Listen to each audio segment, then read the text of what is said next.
The Continent of Steel is a mature-rated Pokemon tabletop campaign taking place in the PMD universe. It uses the Pathfinder 2E system as well as Side Effects custom module, the Pathfinder Exploration Society mod.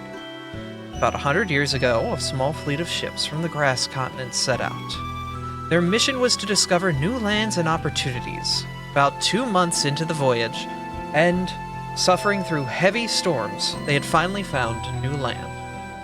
This land was strange to the Pokemon, and under its surface lay a powerful secret.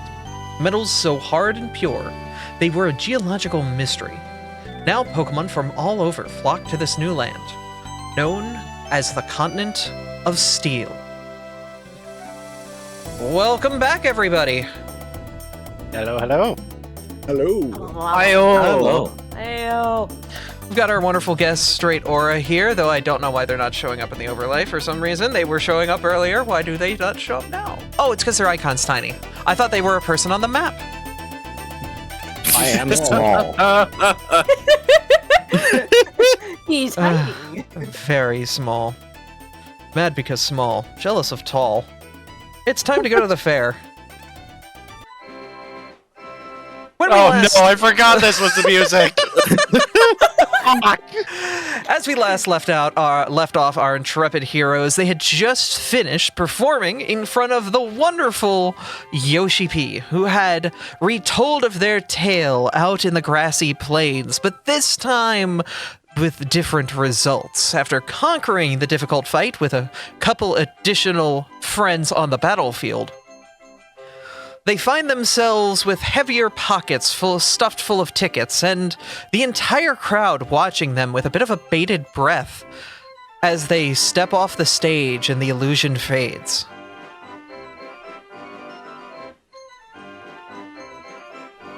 It's an odd feeling, like coming out of a dream and walking back into reality.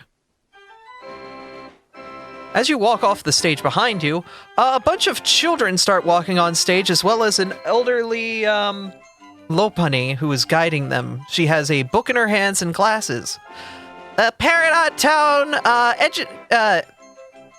Kindergarten would like to present the Founding Fair play! The children begin getting into places and doing what they do as you guys kind of collect your heads. Abby's looking at all of you, just kind of amazed at what she had seen. I've never actually seen you guys in battle before. That was nuts! It was weird. Wait, I don't remember a lot of that, but I guess that's how it went down, right? I don't know. It's not how it went down at all. You sure about that? It seemed very Yes. convincing. I beat Clarabelle in an arm wrestling contest. This was way cooler than that. I'm not denying that, however, that is not the actual state of events that occurred in the grassy plains. I beat Clarabelle in an arm wrestling contest, and that was the end of it. But Volna, why would a bard lie? He just didn't- smiles. He didn't lie, he took creative liberties. I suppose it's something to be said that reality is often very underwhelming. Also, yeah.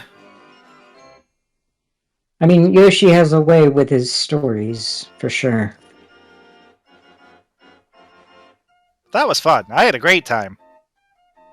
Alright. Yeah. No, my mind's all fuzzy about it. Right? Kind of like when we did those duels over at the training hall. I just don't remember how well it went. People told me I won, though.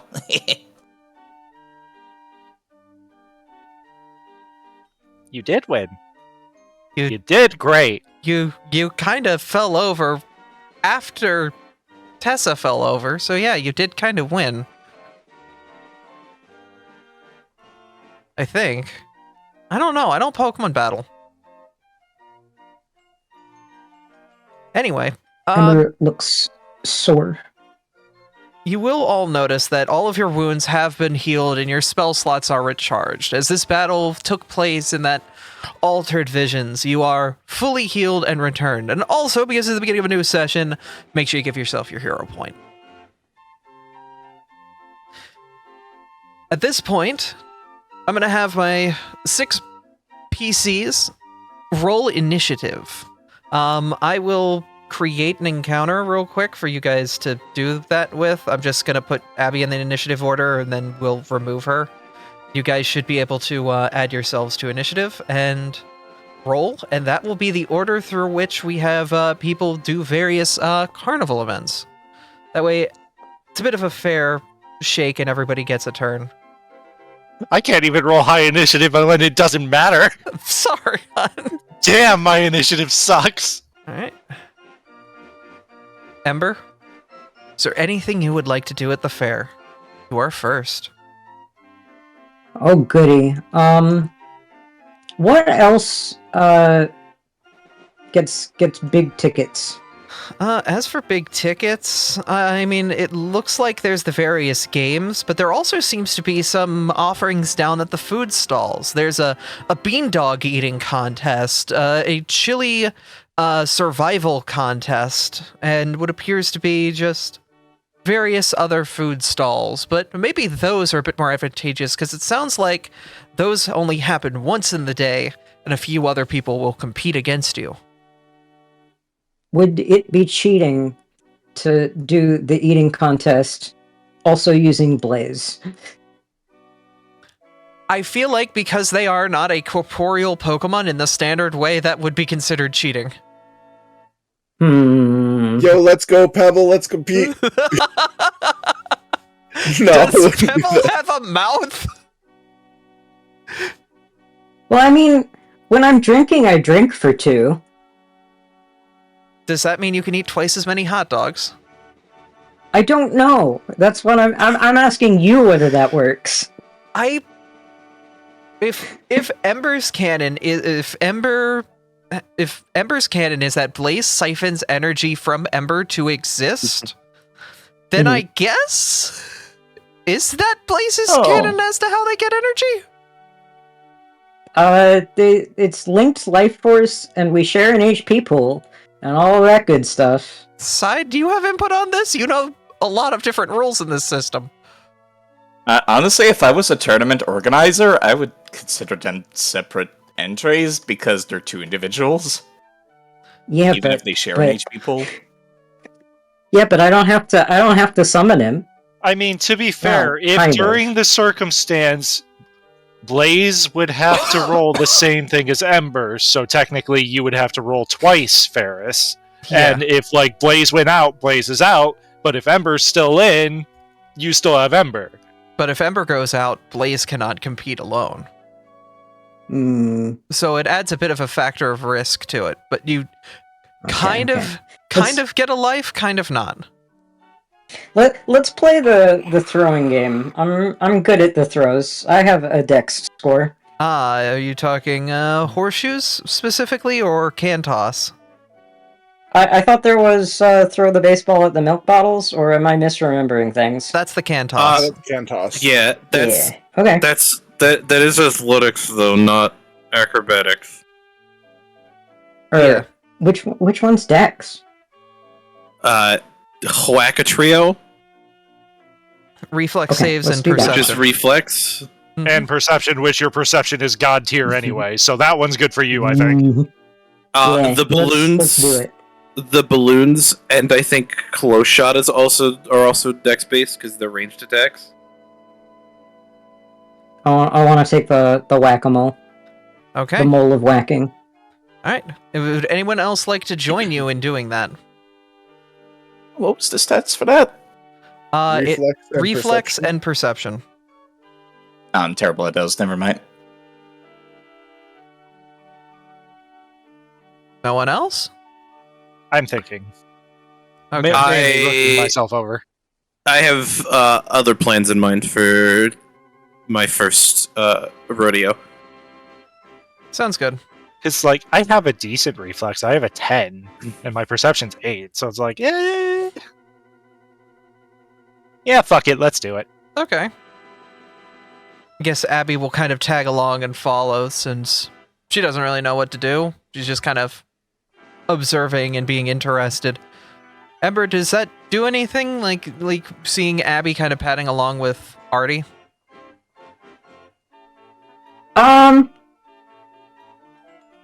He'll be a little bit stiff, which again, since I guess Artie has magic emotion vision, he'd be able to tell. But Ember will try and be nice. Like he will pretend like it does not bother him, whether or not that affects either of you two. Do the thing, yeah, I guess. I think after feeling that, Artie would probably be like, "What do you want to do, Abby? Let's go do something else." I mean, and then wait for my turn. yeah, we could go. I don't know. Because Artie's very considerate. If he feels anything off in somebody's aura, he'll back off. It's fine, really. Okay. Don't worry about it. You got your own things you want to do. We'll hang around. Don't worry. We'll catch up with you later. Now he looks even more embarrassed. Listen, you're not. He's trying. You're not supposed to make it easier on him. Artie, you can hang with your bro. I can go grab a bite to eat. She's still got like half a plate of funnel cake in her hand.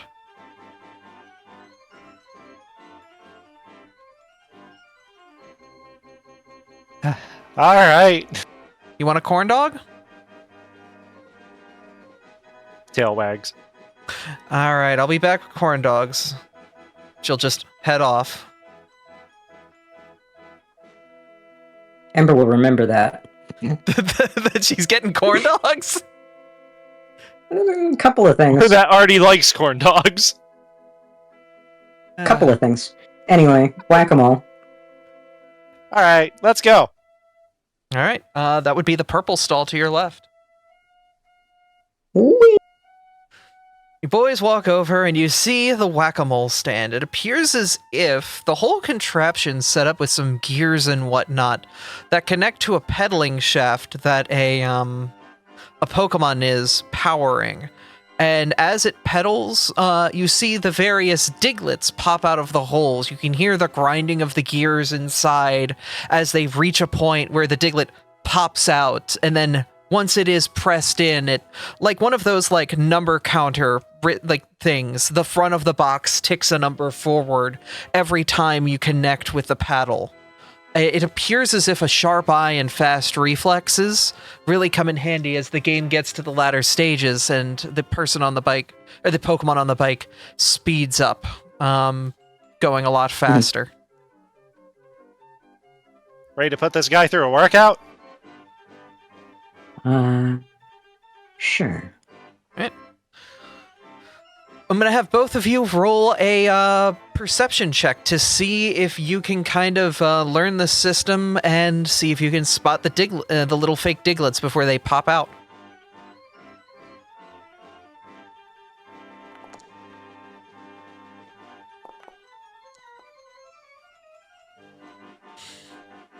Ember, you kind of get a sense to it. There's a pattern here, but it's been difficult to kind of get. Like, the one on the far left, like, pumps, like every now and then. It seems like every 5 seconds or so, while the other ones are set up on different timings.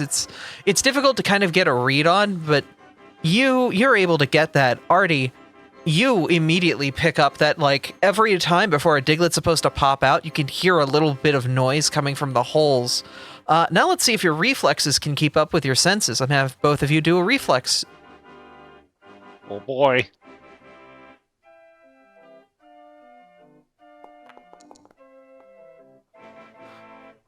A hero point that!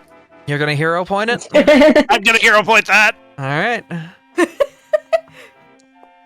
Valid. Okay. Arnie, the sounds of the gears and the grinding of the machine, like, yeah, you're picking up on it, but it's difficult to make out the proper sounds away from the gearing systems that are just running the machine in general. And as it starts to catch up to speed, the various clicks and clacks of the systems just don't quite make 100% sense, but you are able to get most of them as they pop out. Ember, you've got the timing down at this point. 5 seconds for that one, 3 for this one, 4.5 for that one, 6 for that one, and that one comes every 7.5 seconds. You can figure it out. And using your quick skills and your deft hands, you're able to get an incredible score on the device. The leaderboard that was written out in chalk, you clearly take over first place by a good 5 moles. Excellent. Hot damn, Ember! Well, I knew your hands were quick, but holy fuck! never mind. He looks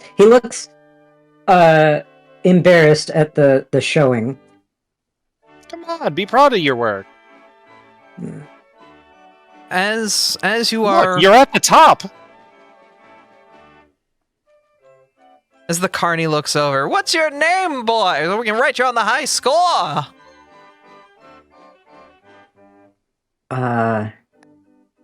Brisket. Brisket! All right, with 37 moles, brisket. Brisket? Is that a true alias, or is that what you're coming up with on the spot? He just stares at you like, No,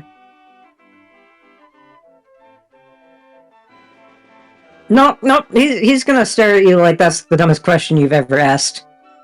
It probably is. For taking the high score, the carny will hand over 7 tickets to you, Ember, while Artie, you get 2. Yay! 2. Behind you, the yellow fox stands there with 3 corn dogs between her fingers. I got one for me, one for him, and Ember, I didn't know if you wanted one, but... Oh. That's very kind of you. Yeah. I didn't know Thank you, Abby. I didn't know what condiments you wanted on yours, and sure enough, you look on her dog, and there's a yellow layer of something on it. Yeah, I wonder what that could be.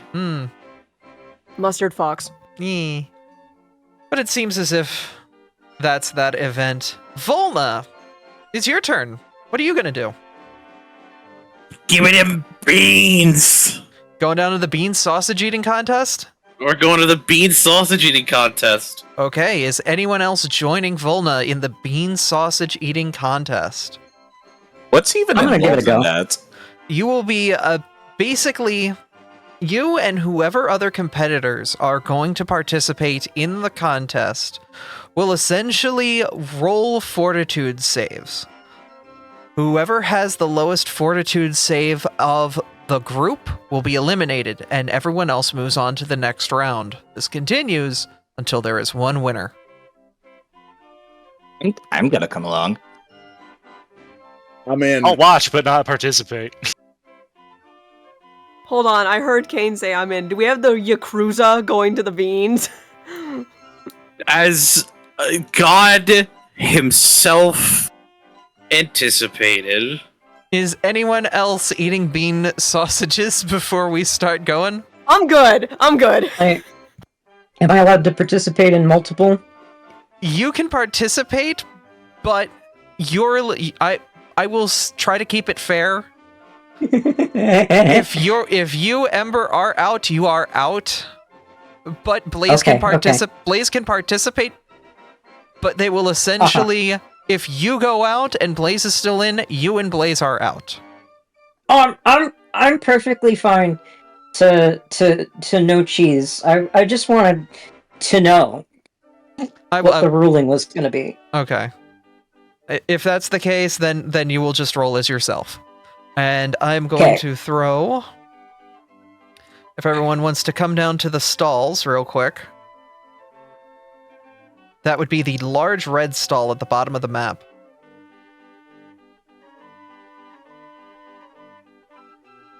I'm bringing some people in. Hi again, Donald. Oh, hi! How are you doing, Toby? It's been a minute. They stopped chasing me, so that's nice. Oh.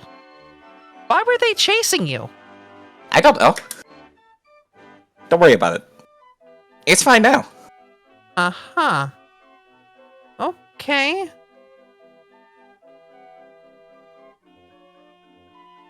I've got to go find a couple people.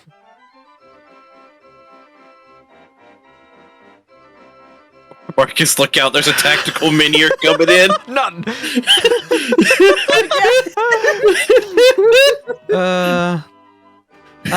Sass and Straight, are you two coming along to the beandog eating? I guess we can watch. Okay.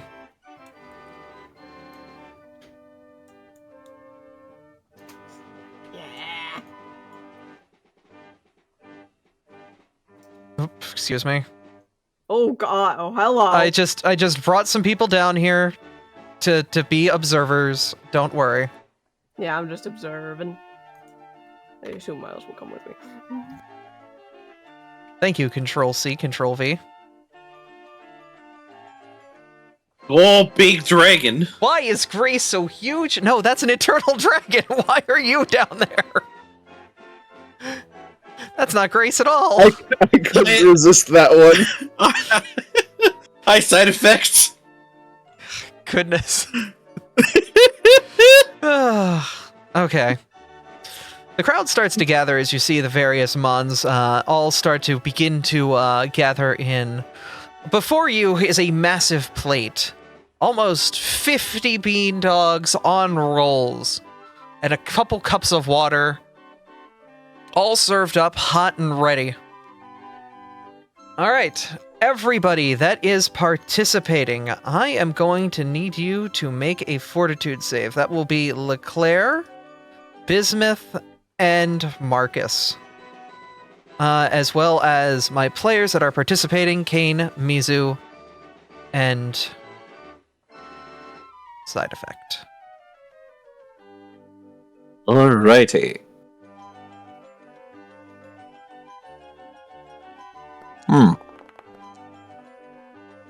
I don't suppose being a steel-type Pokemon affects this, would it? It does not. There are specific feats for having a stomach of steel. Am I also to guess that this isn't a curse, fortune, or misfortune event? No, it is not a curse to eat unlimited bean sausages, nor is it a misfortune. I'm just saying, are you sure this wouldn't count as a poison to be eating copious amounts of food?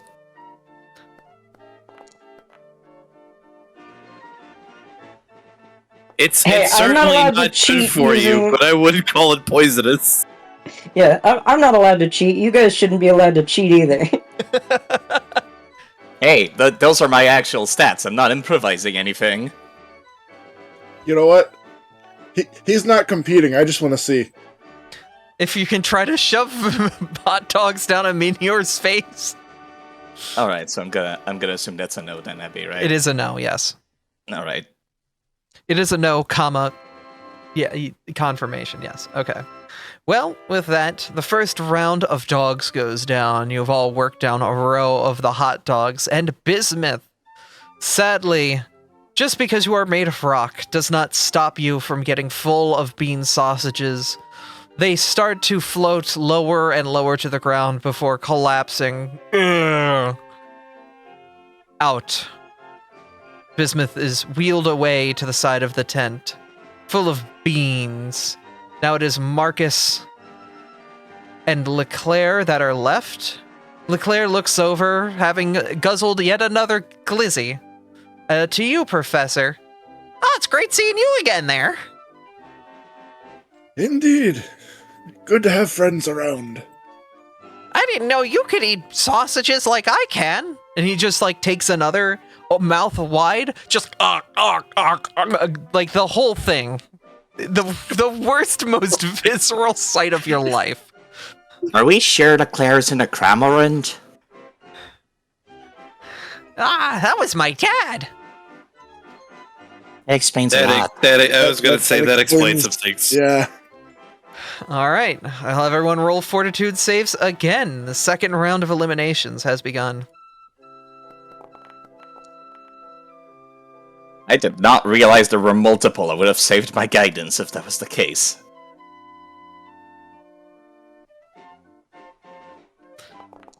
Oh, LeClaire, you rolled a 12. LeClaire is the next to fold. Their body suspiciously why. hot dog shaped as they continue to try to choke down another dog before just stopping and staring off into the distance before falling over. The crew coming over and moving them away and getting the glizzy from their mouth free. Do they need medical attention? It appears as if there's an Audino there ensuring that they're breathing. All right, it is the players and Marcus left. I'll have everyone roll. I think he just Again? wanted the free food. Again. Again. I'm re-rolling that. It got worse. Oh no!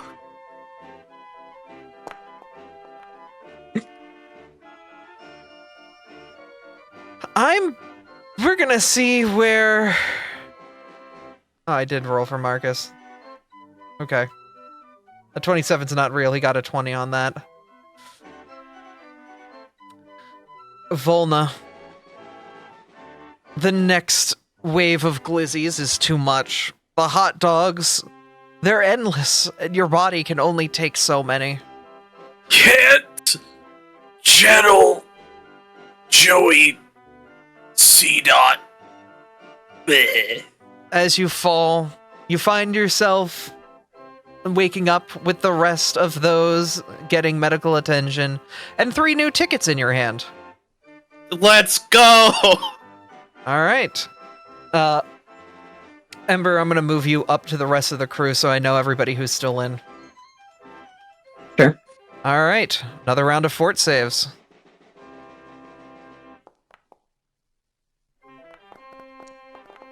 Oh my god. Oh my god. I think I know who's out. Ember, you can feel it. Your body wasn't made for this much meat. There's too much. Your vision starts to blur a little bit. Maybe you shouldn't have taken that corn dog from Abby before coming over here. Oh, this is too much. I Ugh. think she gave you a cattail by accident. Oh no! You find yourself waking up in the medical area, 5 tickets in your hand. Yay! All right, the next round, Professor Toby and Marcus.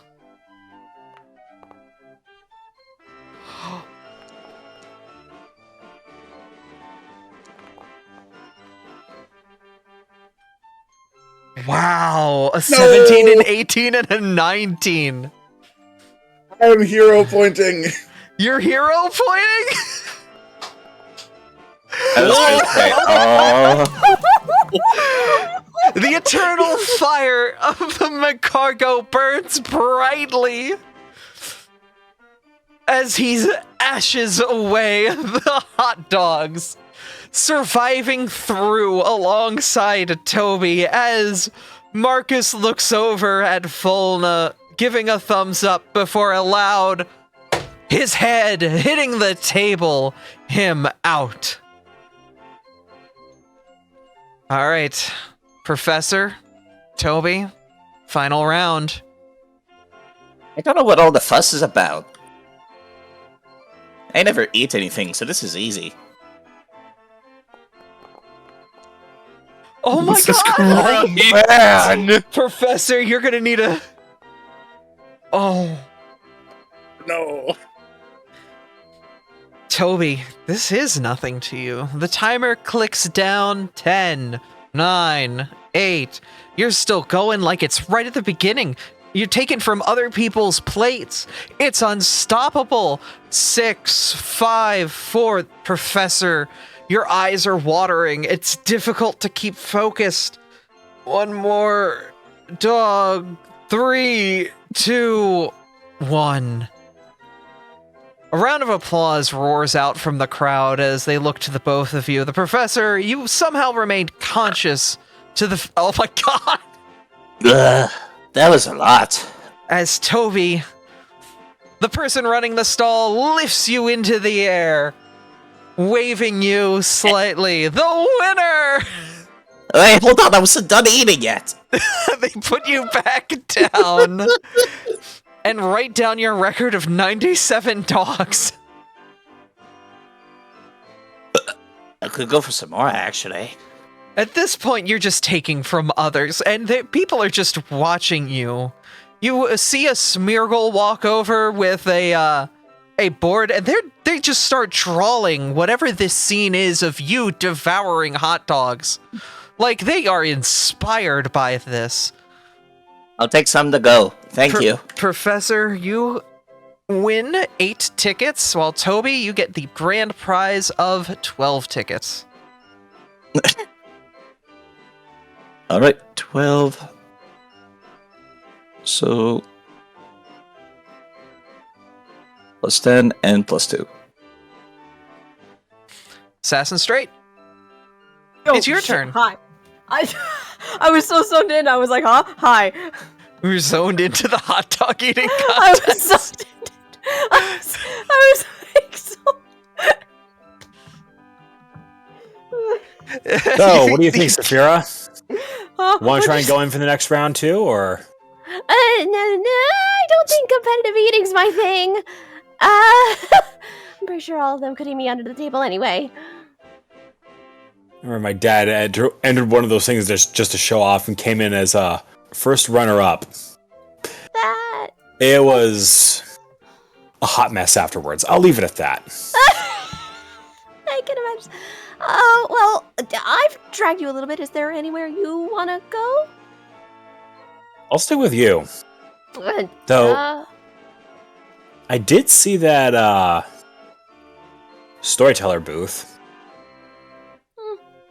I mean, I guess after all that adventure, that would be kind of nice. I guess we could go there. That sounds like fun. Yeah. Lead on. Oh, where is it again, Abby? It's over in the unique entertainment section by the Scolopede, the Scolopede stable. Ah, okay. Yeah. We go over that way. All right. Just yeet myself over there.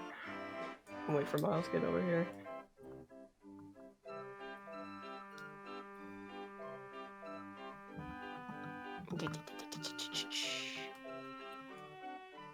As you walk over to the Alright. tent, you can smell the lovely scent of various tea leaves. Is anyone else coming to the storyteller tent, or will it just be Sass and Straight? I did this last time, so I don't know about doing it again. Okay. You could just come and watch. What was it again? It's the storyteller tent. It's you are going to roll diplomacy, performance, intimidation, or I believe there was a fourth that we felt qualified for this. Deception, yes. And tell a story or fabricate a story, something along those lines. And you don't actually have to tell a story, but if you come with a story, cool. And I believe Straight has prepared a story. Mm-hmm. All right. So you said diplomacy, performance. Definitely not doing deception or intimidation. Mm-hmm. Diplomacy or performance. All right. Here goes. I'm gonna whisper something to the GM very quickly. Okay.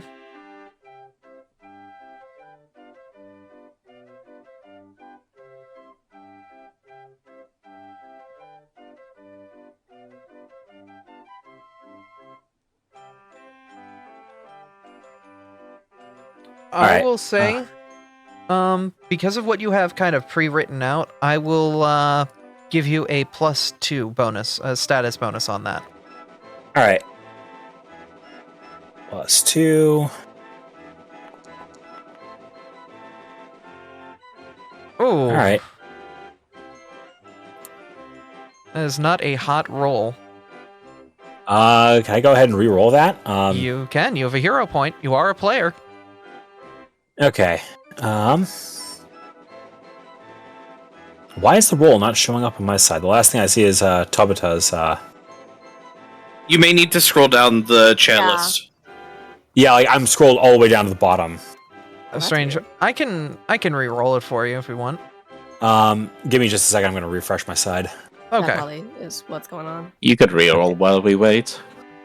All right. Okay. It's I going to have- be performance. I have re-rolled for you. You got an 18, which is a success.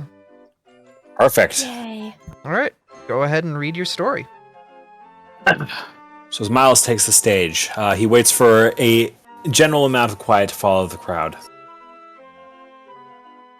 In a vast land of the continent of grass, nestled within emerald valleys, protected by towering mountains and ancient forests, there lived several noble families of Aura Guardians, and at the heart of this community stood a lineage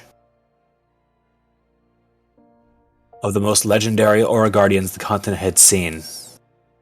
The Arans, Lucario, and Riolu. And their strength was nothing short of legend throughout the land. And our story follows the middle child of this family. Born among 3 siblings, this Riolu from early childhood knew that he was destined to protect his younger brother, a playful and innocent Riolu named Brandon. His older brother David, a Lucario, knew that he was destined to inherit his father's title and the responsibilities of the throne. On our hero's coming of age, he swore a sacred vow under the full glow of a full moon before his parents, swearing that he would protect Brandon until that time when he had come of age. But the peace codified in this covenant was a fragile one at best.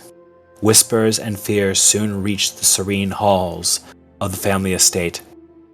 Tales of the demon-like Lucario, known only as the Shadow's Wrath, a corrupted being to embody darkness and despair itself. Stories of this demon raising entire towns, slaughtering their populations to the last, and leaving the land behind as a hollowed, drained husk, were soon swirling. And one tragic night, this shadowy legend became a horrifying reality. The Shadow's Wrath breached the castle's defenses, engulfing it in a storm of tainted aura and chaos. This Riolu we speak of fought valiantly, shielding Brandon with every ounce of his strength alongside of his older brother and their parents. In the chaos, hope emerged. A blazing white flame that bloomed into the legendary figure of Reshiram, its ivory wings shimmering with the purest of aura. It emerged into battle in a white-hot ball of fury and fire, driving back the Shadow's Wrath. Yet when the smoke cleared and the silence returned, the cost of this hero's appearance became clear. David lay gravely injured. His ability to channel aura damaged nearly beyond repair. Brandon was found tragically lifeless, crushed and mutilated almost beyond recognition. And the Riolu, the guardian brother sworn to protect Brandon, was nowhere to be found. Rumors spread like wildfire. Some claimed this Riolu fled, overwhelmed by guilt. Others whispered darker tales, suggesting cowardice, or even betrayal. And as the years passed, the legend of the lost Riolu grew. Travelers occasionally report seeing a lone figure, shrouded in a cloak, silently traveling through storm and shadow. They speak of eyes blazing with determination, a resolve unbroken by time. Most believe he roams endlessly, tirelessly hunting the Shadow's Wrath to avenge Brandon's death and to reclaim his lost honor. Back in the castle, David continues his duties as a revered albeit wounded Lucario, ever watchful of the horizon, believing deeply that his brother still lives, carrying with him his family's honor. For though the world labeled this Riolu as a disgraced coward, so long as he draws breath, we can be sure that every step he takes is taken with the goal of avenging his younger brother.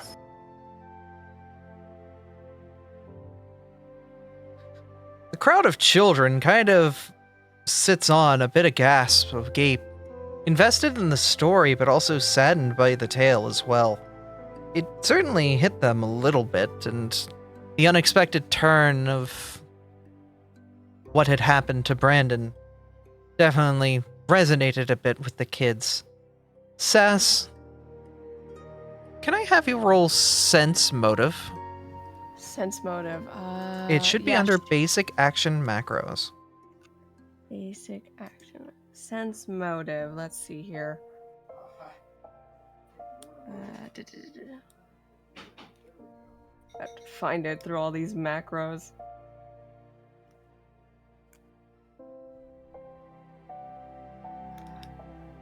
Put the action itself on your sheet.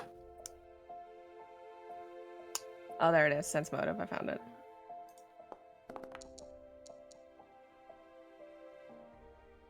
Well, that was certainly an interesting tale you had just witnessed. Certainly an interesting tale. I'm not quite sure if it's a story told from generations or maybe something more modern. But it was an interesting tale told by the Riolu you like. Yeah, Saphira, just listening to the story, she is in awe. One, because that's one heck of a story. But, yeah, it's what you said. She's just as shocked as the rest of the kids behind her. Miles, you step down from the stage and the elder hands you 3 tickets. All right. They also hand you a cup of tea and say it sounds like you have many stories to tell. Well, I've certainly been around a bit, Miles will confess, taking a small sip of tea. If you're ever in Minara Village, we always value a good story. Minara Village. Keep that in mind. With that, Sass and Straight, I believe that is your turn. Toby.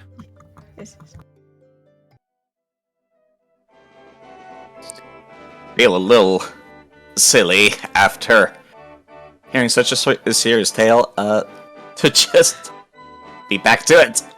Yeah, no, I mean, sometimes you gotta have moments like that between moments like, some silly. Okay. I got a question. Yeah? The room where it's like a test of how much damage you can deal. Are we allowed to buff? Yes. I'm gonna go over there. The glass breaking area? Which was... Over by where. the, go over All by right. the, score bunny at the top right of the map. Is anyone else joining you for that? I know, Volna, you did it last time. The what now? Toby's going to the glass breaking area. I've gotten all of my rage out. Okay. Anyone else going over there?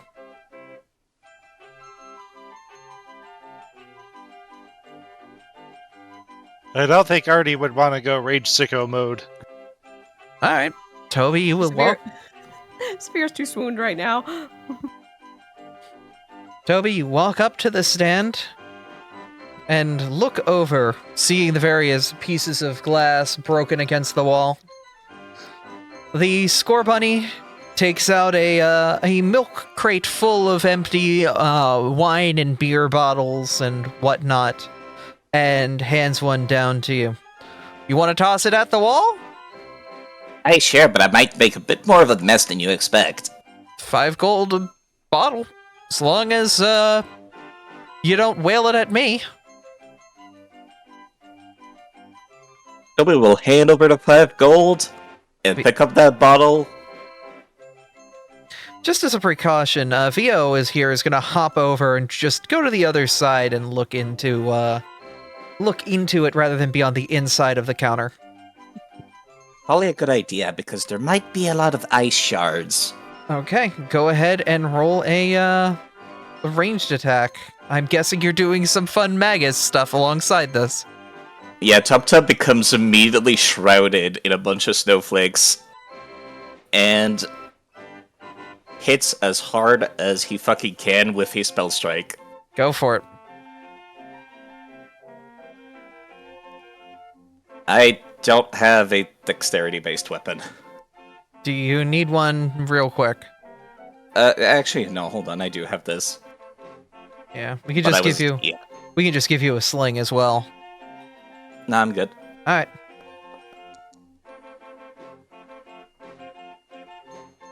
All right, roll normal damage. Normal damage? Yep. Okay. That is not a crit against the wall. Of which weapon? Because you said it was a bottle? It is an improvised range weapon. So So- 1d, if I remember correctly, it was 1d4 when you It's did it. anywhere Philna? between... It's anywhere think- between 1d4 and 1d12. You're supposed to improvise that. Yeah, that's what I'm saying. I'm just trying to be like, what did we have roll in a roll last time? It was Because I'm trying to it was a remember. D6. You had me roll the Right. slings damage. Right, it was the slings damage. That's why we were using the slings. Right, I had a system in there. I just don't have it in front of me because I'm juggling like 4 different pages. Right, and it's a spell strike, so I'll also roll one of my spells if you don't mind. Go for it.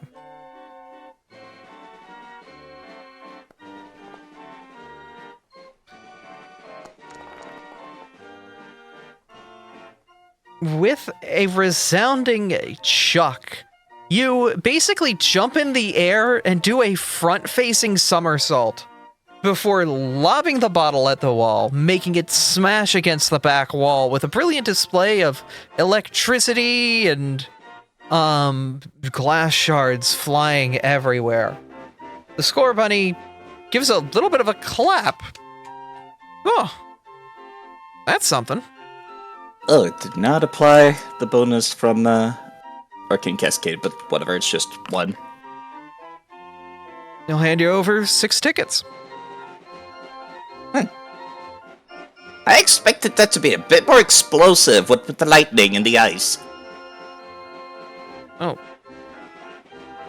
I mean, to be fair, we had a Tinkaton throw glass at the wall. They only got like 4 tickets for what they were able to do. Yeah. So you got 6 tickets, yes. Right, I'm at 72 then. Yes.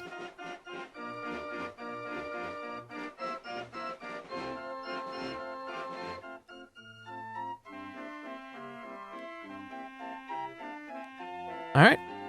I believe that is your turn. I mean, yeah, I don't have anything else beyond that if I only get 1 round. I mean, no, while you're here, if you wanted to buy more, he's got 2 more bottles. But each Oh, one is okay. 5 gold, so you would be spending 15 gold here. Yeah, you can absolutely do that, and just keep on spell striking. Go for it. So roll 2 more attacks. Yeah, I just need to use this proper.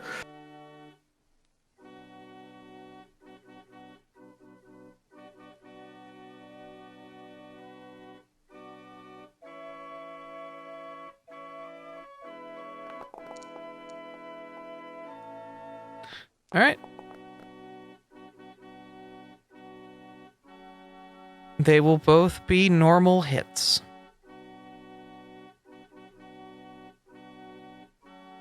Even a 23, damn. Yeah, Paul has a DC of 25.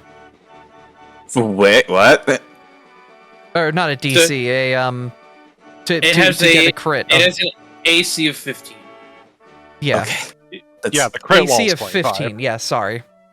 that's a bit more reasonable. Oh yeah, I forgot to use my rank crystals buffs. I came in stacked.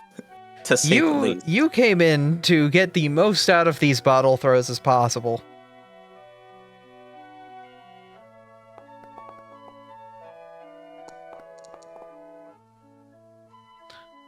Oh, And they're both spell strikes, so hold on a hot second, there's more.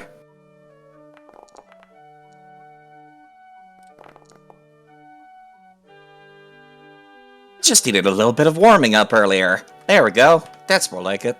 it's kind of amazing. Yeah, no, at this point, the kid's just kind of like watching, jaw agape. They pull 10 tickets off for the first hit and pull another 10 tickets off for the second hit. 20 more tickets.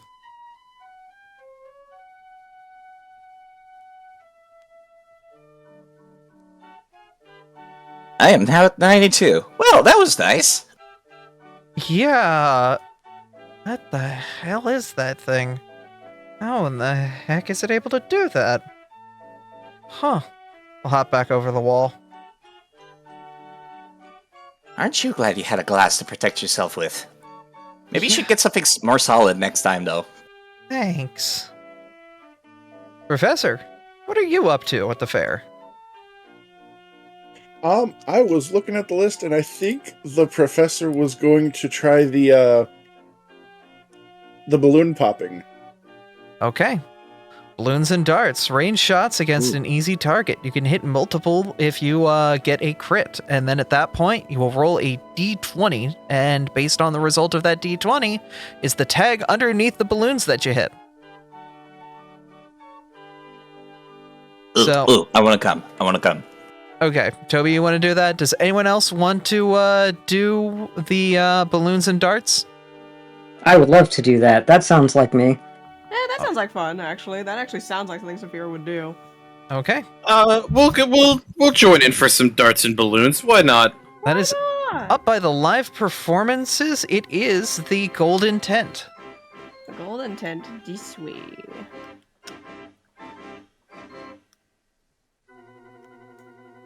Artie, are you participating in balloons and darts? Nope. Okay. Where are we? Are we just watching the crew do this? Oh, come on, Artobis. Where's your enthusiasm? You can throw darts if you want. I'm good. Okay. Nah. You gotta absolutely have the enthusiasm. I'm guessing. Yeah, if I was playing. I'm good. I'm casting a very apt cantrip. Ah, infectious enthusiasm. Where are you, Which I'm Toby? pretty sure Ember will not get to benefit from because it involves actively psyching yourself up if you want to get the benefits. I mean, Ember You're could like, be "Hell yeah, we're gonna do this. We're gonna do this," kind of deal. Ember could be involuntarily psyching themselves up. Nah, you gotta do it the same way that the caster does, if I recall correctly, or like in a similar fashion. It actively says using this in a social situation is a social faux pas.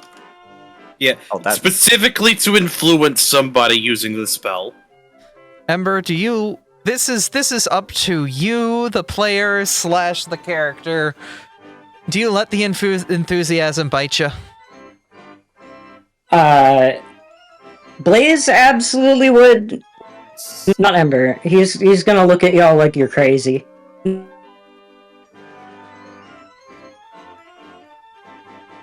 All right. Listen. The Jiminy Cricket would. The sullen child will not. All right. So for 3 darts, you will pay for 1 round. Everybody pays 5 gold. You will get 3 darts. You were throwing against a. Hold up. I'm gonna make a. I really need Toby's targets. Or not Toby. Side's targets. Practice target. Consumable equipment. That's not a person. That's not a PC. So I'm going to make a commoner. And they will have an AC of 12, and we'll have you guys target them. If you crit, if you hit, it's 1 balloon popped. If you crit, it's 2 balloons popped. Does that make sense? Yeah. Sure. All right. What am I making the attack with? A ranged attack. I just grabbed a dart. You can do something if you are skilled in this, like you can use... I will allow you to use your weapon for this if you have something, but if not, you could just use literally a dart. Like, there are literally darts in the compendium you can just drag onto yourself. Oh, this was. Does it have to be dexterity?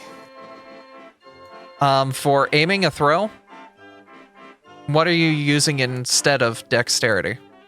Strength. But no, logically, it should be dexterity. Yeah, sadly, I'm just logically. asking because you didn't specify a ranged attack. Yep, sorry. Do I take a ranged penalty, or... No range penalty. It is close enough that it is very easy to... Here, we will...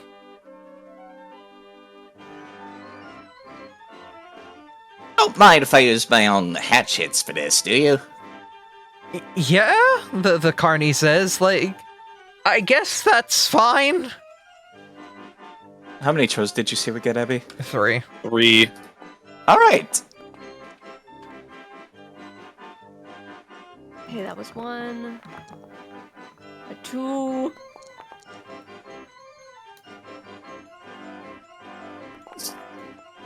And a heckin' 3. Okay. Well, the rolls are over before I do mine, because there's a lot of animations. Okay. Fuck me. Alright, so Ember, you got 2, Sass 2, Volna 1. Ember 3, Sass 4, Volna 2, Sass 5, Ember 5. And a 2. And a 3. A nat 20. Alright, Toby, did you do your third roll? I did 3 of them. Alright, Volna, did you do your third roll? I did do I'll my roll third this roll. one, It was though. the 11. Okay. It got worse. You know, you It got rolled the same result. You got the same result, which by house rules, if you re-roll on top of the same roll, you get a new free re-roll, unless you get another 2, at which point it is destined that you've got the 2.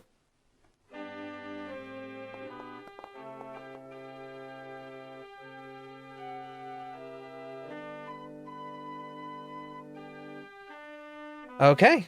All right. Everyone know how many balloons they've popped? Toby, with that expert shot, you have the dart just start to drop before it hits the balloons in such a way it somehow gets 3 of them.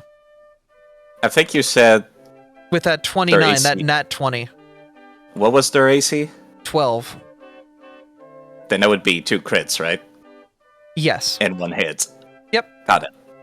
So you got 5. All right, so I specifically have not done my shots yet. Mm-hmm. Because I have a question before I do. What's the question? You said it's like a wall with a bunch of balloons on it. Yeah.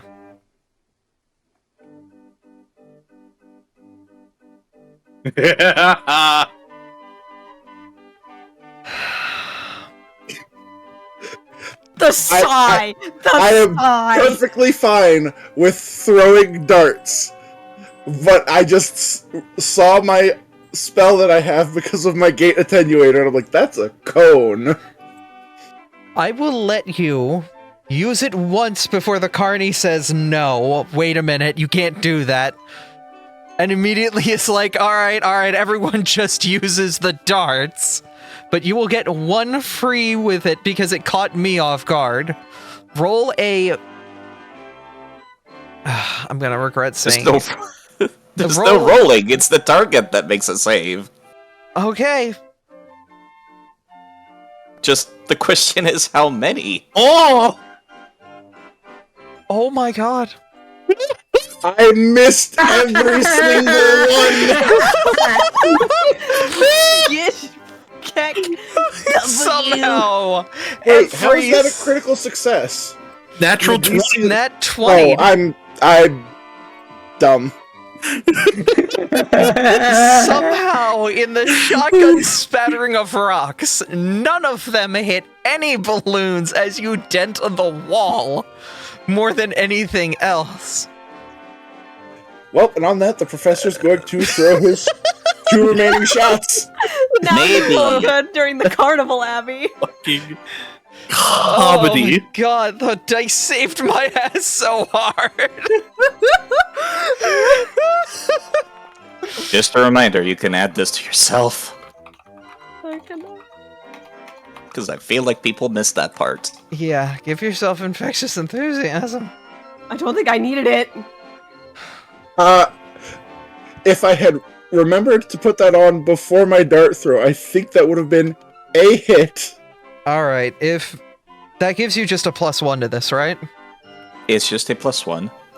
Alright, anybody who rolled an 11 in your checks, you can bump them up to 12s. Same for 21s getting turned to 22s.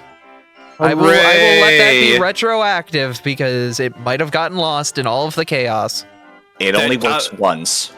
Yeah. That got me a singular extra hit.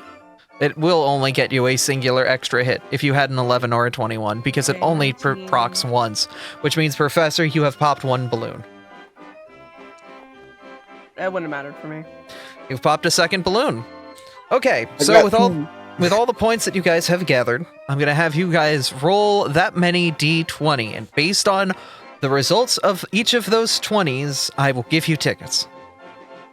Because basically, each one of them had like a little tag that said 1 ticket, 2 tickets, 3 tickets behind them. This is how we're determining which of those tags you got. How many did I hit? I believe you hit 6 if you had one get upturned from, Yeah, okay. Okay. So that Ember, you get 3, 6, Okay. 7, 8, 10 tickets. Ember, you get 10 tickets. Kane, you get 4 tickets. Okay.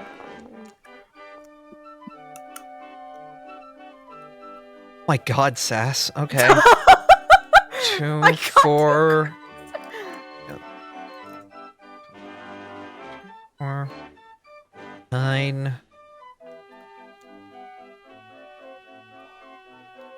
2, 3, 4, 5, 6, 7, 8, 9, 10. 13 tickets for Sass. Heck yeah. I believe, Toby, you need to roll your successes.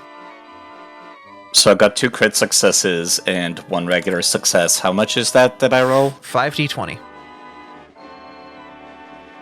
I'm looking at the individual results of the die and then distributing tickets based on such. But this just makes it easier for me to look at them all. That 1, 2. Wait. What are we rolling the d20s for? How many tickets you got? Because the balloons, Oh. the balloons had like little tags behind them that said 1 ticket, 2 ticket, 3 tickets. And Oh. based on what you roll in that RNG of the D20 determines how many tickets you get. So I need to roll About 3 17? d20s. Yes. So with the 17, that was 3 tickets, and then 3, 3, Oh. 5, 5 is 1 tickets. Why not So- just roll a bunch of 1d3s then? Because it's weighted. The ones, okay. it's ones between 1 and 7, and then between 7 and 15 is 2s, and then 15 to 20 is 3s. Because there's a lot less 3s than there are the early numbers. That's how these That's- games work. Really complicated math. It is, but I'm able to do it pretty quickly. So you're telling me I got 6 tickets. Yes. Okay. Yeah, because Yeah. games How like much this did we have get? like, yeah. How much So did I get? you got got 7. 4 from the 5s and the 3s. So 2 5s, 2 3s.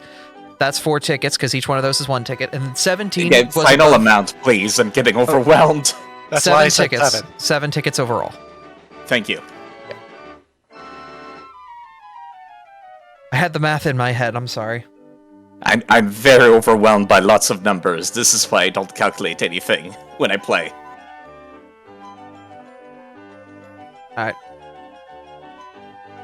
I believe that's Art. Now it's Artie's turn.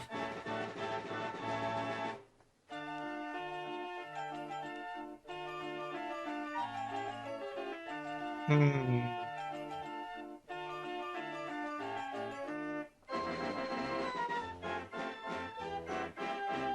How many rounds of initiative are we going total? I think we'll go through another round of initiative, and then if we are close to 3 o'clock, we'll take our 5-minute there. Okay. At this point, since him and Abby were just kind of on their own, he's gonna pull her to the tunnel. Oh, okay. I guess we're going to the tunnel. Did anyone want to come with? She'll kind of awkwardly say, suddenly getting a bit flustered. To do what? Be a third wheel? No, I mean, like... She's kind of, like, awkwardly looking at, like, Saphira, and... I knew this was coming, just let's drag me and the pupper along. I can't avoid it the whole day. Okay. I was told that Ember would hate this. But does Ember know that he would hate this? You can ride it alone. You will just not have as many tickets. There is a tunnel of love, and then there is a spooky tunnel, but they are the same checks. It is just flavor. I could do the spooky tunnel. Definitely not doing the tunnel of love. Alright. Does anyone else want to go through the tunnel? I think do the spooky one. The professor would ask Volna if they could watch the kids for a moment while he and Steady go on the ride. This is fun. Volna, how Even do you... before Volna teaches the kids something inappropriate. Volna teaches the kids the worst language. Please don't. I would never. How Alright. dare you? Artie, Let's I'm get just him going. dragging us down there. All the couples just moving over. Here, we'll drag the kids and Volna down there as well, so they can kind of just watch from a distance. Watch from a distance. Oh, that's good.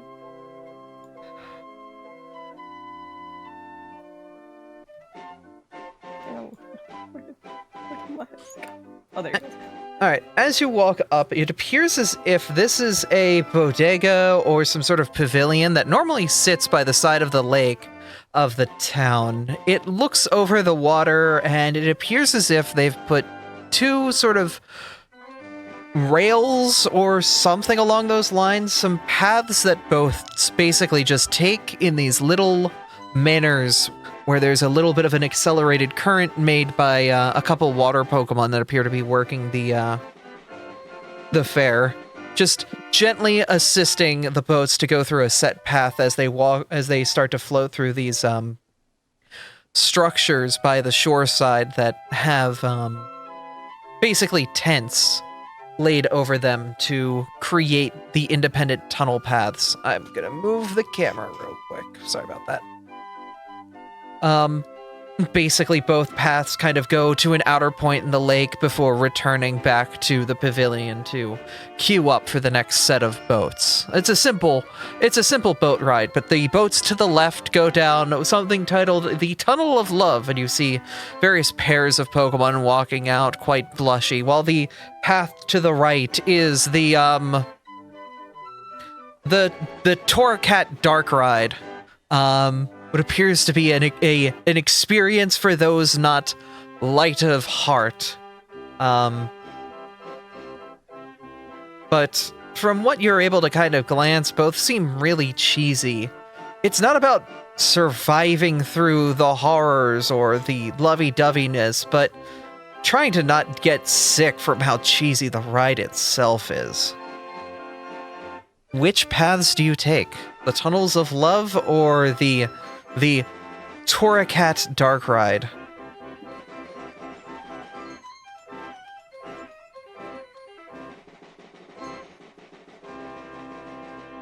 Miles is going to look over to Saphira. I'm not good with spooky stuff, so probably the first one, even if I'm not too sure about this. I don't know. All right. Lead on. Gee, I wonder which path the married couple's gonna take out of character. We're going to the spooky ride. Uh-huh. No. Alright, so that is the left side, so it'd be the top part. Professor and Seti, you guys are going to take the Tunnel of Love together, or are you taking the not Garfield Dark Ride? Hang on 1 second.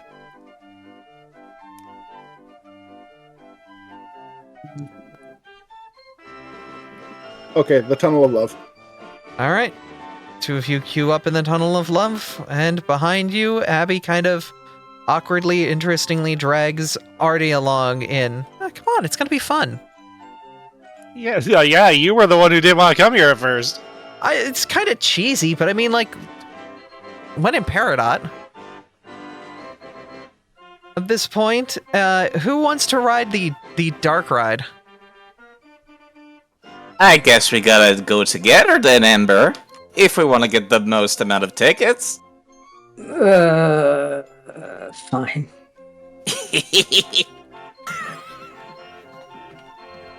Was it the bottom one? Yes, that's the bottom one. As you start to queue up together, you see the latest boat dock as the mayor and his wife get off the dark ride. Wow! That was scary! And she's just like, with this look of like 1,000-yard stare of like, what? What is wrong with you? Oh boy. And he stops to kind of do that thing that you hate at amusement parks when somebody stops in the opposite queue and starts a conversation with the other side of the queue. It's like, oh, hey, you guys having fun at the fair? It's nice. Wonderful. Yeah, it's neat. Well, I hope you guys keep having fun.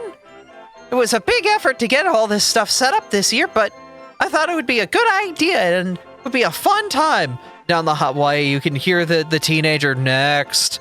I really hope that everyone has a great time, next. I really want the Big Top show to be really amazing. I hired this crew out of the grass cot, next. I'd like to say thank you for setting all of this up and roll deception. That just politely waits for them to be done. the mayor roll deception? No, I want to roll deception for saying thank you for setting all of this up. Go for it. It's called lying. It's called lying. Go for it. Lie. Oh my god, Ember. Listen. The mayor is so happy. Oh, Ember, I'm so happy you love it. Maybe we could do this again, like in the springtime. Would you like to help set it up? Sure. Help cook the food. Sure.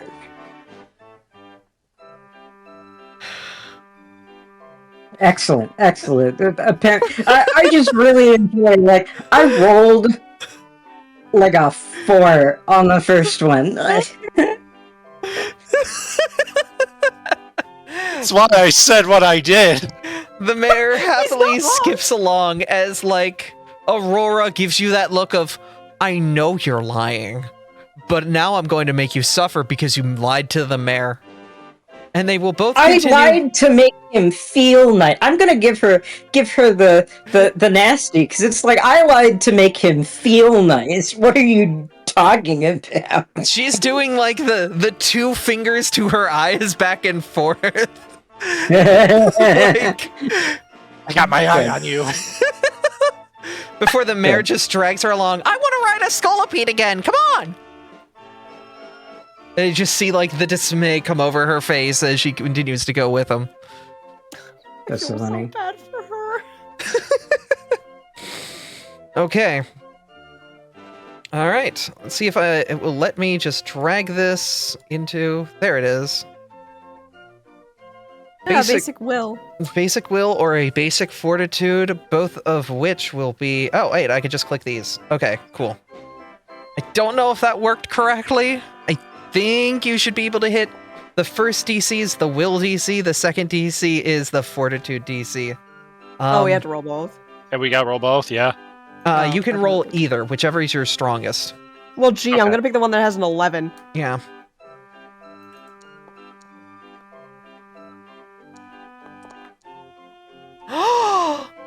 Oh, jeez. No, Oh. no, Sadie! Oh Don't forget no! you 2 miles.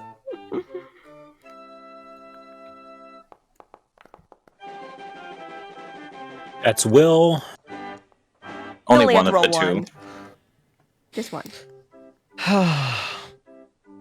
It's something about the water, Seti. It's something about the water, Ember. It's just difficult being around water. Water type weakness, the rocking of the boat. You don't know what it is, but it's difficult. Unfortunate, I will allow Seti, even though they are not here, they are being rolled as if they are here. I will give them a reroll on this. Being generous to the person who is not here to roll for themselves. Seti, you're able to kind of stabilize yourself against Professor Crust. Thankfully, your rock shell is not really affected by the heat of love? But it seems as if this dinghy is taking you along well, and you both seem to have a nice time. Ember, you're feeling a little woozy from all this. It's you weren't already having a good time. You weren't having a good time with the hot dog contest, and now you're not having a good time here. And it feels like you can feel that churning like a knot in your stomach. Toby, you do see that Ember's not having a great time. What do you do? I don't suppose I could actually help them with the stomachache with a medicine check. You can. I guess I am. Ember, will you allow them to? You look a little sick there. Fine. You're not fine. I'm fine. You're not fine. Ugh, This character dynamic. whatever.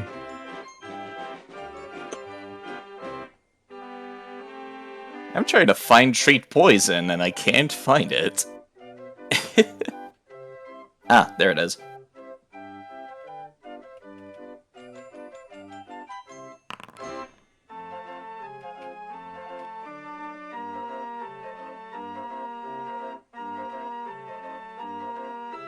I'm gonna just try to like rub their back gently and help stabilize them when the waves are getting rocky.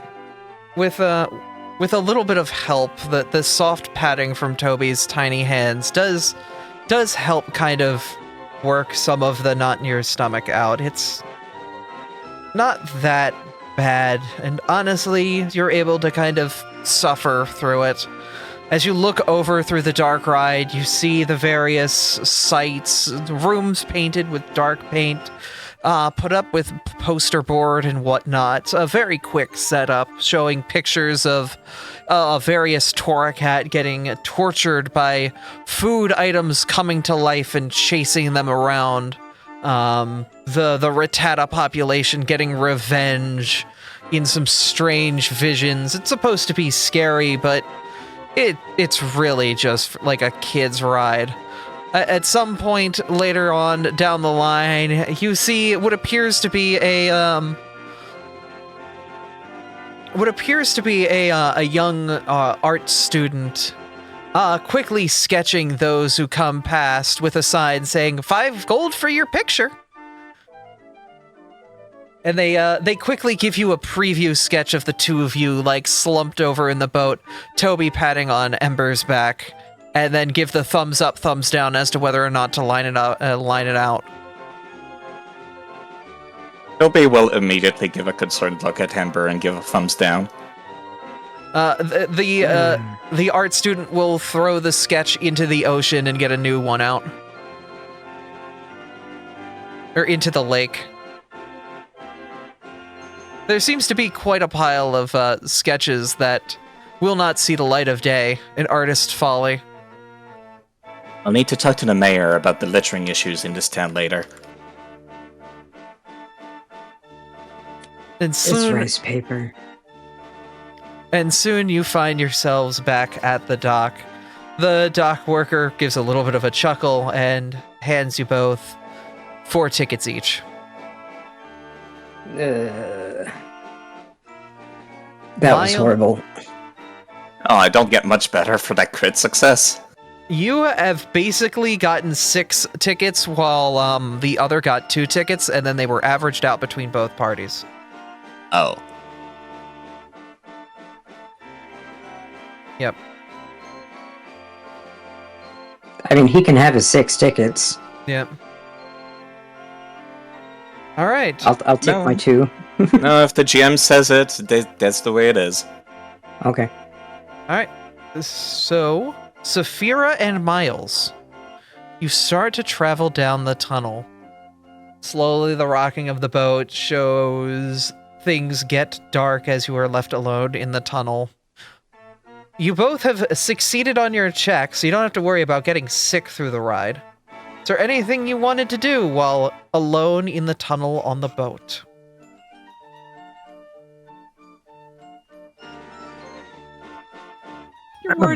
Your wording, Abby. Jeez. She's not wrong. Not in the slightest. Miles really doesn't know what to make of a ride like this. It's obviously not like high thrill or anything truly energetic like this. Yet it's different for him. Calming in a way. And it's calming in a way in the sense that he hasn't really felt or really seen like what it's like when his life is a little more at peace than what it is right now. He then looks over to Saphira to see how she's getting along with this whole experience. This is very different for Saphira. While the past few, since coming here, life's been pretty adventurous, but she's not used to this kind of calmness, and while she isn't really sure what she's feeling right now, just the general calm, it's nice. Yeah, that's what she's going with. It's nice. Having some alone time. She does take a quick glance at Miles before looking away, before looking back, not sure what she's feeling. Just she's enjoying herself in the calm moment.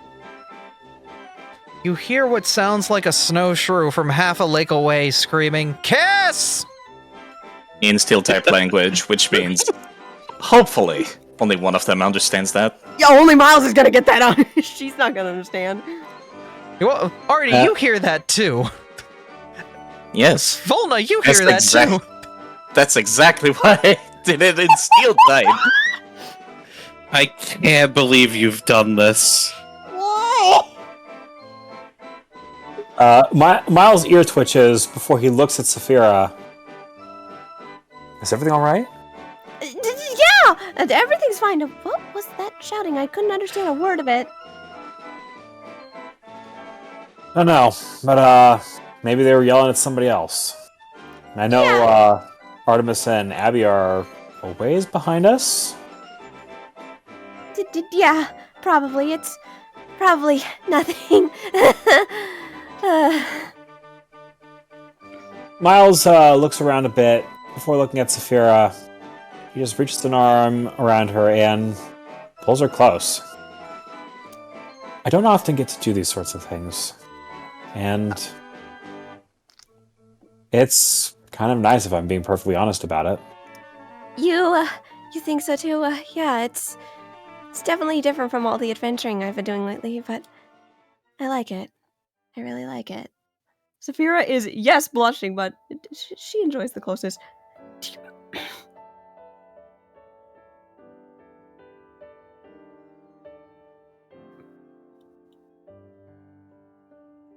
Thank you for inviting me out here today. Yeah, you're welcome. It's nice having, someone to talk to. Even if I'm not good with words, I apologize at that. It's not your fault. I hope through all my adventuring I'll get to spend more downtime moments just hanging out with you, maybe? That honestly sounds kind of nice. Miles would say, passing Saphira a smile despite the dark interior. Oh, she picks up on that smile and she smiles too. Right back. You do the best you can, being a bug with a proboscis. You can get the feel she's smiling. Yeah, you can tell by the eyes. Let me collapse this menu here. I want to do a quick action here. Oh, shit. Oh, you're going to use that? Should I reveal it? Because it's hidden. Yes. Miles is using their aura sight. Oh no. All right. Uh-oh. Miles, I get to do this. can I have you make a blind GM occultism check? It will be against Saphira's deception DC. Oh god. I hope I you love it. Yeah, you should be able to just click the button in text. Okay. You can't get really much of a read on her emotions. It's difficult. It's a bit of like a swirl. She is a flustered flustered young woman. It's hard to kind of get her mind straightened out. Right now, she seems to be juggling a couple things on her mind, and it's hard to get an aura read. Miles eventually stops trying to read her and just opens his eyes the rest of the way back open. And he's just going to enjoy the rest of the time in the tunnel. So Saphira's going to enjoy it as well. Blissfully happy. As you start to continue on the ride, you see the light ahead as the tunnel comes to closure. Is there anything you'd like to do before you leave the privacy of the tunnel? Give me just 1 second. I need to whisper something to a player. Concern. I wonder what it could be.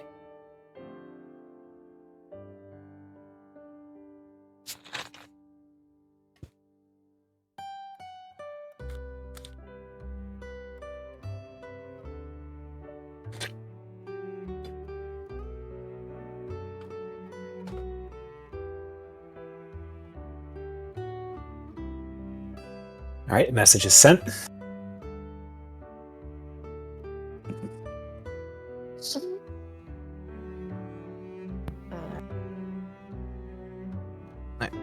While this is going on, Artie, you and I have already kind of figured out what we're doing. We did here. everything we Yeah, needed to do. pretty much. Kane, do you have an idea of what you're going to be doing through the tunnel with SETI? Really, it's just the professor and SETI having that little bit of time next to each other. Just being close without the kids running all over them. A moment away where you two are just a young couple again, enjoying the tunnel. Being the young, rambunctious selves you were so many years ago, once again is a nice reprieve from it all.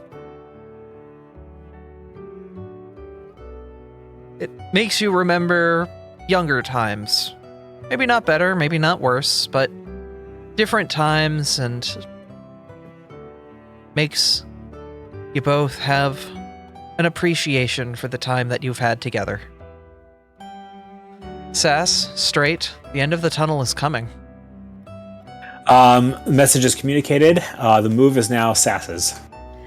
Just before the tunnel leaves, Saphira looks at the end of the tunnel before looking back at Miles, seeing the closest, and just wraps her tiny little bug arms and gives him a nice, good squeeze of a hug. Miles feels this happening. He's hesitant for a moment, and then just reaches a paw around to return the embrace.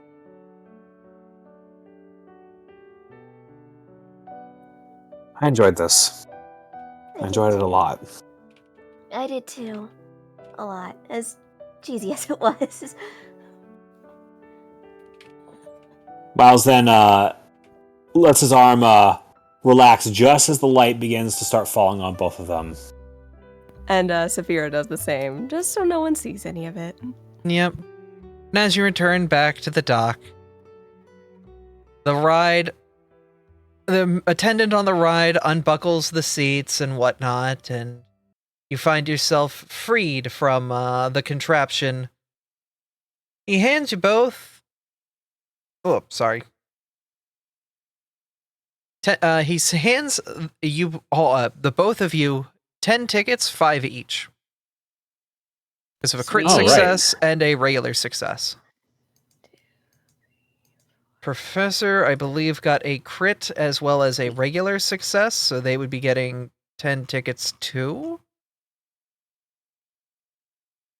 No, it was a regular success and a regular success, so that would be 4 and 4, you would get 8 tickets. And for Artie and Abby, she will hand you her 5 tickets, as she's been handing you all of her tickets. What other tickets has she gotten? Not much. She's been hanging with you, so all the tickets... I was gonna say, I don't think she ever got any other tickets until now. Yeah, no, she hasn't been really doing anything besides that. She's just been hanging with you. So that's 10 total? Yeah. Okay. But...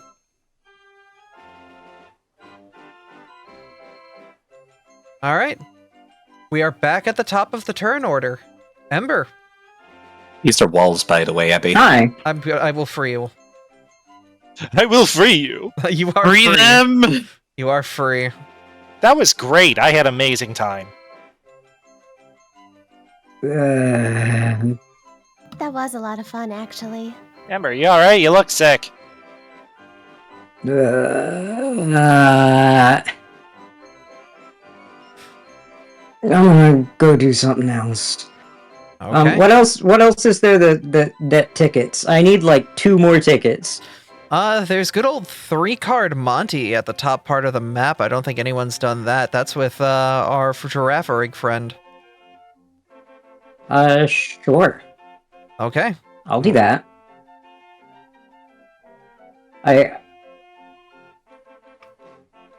I'm not supposed to cheat. Not supposed to cheat.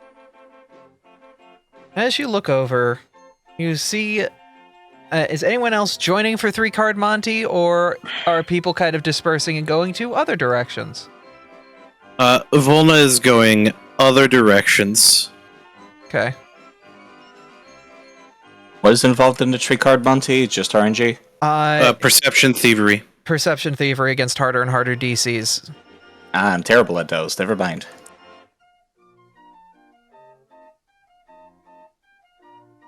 Okay. And is just Ember then? Okay, cool. I need to do one thing real quick. Ember, as you approach the table, you see Nevin with a couple bent playing cards and a coin underneath the table. A couple Mons are watching as he's using his psychic powers. They're psychic powers, because they are a plural person. There's 2 of them. They're using their powers to kind of move the cards around on the table, and you see some familiar tricks from your times. I'm going to have you roll a blind GM roll of Underworld. Lore Underworld. I don't know if I have lore Underworld. Thought you did. You have something similar. You're supposed to if you have it from your background. My background is gives me genealogy because I took. I'm. What? I have the socialite thing. Okay. I will have you do recall knowledge using thievery then. So if you click the recall knowledge under basic action macro, it should automatically do that then. Is that in exploration? I believe it is just a standard. It's an encounter mode. Yeah. Okay. R for recall knowledge. I don't. Was that using thievery? I don't think that was using thievery. But It'll okay. show her everything that's applicable, and she just needs to read the one that applies. Yeah. Well, Okay. that's the thing. I don't think you're allowed to use thievery for recall knowledge because it's not a knowledge skill. It's fine. I know what happens in this situation. I need to type something out privately to Ember. It sounds like I may have crit failed. Or you crit succeeded. You're not sure which. Yep, I have no idea. I'm just gonna find out what happens over here.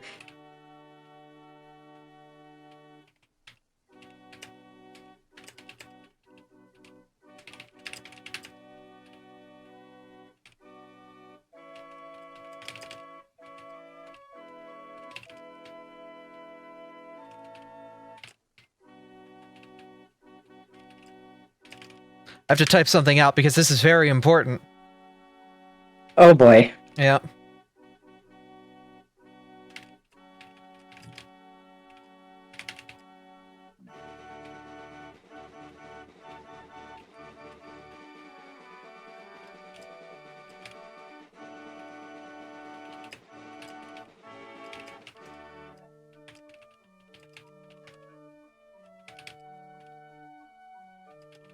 So how's everyone doing today?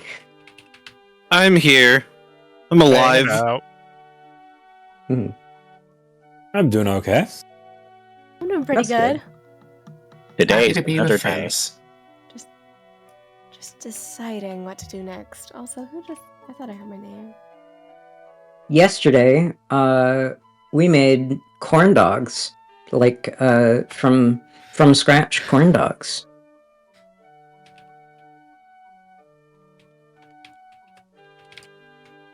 It did Didn't be know pretty you were cool. planning a lake visit.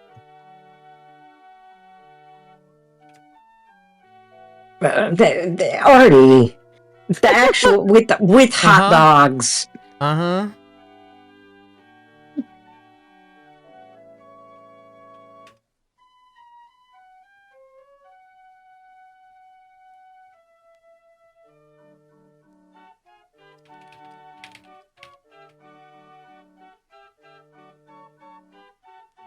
Nevin looks up from the table and makes eye contact with you, Ember. Oh, hi, Ember. Hi. Have you gotten the message I sent you? I did. I can. Yeah. Okay. Just making sure you understand. I do understand. You interested in some follow the coin? How many times can I play twice? Basically, I want to do a thing, but I want to know if I can play twice or if it's just once. Yeah, you can play twice. Basically, every play, you will keep going. On every round, your bet will double. And if you lose all of what you've put in. But if you win, you take the pot. So it'll start with 1 ticket, 2 tickets, 4 tickets, 6 tickets, 4 tickets, 8 tickets, up to 16 is when he pays out final. Okay, I wanna go twice. I'll tell you what I'm doing though. Okay. So, let's go. The first round of 3-card Monty is pretty simple. He takes his powers, moves the cards around. It's quite slow, and it's pretty obvious. Roll a perception check, DC of 4. Woohoo! Perceptamundo. And it's so easy. It's the left card. Heck, he even the way it's been moved, you can see the coin poking out. It's sloppy handwork. Double or nothing? Oh yeah. All right. Second round, he starts moving it around a bit more. The card's moving with a little bit more speed as he passes them around with his hooves. Perception or thievery with a DC of 12.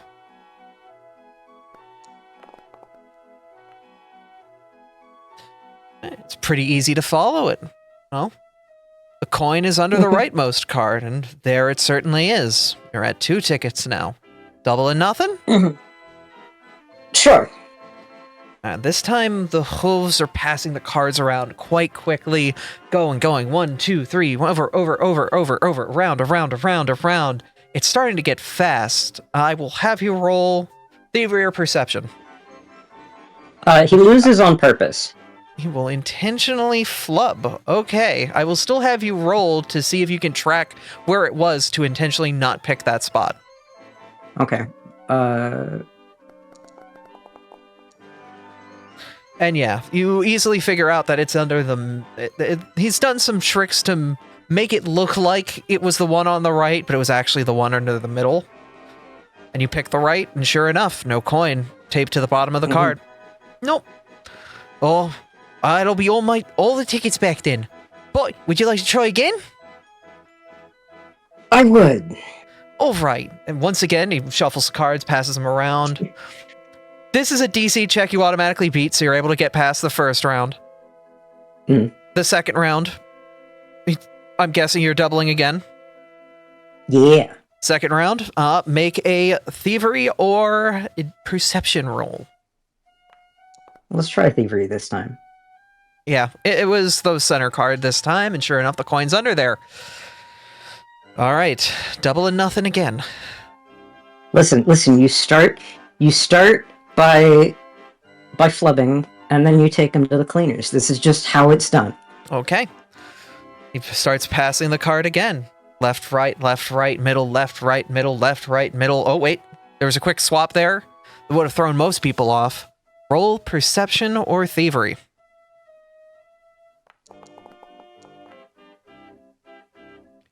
And it's thrown you off, too. No! I don't have another reroll. I used it earlier. Anyone in chat?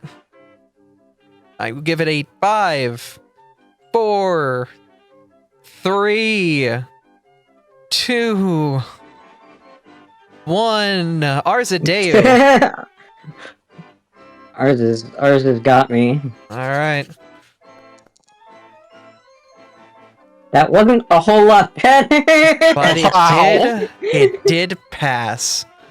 You're barely able to pick the card out. The way the light shines through the table, you see what appears to be like a weird reflection. It's a long shot that it's on the rightmost, but you pick it and sure enough, the coin's under there. All right, you're at 4 tickets, double or nothing. Absolutely. All Let's right. do this. They begin to pass it around, shuffling it more and more, left, right, center. The antlers on their head start to glow as they're using their powers to incorporate it into the movements to really make things tricky. Perception or thievery? I'm a thief. I'm doing the thievy thing. Come on! Alright. And sadly, with a flick of the wrist, you miss the coin flying off of one and sticking to another in a quick movement. You swear it was under the center, but the coin was actually under the right card. Dang. It's all right. You got me. Not had anybody get past the 5th round. I wonder why. and he winks at the... I guess the head nod at the antlers. Oh. Well, always a pleasure. Wasn't expecting to see you around, but good seeing you, Amber. Yeah. See you around. All right. That is Ember's turn. Volna, you're up. Okay, I have a potentially very strange question, but one that I have to ask for reasons. Is there anywhere that I could get a singular ticket? I would say you could always... I believe Horseshoes hasn't been done yet. That's where I Okay. was going to go on my round, honestly. And there is good old Pick a Ducklet, where we omit the reflex and perception tasks. You just roll a d20, and depending on what that d20 is, you get 1 to 5 tickets. Perfect. We're going to pick a ducklet. All right. Anyone else going to pick a duck? Well, if it's RNG, I might as well. Fuck it, let's Yeah. pick a I'll go duck. ahead, yeah. You know It's what? a- Yeah, you I- know what? Right. It is up at the blue, Everybody picks a duck. it's up at the blue tent at the top left of the map if people want to go. I literally need this to be either the absolute lowest or the absolute highest for things that I am planning. Okay. Hey, Grace. Shit. Hmm? Hang on. I'm having a hard time moving my... Move, you damn bug! I am What- moving what- you for you. What did you say, Tubta? I screamed, "Hi, Grace," while passing by. Oh, Ah, Grace Hi, Grace. Bye, waves Grace. and gives a smile before like starting to follow. Oh wait, hi. How are you guys doing? Her wings still wrapped up as she kind of trots along with you all. She's got what appears to be a big bucket of popcorn that she's been kind of just shoveling into her mouth. I'm here. I'm alive. I exist. That's a lot of complex sugars. That's good for you. It's good to see you, Grace. How have you been feeling? Better. Dr. Domicile's been doing great work. My wing's back pretty much mended. I just have to do a little bit of training to make sure it's strong again, and I should be good for international travel in a couple weeks. Oh, yay! That's great. Amazing. Yeah. That's fantastic. Thank you guys again for saving me. Yeah, just don't push yourself. I'm trying not to. She will kind of Do you just... want to pick a duck? I guess. She kind of trots over, the water in the tank kind of rippling with every loud thud of her doof, doof, doof, causing some of the ducks to like wobble a bit.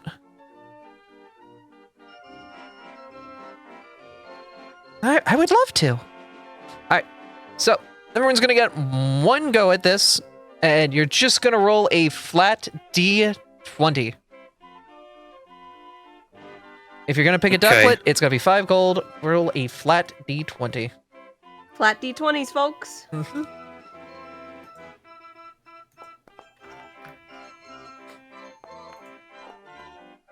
Show me highest of highs or lowest of lows. I almost Please, rolled for a the 20. love of God. Let's go! Oh, there's where the crit was. Okay. Toby, you pull out your duck and it is a single ticket. Oh, wow. Miles, you pull out your duck and it is a single ticket. Professor and Saphira, you take out your duck and it's 2 tickets. So Oh, you nice. get Ember, 3 tickets. Artie, you take out your duck in silver writing, 6 tickets. Hell yeah. Volna, as you pull your duck out, it doesn't have a number, but it has the letter G in gold text.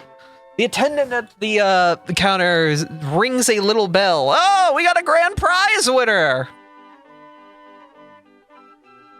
They go and grab 14 tickets and hand them to you. Hold on, I need to do some math here. Wait a second. I've made things considerably worse.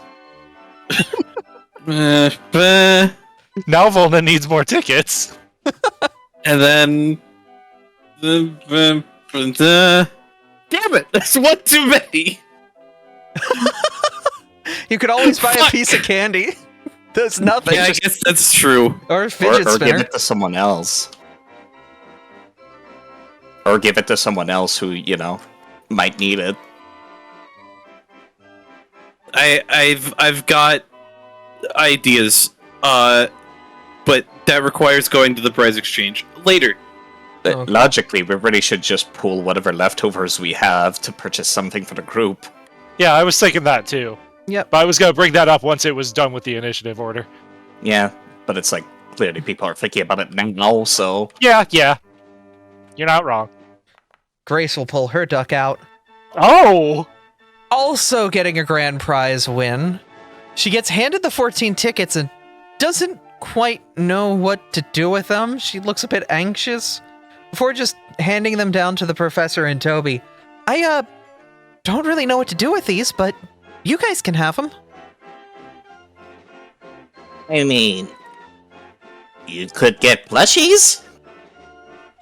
Toby shrugs. Her hands grip the tickets with a fierce intensity as her eyes go wide and she starts to walk away.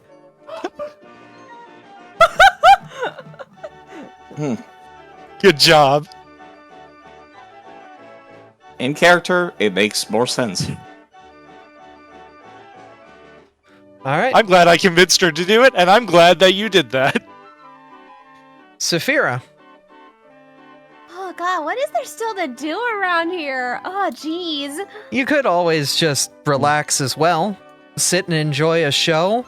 The kids are performing on stage if you wanted to hear the little performance that they are doing. Yeah, I think I'll just sit. I don't have anything else to do, and she just wants to spend some calm time with Miles, because the tunnel of love relaxed her.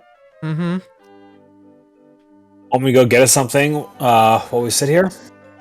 Sure, a snack wouldn't be bad. Any preferences on that, or surprise you? Surprise me. funnel cake, it's really good. Shut up! I was thinking the same thing. What, Artie could just whisper over to Miles? You don't know that. You guys can talk in aura even better. Yeah, you guys have I'm fighting talking type and speak. fighting. Yeah, you don't even know what he's saying. Artie, what are you saying? He's just gonna smile. You'll see. Oh, okay. Alright. Don't worry. Anyone else watching the kids perform on stage? Do we get anything from it, or...? No, just a little bit of lore. Okay. Well, now I have to go. Because, hey, we're already right here. I've dangled the L word in front of you all. I can't believe you've tempted us with the L word. I was gonna grab a trauma, and I'm like, nah, I've done enough. I just want to relax. That's it. It's the Saphira thing to do. Ember, are you coming over as well? Now let's sit this one out. Okay. As you approach, you see Tessa is sitting at the stalls, quite invested in the little play. It's quite a bit of a sight. Is anyone going to sit with her, or everyone's just taking their own bench? I would. Okay. Anyone else interested? We're all racing close enough to talking distance. I think we're fine where we're at. Okay. Me squinting at her token. What does she have curse-bound? Why does she have Cursebound? Wait a minute. From her, from when she did I think that's still from the fight. It is. Way back when. Whoops. Yeah, she still had that from then. Okay, cool. Alright, she should be fixed now. Okay, she's no longer Cursebound. She sits back a bit and is quite happy to see you join her. Oh, Toby. Ah, the kids are doing the play describing the founding of the town. You're interested in hearing it? That was the story about the mayor and how they're immortal, right? That was their great-great-grandfather, Toby. Right. I got that part mixed up. I need to destroy my old notes and start using the new notes. Uh-huh. Yeah. The kids are on stage, kind of performing. You see what appears to be a paper boat with paper waves underneath it, and let me get my rabbit Pokemon right. A Meryl dressed as a score bunny is on stage. A a piece of parchment in its mouth, and it starts to mumble, fire, and the teacher is like behind them, like, take the paper out of your mouth! Tommy, take the paper out of your mouth! I am Thomas Wildfire, and I'm sailing the seas to find new land.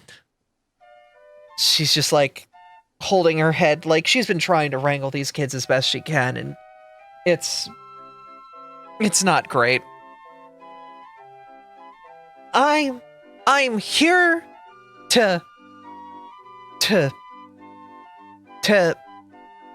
and the teacher kind of looks on like to settle Peridot Town. She's mouthing it out.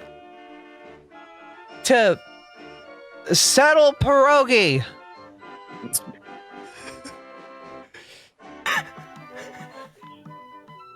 Eventually, you see the boat and the waves are being pulled off the stage by other kids as the Merrill walks forward, quite jaunty, with a old-timey hat on their head. They are approached by a Flaffy wearing garb similar to what you've seen Clarabelle wearing. And they approach alongside what appears to be a Ghastly wearing attire similar to what you've seen people over in Manara wearing. And they both announce to the crowd, I am the leader of the Grassy Plains Pokemon, and I am... And the Ghastly just freezes there for a moment, like the clouds of gas around them pause in the air as their eyes go wide. And then they just scream and fly off stage as the Lopunny teacher holds the bridge of her nose. Ugh. She walks off stage to excuse herself as the kids kind of awkwardly stand there for a moment before attempting to do a recreation of what appears to be the founder of Thomas Wildfire meeting the locals and establishing their village alongside the native tribes. It's certainly a heck of a sight, but something catches your eye for a moment. Part of the back crowd, you see what appears to be a Snowpix walking out in ceremonial robes, similar to what Tessa has worn around at the mayor's office.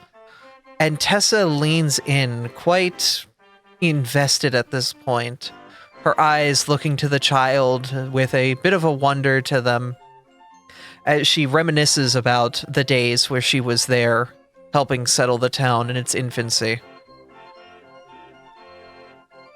The child themselves, sadly, doesn't really have any lines, just kind of stands there, and when the kids eventually get to the part of the play where they all have to sing a song about how wonderful Peridot is, they're kind of there doing that thing kids do when they're singing, but they don't really have the heart, and they're just like,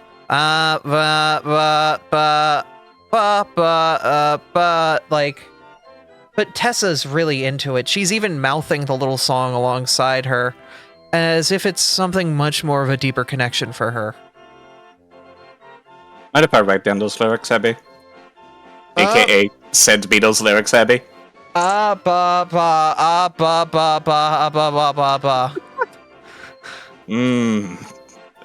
Something Very tells me enticing music here. You did not come up with any lyrics for this at all. No, and it's obviously... It's obvious. It's definitely the most, like, generic school song, like, we're the people of Peridot, here to start new land. It's very, very, very juvenile writing for juvenile actors. Yeah, ignore me if there's no actual lore. There's no fine. actual lore in the lyrics. It's very much a kid's play, but you can see Tessa's very invested in this.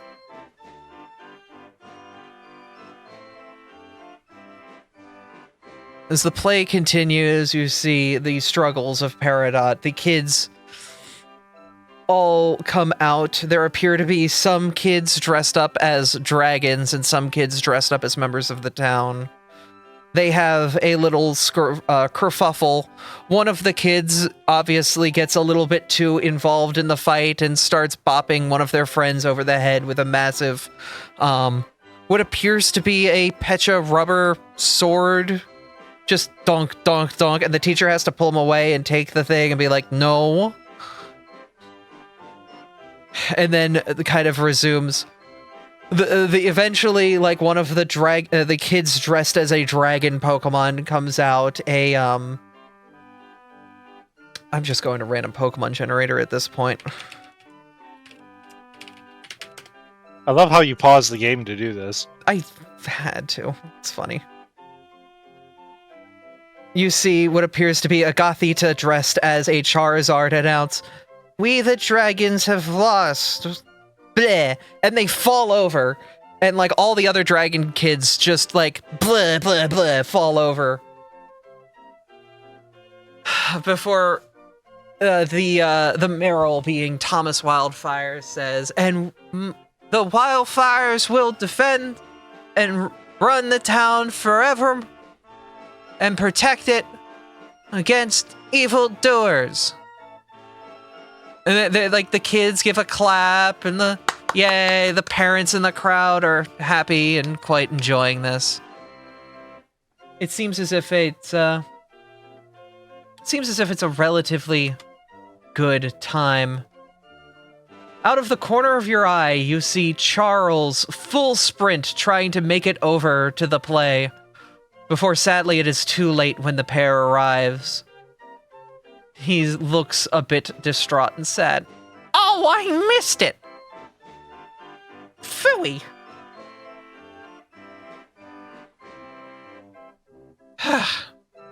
He kind of slouches on the bench next to you, Professor. "Oh, I missed the song? The town song's my favorite part." "Oh."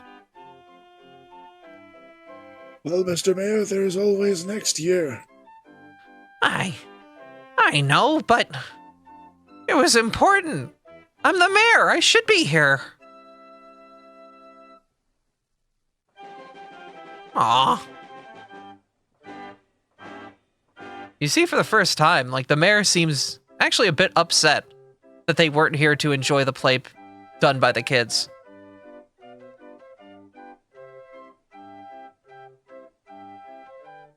Their wife seems to be consoling them a little bit. Or also kind of buying time, because I believe Side tried to reload the page and it's being problematic. No, it's not gonna fix itself, I don't think. Oh. I'm having the same issues the other GMs are. Control-Shift-R not pressing through? I mean, that just refreshes the page, and that still brings me back to 99% infinite loading screen. I can dump the session into setup mode and then pull it back out real quick. Maybe that'll fix it. Might help. It's possible. I will say that this has been happening even with a full reset of my computer. Okay, I'm gonna put the world back in setup, so that way people can participate. Because Toby's turn is next. Do we I was want going to to take say, our suggestion, do we want to take a break now while you guys figured that out, since we're near the end of the initiative order anyway? Yep, we have Toby, Professor, and Artie left, so... It said it'd be roll, at least. That's good. Yeah, I think we should take our break. Okay, I will put us into setup, and we will be back. Thank you guys for coming out and being here for the first part of the fair. We'll be back with the last couple turns, as well as the big top. And of course, our players getting their various prizes. So, we will be back. See you guys in a moment. See you soon. guess. This is technically the ending screen, but ignore this. This is not actually the ending. I need a BRB screen for the sessions, because usually I just keep us on the session. Just stick some OBS text over it. Yeah, something like that. Oh my god. Not actually ending. Oh my god, this has been great. Oh my god. I wanted to give you guys some fun lore, some interesting times, some interesting little bits of the story. That was as adorable as it was painful, Abby. That's what it was supposed to be. It brought up so many fucking memories. It did too. I was the dumbass kid during one of those plays who tripped.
Automatically, I think.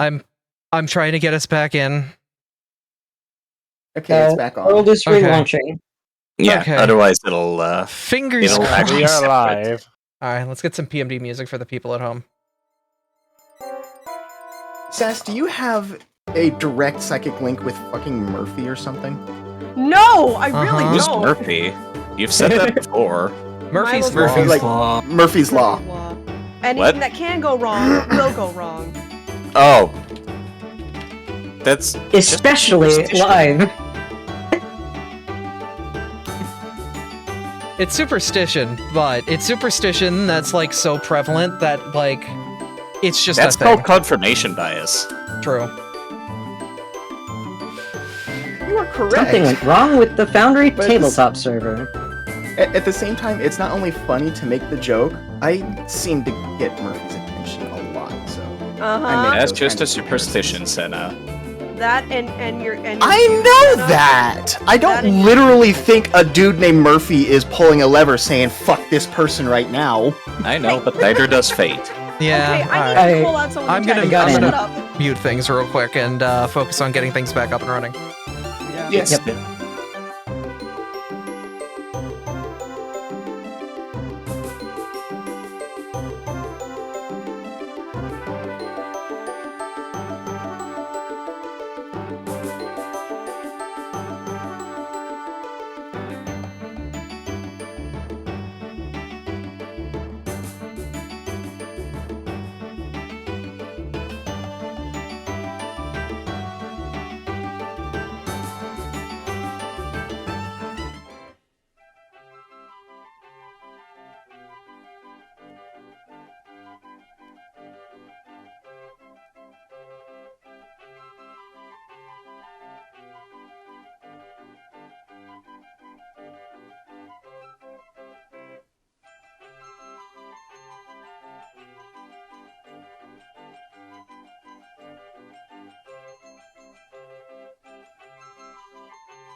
Welcome back, everybody. Sorry about breaking everything a little bit, but we've got it all fixed now.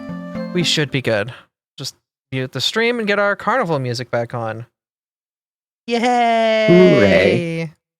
So what have we learned? Don't drag random commoners onto the field and give them icons that you find in a random folder in Foundry. Yes. Yeah, Specifically that last part. it's kind of important. Alright. Welcome back to the fair, everybody. We had a turn order going on. And we just watched the children of the town perform a play. It is now Tobta's turn. Can I go break shit again? No. They are out of bottles at this point. Can I go pop some balloons again? I will say you can, but you will only get one shot at it, and do it, you know, you already know the rules. DC 12, accuracy, blah, blah, blah, blah, blah, blah, blah. I thought that was a ranged attack. Oh, yes. It is a... why do I keep saying DC 12? It is a ranged AC attack 12. against a target with an AC of 12. Also, god damn it, Foundry refreshed on me. Yeah.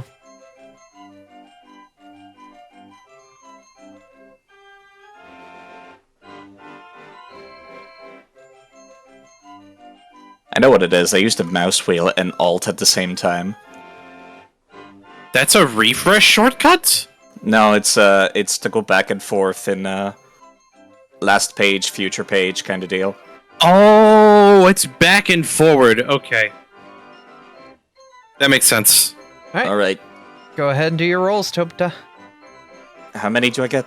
You get 3 rolls, and then based on whether they connect or crit, you will get that many d20s to roll for your tickets. So that'll crit.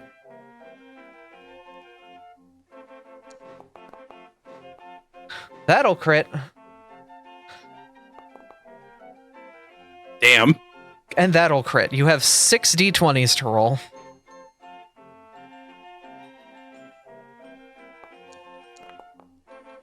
Whoops, that was a single one. Okay. Roll 5. Here's 5 more. Oh! Alright, so you got 2, 3,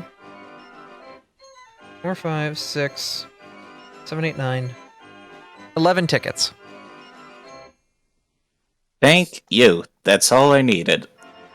Alright, Professor, it's your turn.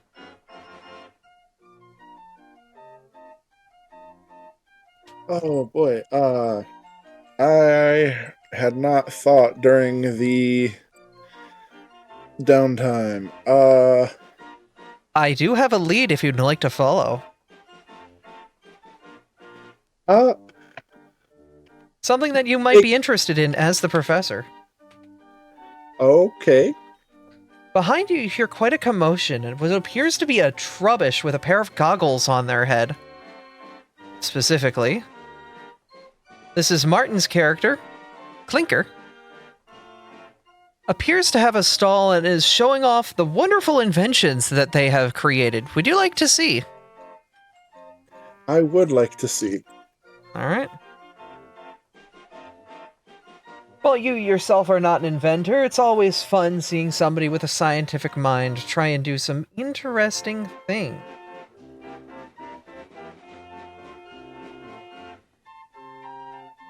The Trubbish, is anyone else watching the Trubbish as they show off their various ideas, sure, I'll take a look. inventions? Yeah, I'll take a look too. Alright, to go get the document for this. Because Martin had a specific thing for this. The Trubbish, it's odd. You don't see Trubbish very often, but it seems to be a species that has come into existence relatively recently alongside things like Grimer, where it seems as if pollution plus something else has made Pokemon come to life, but honestly, the Trubbish seems innocent enough and honestly doesn't have an awful smell, so it's just another Pokemon. The trash bag waltzes around, showing off the wondrous inventions that they are. I am Clinker. I'm an inventor, and I just came to town. I have a couple interesting things that I've been playing around with, and I wanted to show it all off. And I have here, they'll reach into a bag and pull out a small little gray orb with a stick coming out of it. This wonderful invention will immediately and the moment that they start to talk about it, poof, suddenly a cloud of smoke envelops them as the smoke bomb prematurely detonates. And you hear the trash bag coughing from inside the smoke cloud, using its little arms to try to wave the smoke away. Disguise yourself with a smoke bomb. Sadly, I rolled a die on that one, and the Clinker did not roll high on that going well. But they will also reach down. But don't worry, I've got something else. I've got a new type of gun. And they will reach over the counter and start to fuss around with things. And they will pull out something that some of you have heard about, but you don't really know what it is. A spoon gun. While it seems like this craft is maniacal in nature and they're not really sure what it is, you can ignore the word goblin in this situation, in the text of it. It appears as if a whole cutlery drawer is slammed in the front of the device.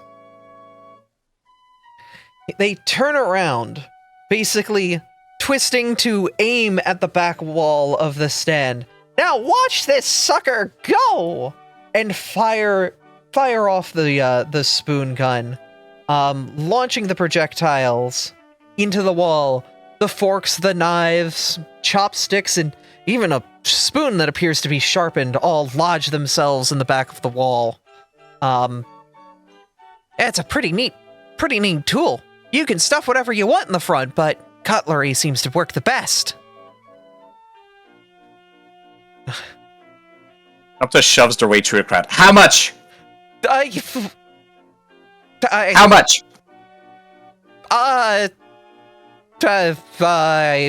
This is the only one. This is my prototype. I could give it to you for like 15 gold. I'm buying it.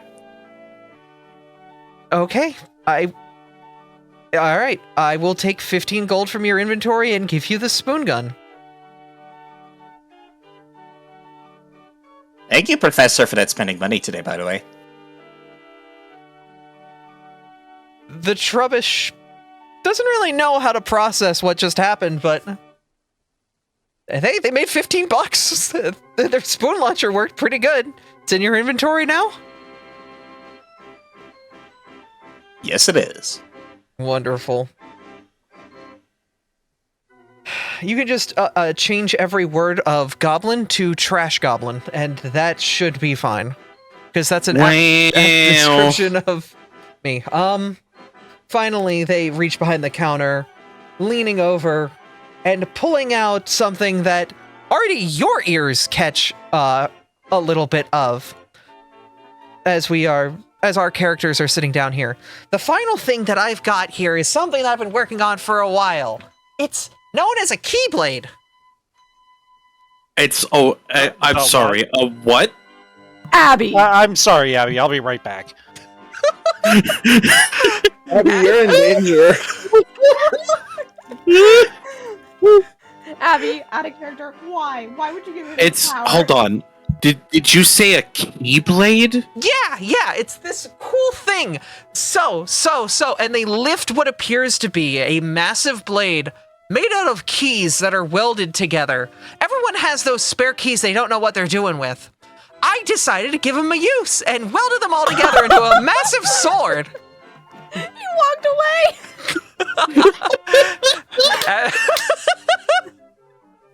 Never mind. What was that? False advertising. Can I hold on just a minute. Can I hold this blade of keys, as it were? Go for it. I would like to, using my blacksmithing know-how, determine how good of a blade it is. Go ahead and roll.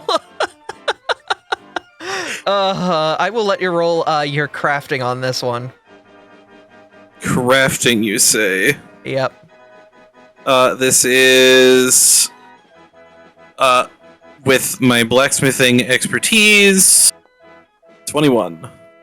You can tell that, yeah, definitely it's not exactly from a blacksmith, but somebody who's watched blacksmiths. With a little bit of a prying, you could probably peel the keys off and use them individually. But altogether, the massive bronze, I mean, it would make a good club, but you wouldn't really exactly be cutting through things with it. But maybe the keys that detach off of it could be useful, I think.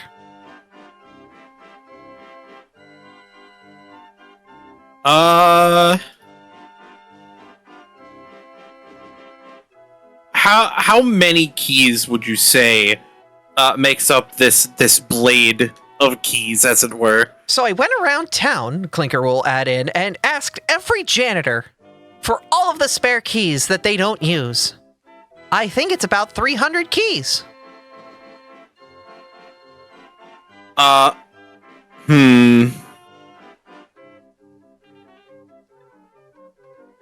pay you 10 gold for it.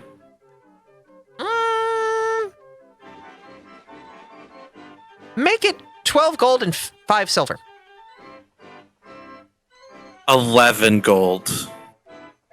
You drive a hard bargain.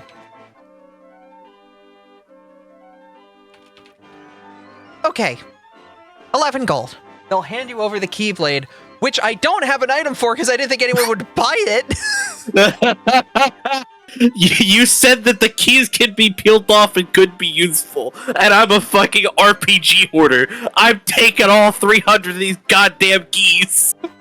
Also, we have in the permanent record that you said this was all the spare keys from every janitor, meaning that we potentially have a key to every door in town. Yes, good luck Yeah, rolling exactly. a 1D 300, landing on the 300 and grabbing the right key off of it.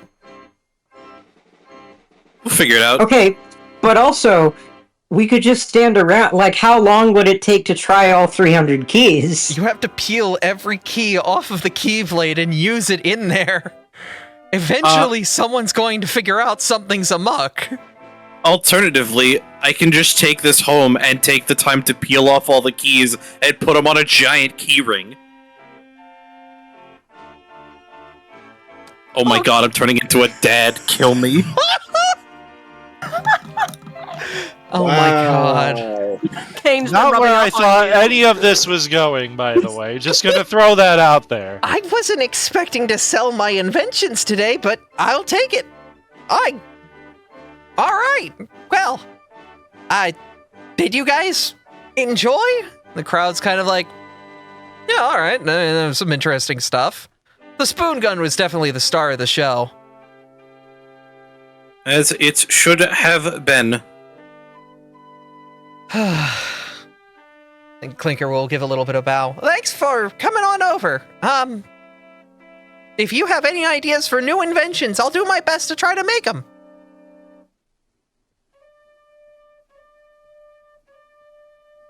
They look around, seeing if anyone has any ideas. We'll be in touch. All right, Scary Tinkaton.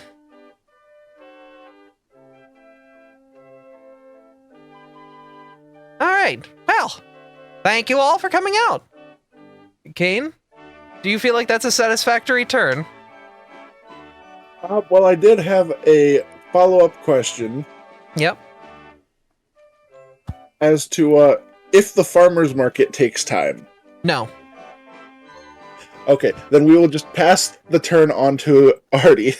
All right, Artie, it is the last turn, and then you guys will start to use your tickets at either the farmer's market or the prize counter before heading into the big top. Wanna play around of horseshoes? Sure, I've never really been good at it, but I could try. Neither have I. All right, well, It's like bowling. I'm not good at that either, but I like playing it. okay, that's the red 10 up there. All right. All right. Okay. So this is an accuracy game. You're going to roll 2 d20s and hope that both of the results are close to 10. You're trying to essentially use them as the lateral and horizontal coordinates of a graph. You're trying to hit 10-10 in the middle. The closer you are to both rolls to 10-10, the more tickets you'll get. It's All right, fair enough. It's a pure RNG game. That's what I figured by reading it. Is anyone else want to join in? I will. This is the I'll see if I can horseshoes. Yeah, this is horseshoes. Yes. Yeah, I'll join in. Sure. Okay. I will too. It's a Everybody, fun little game. Figure why not? everybody participating, will roll 2 d20s. Your goal is to try to get 10 on both die. The rare time you don't want to crit. Oh my god. Oh my days. Okay.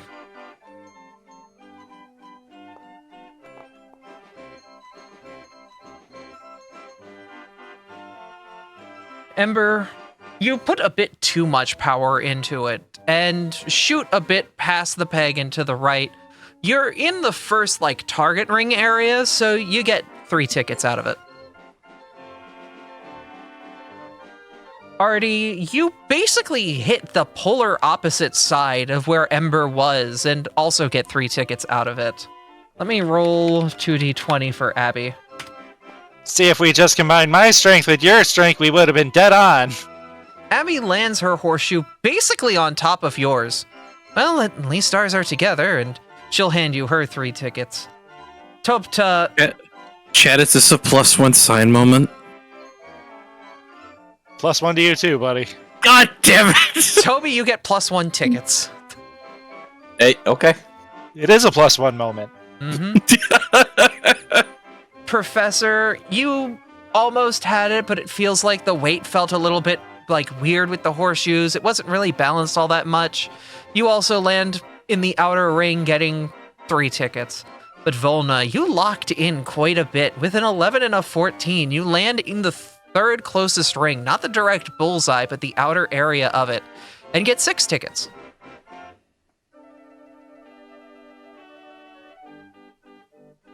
All right. And that is the last round. At this point, it's time for you to spend your tickets.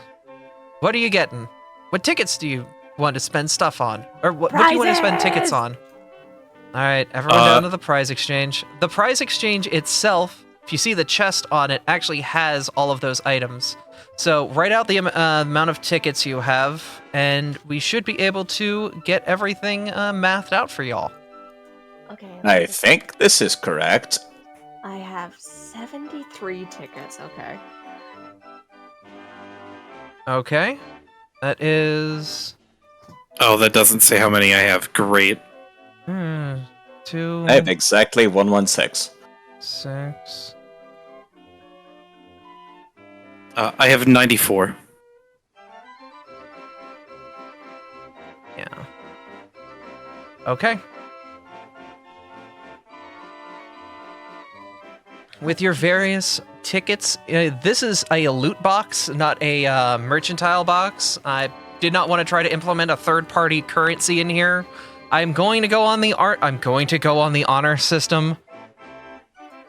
Take what you want and remove your tickets. I am trusting my players to not steal in this situation, and I don't want to have to go through my VODs and rip everything apart, so I'm trusting y'all to play it fair and grab the items that you want. I did not want 4 of them, game. Jeez. It's because there are 4 DMs in. We know this problem from the K9 Magnamar unit. It's fine. You only got 1 in your inventory.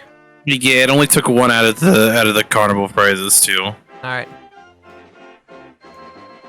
I will take. It gave me 4 social shell flowers for some reason. Let me delete those.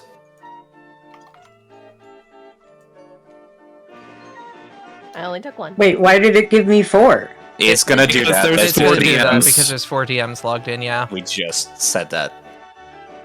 But does it go away or? If you- You have you have to to delete them delete the yourself. extras. Yeah. Yeah, it's Okay. it's a weird Foundry thing when there's multiple DMs, and How about I just add them to my inventory because I could just drag and drop them from the list? yeah, you can do that as well if you want. So you should be able to just drag and drop one from the inventory into your, or from the compendium as well.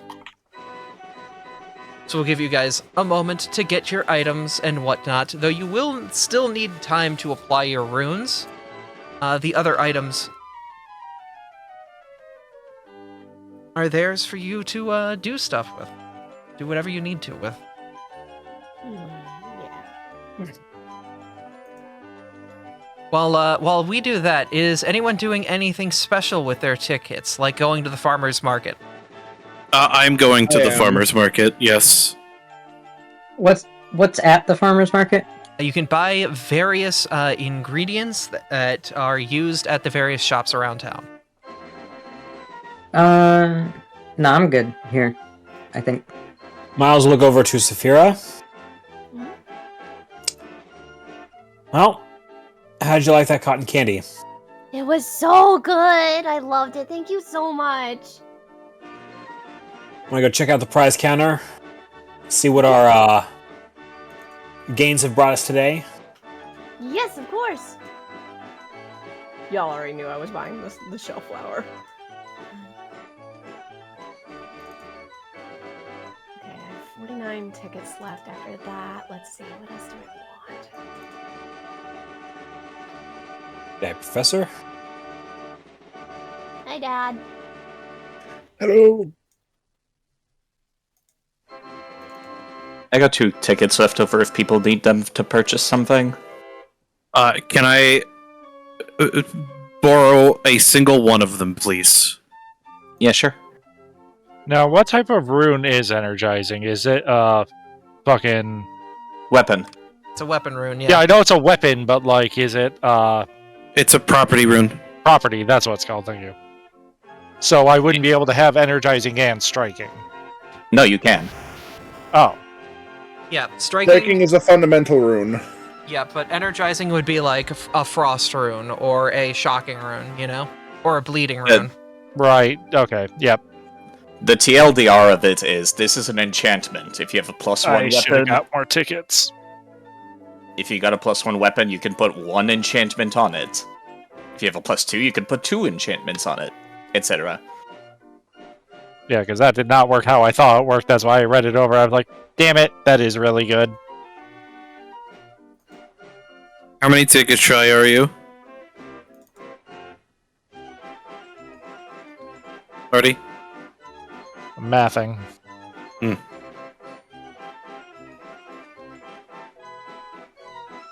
No, I don't need that. 14, don't worry about it. You could have my leftover ticket. Do we have anybody else who can get rid of some stuff? I will give Artie 12 tickets. Goodbye, my last ticket. To Artemis it goes. Anyone have a spare ticket? I have a spare ticket after all of my purchases. Artie's got enough for the Perfect. rune. Alright, I'm about to do the most childish thing in history. We already knew this was coming. You're buying a fuck ton of plushies, aren't you? Yes. I Yeah. didn't call me out first of all, but yes. I'm mathing to see how many I can buy with my spare tickets. Hang on. Isn't it 1 for 1? It's one It's for free. Yeah, it's 3 for 1. 49 tickets. I'm sorry I had to canonically buy the last item on the list because of a picture that was drawn. Oh, That's fine. Oh, God.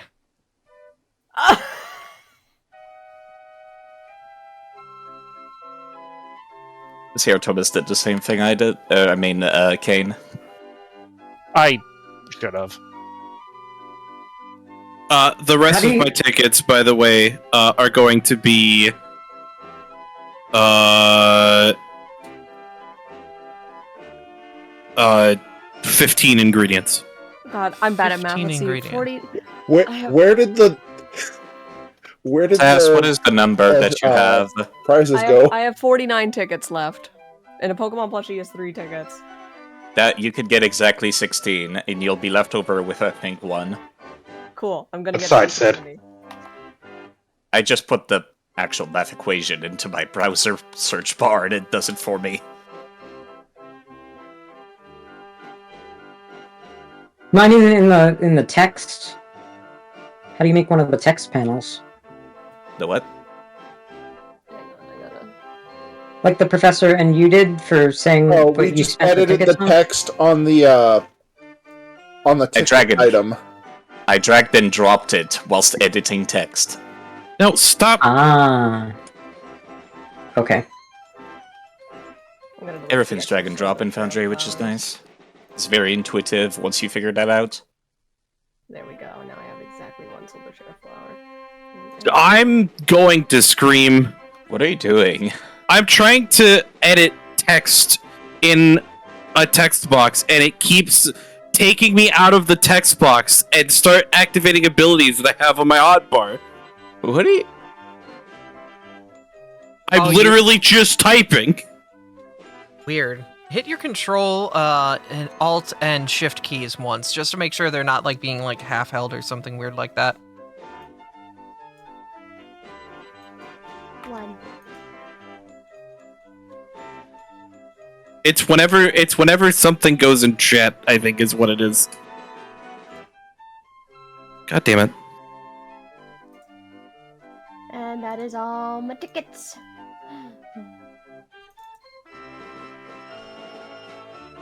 Okay. Let's see. Ooh, piece of candy. That math worked out beautifully that I had exactly 1 ticket left. For Yay! a single piece of candy. Yes. Carnival candy's really good though, out of character. Yeah. Anyone have anything else they want to do with their tickets? I do, but Miles is gonna try and keep it on the down low. Oh, okay. You can message me what you're doing with them then. Yes. I will say, Professor, you have a feeling that Saphira's room is going to be covered in plushies based on how many plushies she's getting from the prize exchange. Let's see. That is First- perfectly fine. I'm not seeing plushies in the prize exchange. Oh, it's not in the prize exchange list because we had to recreate the inventory because it wasn't in the inventory that was created from because blah. Oh, okay. Yeah. Anyways, I have no more tickets, and I have 15 ingredients. Hey, nice job. All right. So those ingredients can basically be handed to Clover to 1-to-1 for one of her items in the shop without having to pay for them. Ooh. Oh, that's handy. I didn't know that. Shit.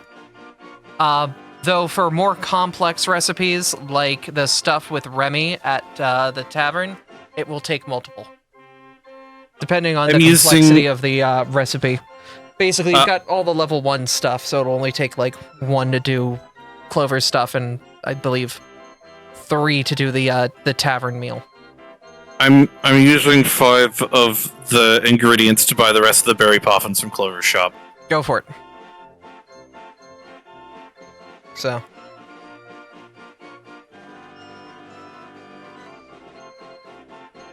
Alright. Anyone have anything else they'd like to do before we move into the big top? Big top, big top. Big top. Who doesn't I like would it? actually like to intercept Saphira on the way to the big top. Oh? I'll hear it. She's already eating her candy, by the way. Saphira, I need to know. Yeah? You're a very powerful sharpshooter. Yeah? Are you going to use your abilities in a very responsible manner? You act like I'm not gonna do that. Of course I'm going to be responsible. I was asking very genuinely. Well, of course I would. Top In that case, I want you to have this. Tupta will give the spoon gun to Saphira. Why are you giving me? Oh my Oh, god! Yes! I trust you to use your powers for good. Okay, hang on. I need a dragable so I can. Hang on, I need to drag this into my inventory. I'm gonna put it in the stash. Yeah, can you please? Thank you. Why It are is you what all it is. doing this? We've seen what she's been doing with the pie gun. I can't believe we've given the gremlin the fucking gremlin gun. Mm-hmm. So I have a perpetual pie tin. I have a new gun, and now I have a spoon gun. I have a feeling that all of our cutlery is going to be mysteriously gone. So crazy. I've moved the spoon gun into my inventory. Saphira, Yes? do not take the cutlery from the house. If you need reloads, come see me. I will. Besides, I got this cool new thing. She shows off the solar shellflower she got from the prize counter. Yeah, I got one of those too.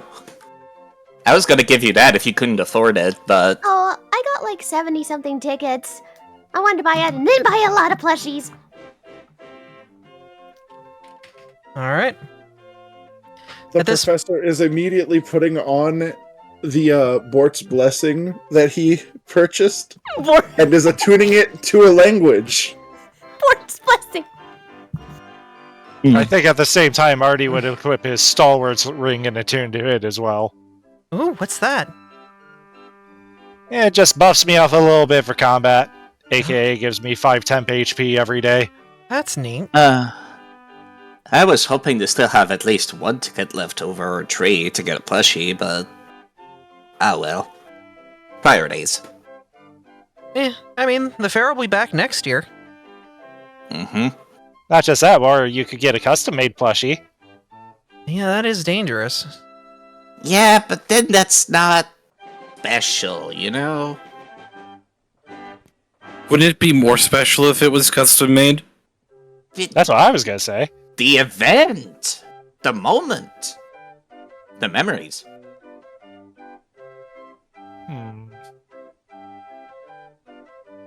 I could commission something any time of the year, but I can only get a plushie from the fair once. Once a I guess year. when you put it that way. It's not the last time it's gonna be around. I know. The last time this year. Exactly. It's fine. I'm sorry. Honestly, Overrated. like I said, priorities, Artomus. I mean, yeah, you bought a couple guns. They sell guns at the prize gift. Oh my god. I'm not sure this thing that shoots cutlery even counts as a gun. It's literally called a spoon gun. What do you mean? I am concerned about that thing. Does it have a safety? It is. It could be technically a trebuchet. Saphira said that she would only use her powers for good, and I trust her. Okay.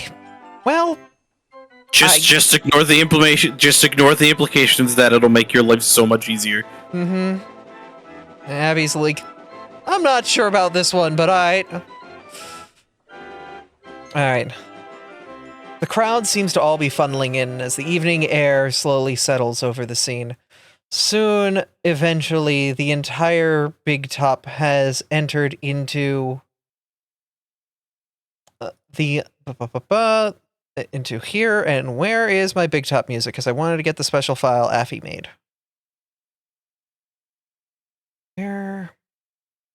Where's the Big Top music? Because it should have been... Oh, it never uploaded. Okay, hold up. Let me go find the file again. Can't believe we're about to get blasted by entrance of the gladiators. So, actually, Affy, can you send me the file again? I don't know where it went off to. I can do that. Thank you. Affy has gone through the annals of history and found, yes, in a recording from 93 years ago of entrance of it was entrance of the gladiators, and has gone through the effort of removing as much of like the old-timey static and issues with the file as possible. And it is technically perfectly fine because it is so long past the era that this file would have been like...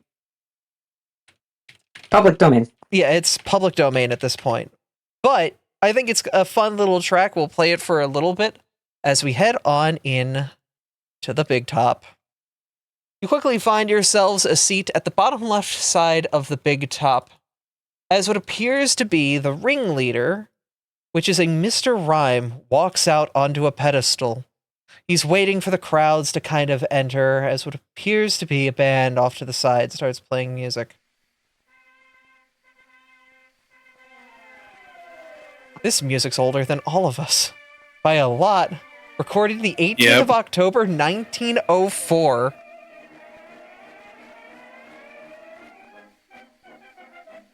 Welcome, everyone. Oop, sorry. Go ahead. No, I did not mean to interrupt. To the greatest show this side of the air continent. Brought to you overseas.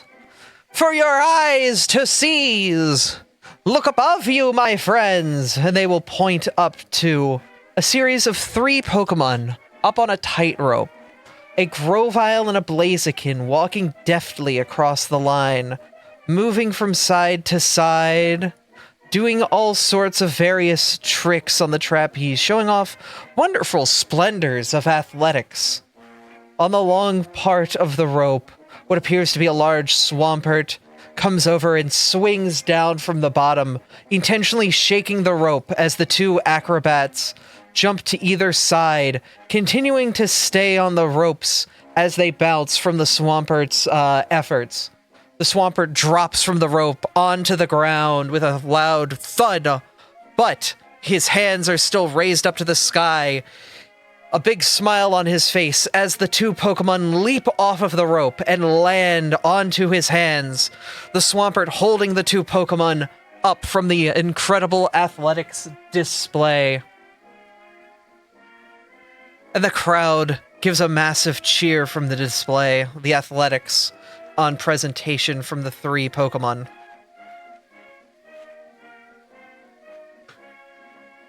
After a moment, they wave and start to head off to the side, as the next group comes out, what appears to be... Not 1, not 2, but 3 large bears, all of which standing on their hind legs on massive, what appear to be rubber balls, using their deftness and their quick thinking to roll the balls around the stage as they start to do laps catty-corner from one another, doing circles around the arena as the 3 continue around. The crowd once again goes quite happy with this, cheering for the bears as they perform the wonderful show, all of them dressed in clown makeup. It's quite a spectacle. Players, how are you enjoying the show so far? I don't get it. Volna's impressed by the feats of acrobatics and athleticism. Yeah, I think that's where Artie's at. He's more watching the acrobats.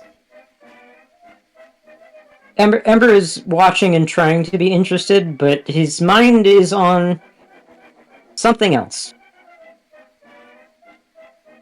For a moment, they come to a stop at the side of the arena, the bears having done their show. They get off the large orbs and give a bit of a bow, quite happy for their performance.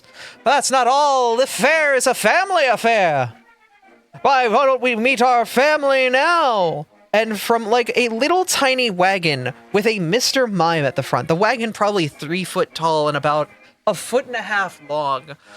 Like a toy wagon for a kid. You see the Mr. Mime using his feet to kind of kick it out. Well, there we have it. The father of the Mime family himself, and he will wave to the crowd. But who is inside your carriage? Oh, is that Mama Mime? Oh, is that baby mime? Is that little brother mime? Is that big sister mime? Is that grandma mime? Mr. Mime? And, of course, Grandpa Mime. The crowd is quite amused by the sight of seeing the 7 clowns come out of such a small space. How they all fit in there is a mystery.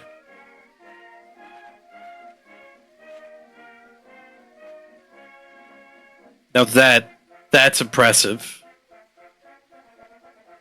The clowns, just as quickly as they left what feels like almost like a pocket dimension from inside that carriage, all head back inside as the mime kicks himself over to the side of the arena. And finally, the biggest and most important show of all. Why, it's the thing that put us on the map. Watch as the amazing Copperage disappears right before your eyes. And at a moment, you see what appears to be a large Copperage walk in. But unlike all of the other stage performers, he's walking slow, his eyes unfocused, as he slowly makes his way forward into the ring. It's odd, but it feels like the air has shifted, and for a moment it seems strange as the Mr. Rhyme calls him over. Ah, well, my wonderful friend, watch as I use this family relic to make this Copperage disappear. He waves his hat above his head for a moment and reaches his arm deep inside. And for a moment, he riddles around for a moment before pulling out what appears to be a metallic orb, the top half red and the bottom white. No fucking shot. Watch as I show you the magic. With a flick of his other hand, large curtains appear around the massive elephant, making him disappear from sight before the mime presses his hand with that orb inside the curtains. You see what appears to be a flash of red light, and then the curtains, poof, gone. The elephant, no more. Nothing but the dirt underneath him there. The crowd goes wild at this. The cheering, loud, almost deafening. How could such a thing happen? Players, what's your reaction to this? I have just put it in chat.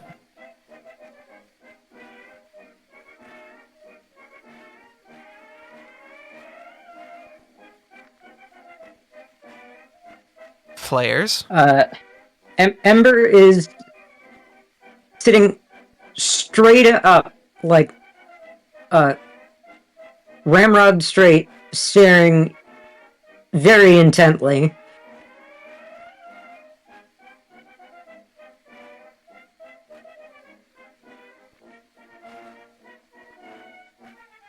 For a moment, it seems as if there's an uneasy air before he gives a bit of a bow and remakes the curtains appear. The elephant that had disappeared, he puts his hand with that strange orb back under the curtains, and you see another flash of red light, and the Copperage once again appears. Artie, you feel that something definitely is wrong here. You know it. And you can see Abby also. Doesn't seem right here. It seems as if a few people from your group don't exactly know what's going on here. But would anyone like to roll a check, a recall knowledge, to see if they know what just happened? Or if you think your lore would have you know exactly what this is, just say something. I would like to just roll recall knowledge, if I may. Go for it. The professor's gonna pop a piece of candy. I am also going to recall knowledge my lore. You, Artie, I will have you roll a secret d20.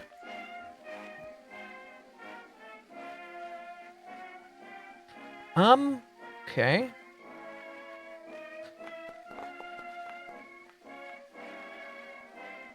You know exactly what this is, Artie. Yeah, I figured with my past. And, yeah, go ahead, Ferris. Give yourself a plus, roll and give yourself a +1 on it.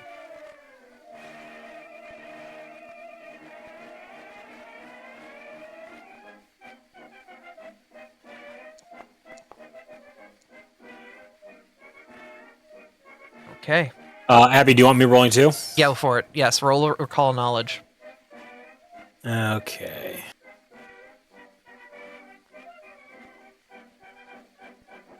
Let's see, recall knowledge.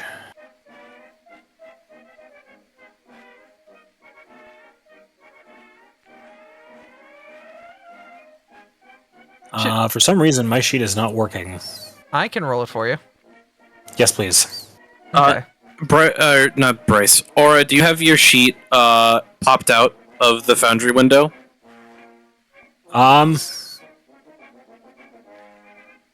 Let me go ahead and refresh my page and see if that helps. Because I know the pop-out function has issues in Foundry with dice rolls sometimes. Okay. Miles and Ember, you both know exactly what this is too. I rolled for you, Miles. Perfect, thank you. Professor, Hi, you've heard of something like this before. There are bags that can do this kind of thing. You can store a lot more things in those weird dimensional bags, but that's magic. This seemed like a very neat light trick. But maybe it'd use some magic too.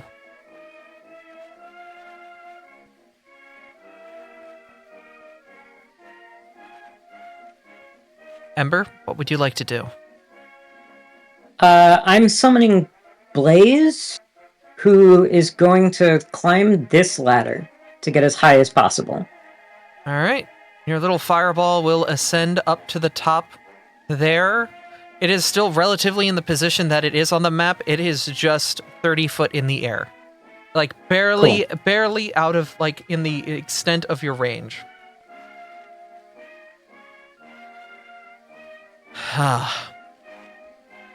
Well, the show seems to be wrapping up as things continue on.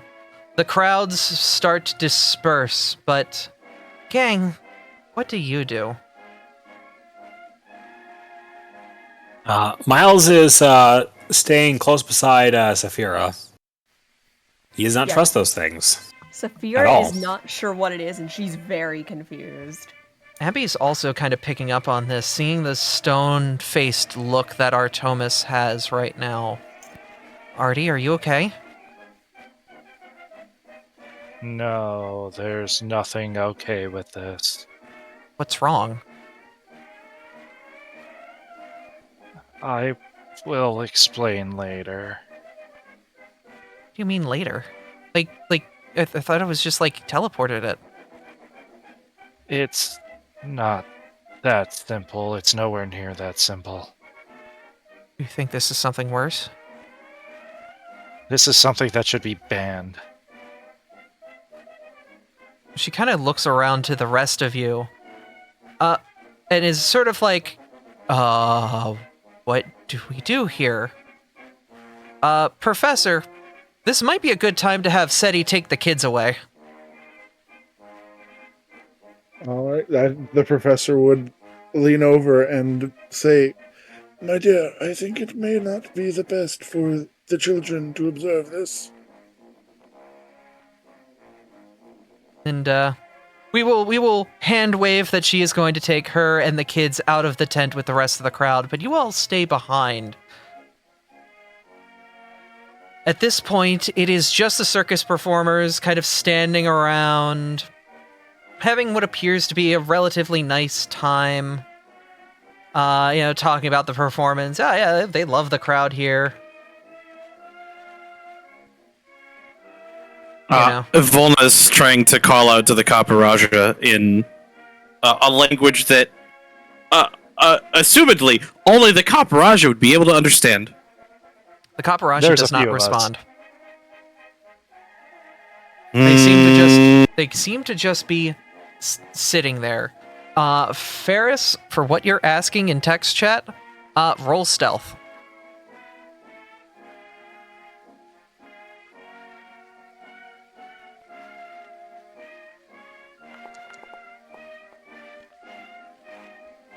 You're able to slip away into the shadows.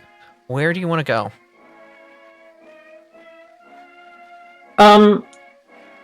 I'm going to be on the perimeter, but the important thing is Blaze up top, and I'm not letting any of the circus performers, but especially Mr. What's-His-Face, out of my sight.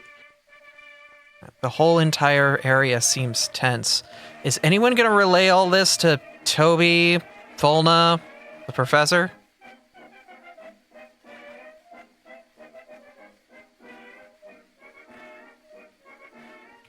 I mean, Volna's over here making their own assumptions. All right. Professor, Toby, how are you reacting to all this? You're seeing your friends sort of start to get on edge. What are you guys doing? The professor is asking Artemis what is going on. In steel language, it should be known. Artie's just like 10 minutes ago, the professor did not know that language. Artie's just gonna look to everybody and just let out a sigh.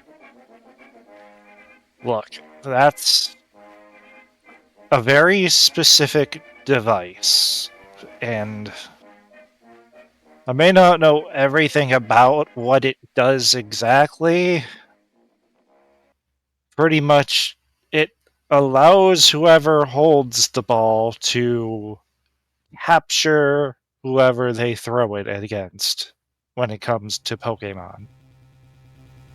Excuse me? Now, there's been many questions on what this actually does to a Pokemon, but back when we were doing research on the Grass Continent,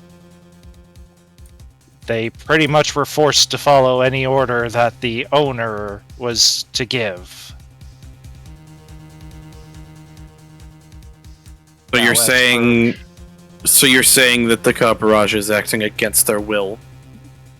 I don't know if it's brainwashing or what it really is. That's where a lot of the knowledge kind of falls short. Because we never had any actual items such as this in our possession. However, they were... And he's just gonna kind of look down. They were used against us.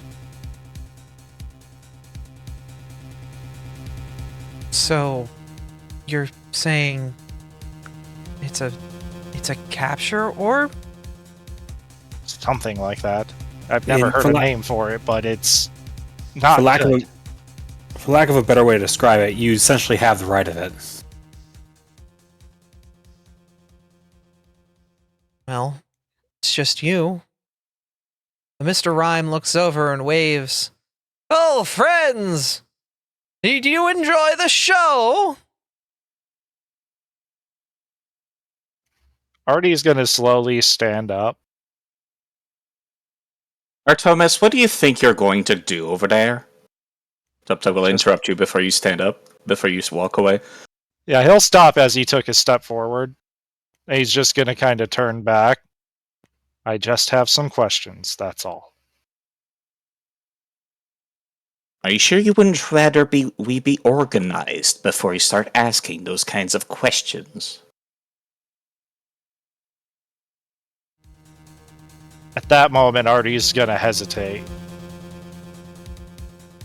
Because normally he's a man of instinct, he would have just walked up there. However, Toby's words do have a lot of logic to them. Topta is pretty much the opposite. Alright. What do we do then? This is not something that should just be displayed to the public. Be a lot better if we were all on the same page on what exactly you think will happen if things go badly. I feel like we know the answer to that question already. Alrighty. We fight. Yes. But to what extent? Exactly, Volna? That part I couldn't tell you.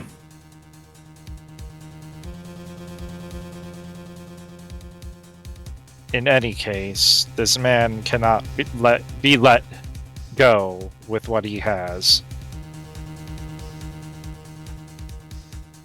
I'm not letting that thing leave this area without either being properly disposed of or being put in the right hands. Someone who Ms. Von- won't use it for this. Ms. Von Wild, you're a city official. What do you make of this? Look, if the carnies are doing something illegal, they're doing something illegal. I could try and see if I can go get Jack. That's exactly what I was going to ask. Are they doing anything illegal? I don't know, but it sounds like whatever Artie's suggesting, they're doing something that's not right. I'm inclined to agree, of course, but... I could see if I could get Jack, but you know how Jack and I are.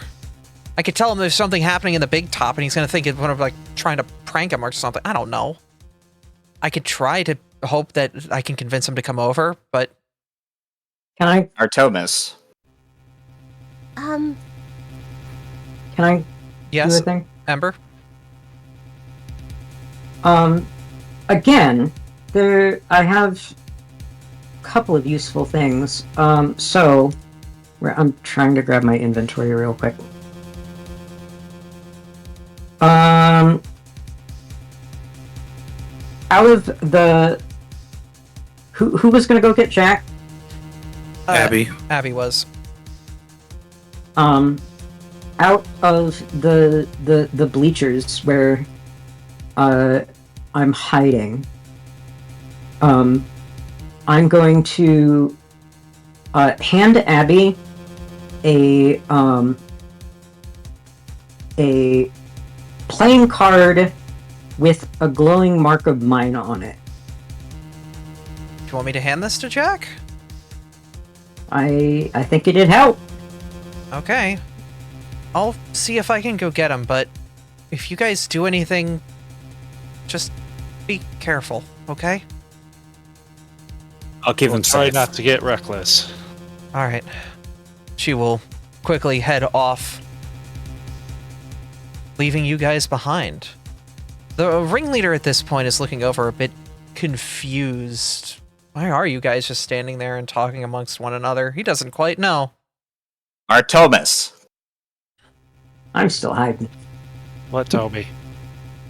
Toby will just say one word with a question.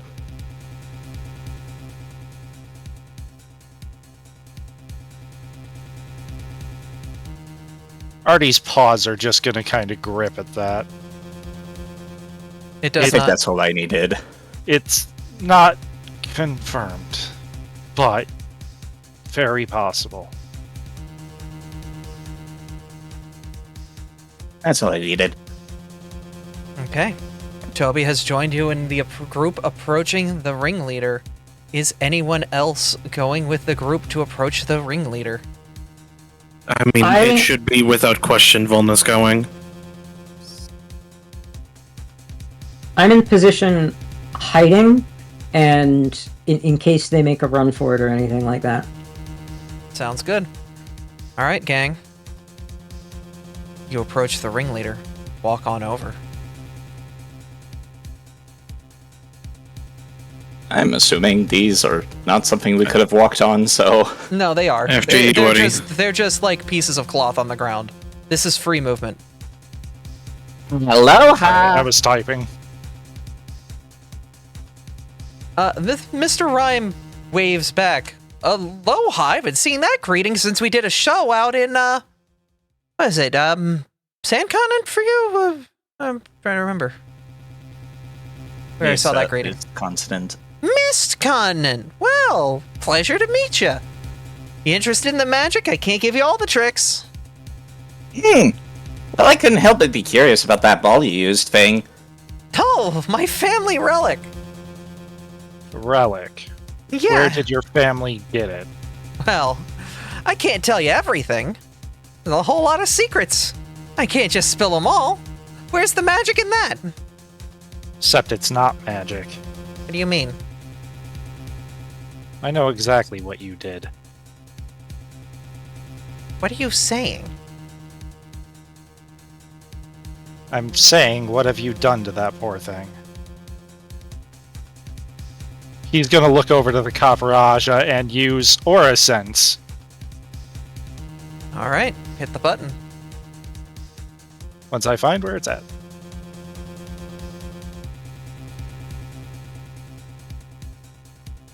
Or Aura Sight, not Aura Sense. Okay, roll your occultism. Yeah. No, it's exactly what you think it is. But it seems... He's gonna start humming to himself, don't mind me. Repeating a spell, I assume? Yes. I know your tricks! It's like the only reason why all my characters have spell slots. Yeah. What are you saying? How long have you had it under your control? Are you gonna try How and steal long my... has it not had the ability to think for itself? What do you mean? Our friend here is perfectly fine doing whatever he wants. Don't you agree? And the Caparaj You'll only looks agree over, because you said so. and sure enough, in the suggestion of the mime, he nods, but it seems as if the mime is either deluding himself or using it as cover. So I have a question. Uh-huh. Oh. The professor is going to keep his eyes on the ringleader and get somewhat closer to the Caparaja, just seeing how the ringleader reacts. And I had a much different idea just now. Whoa, whoa, whoa. You don't need to get close to the staff. They're... Are you trying to learn my magic? Well, your foot's starting to jump No, there. I am merely wishing to shake the hand of a talented performer. Let me roll a check real quick. Oh, I think I know where this is going out of character. Kane and I may have been talking. I like this. I like this.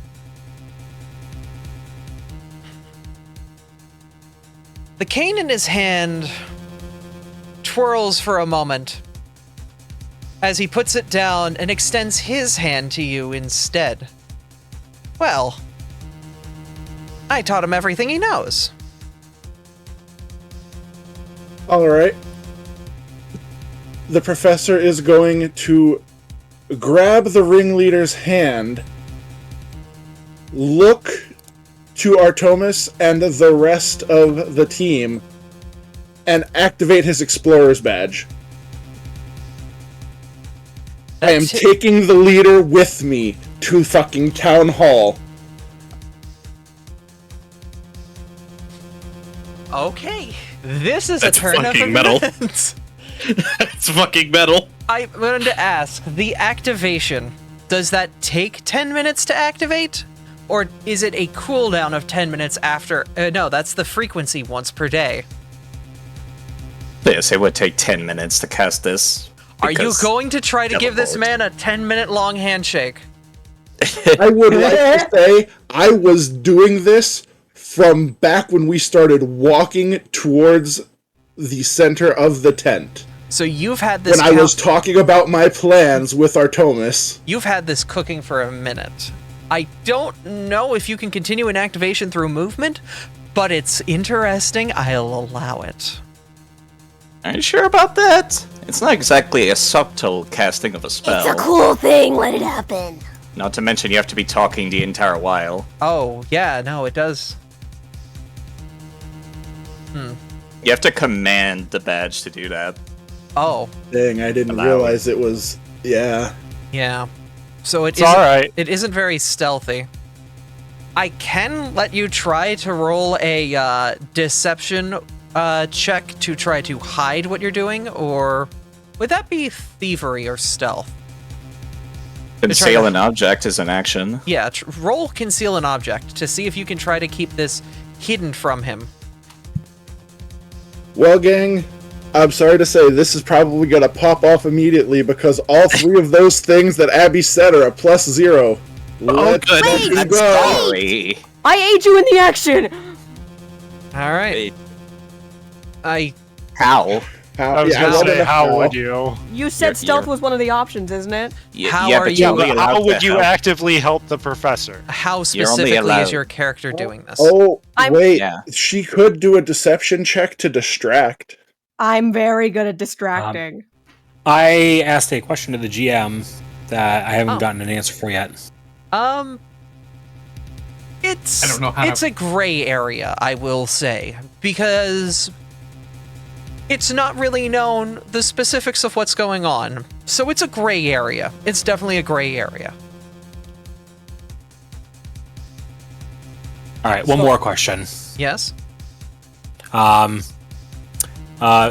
it down in a GM whisper. I will message you the answer. I'll wait for this result before we do anything further.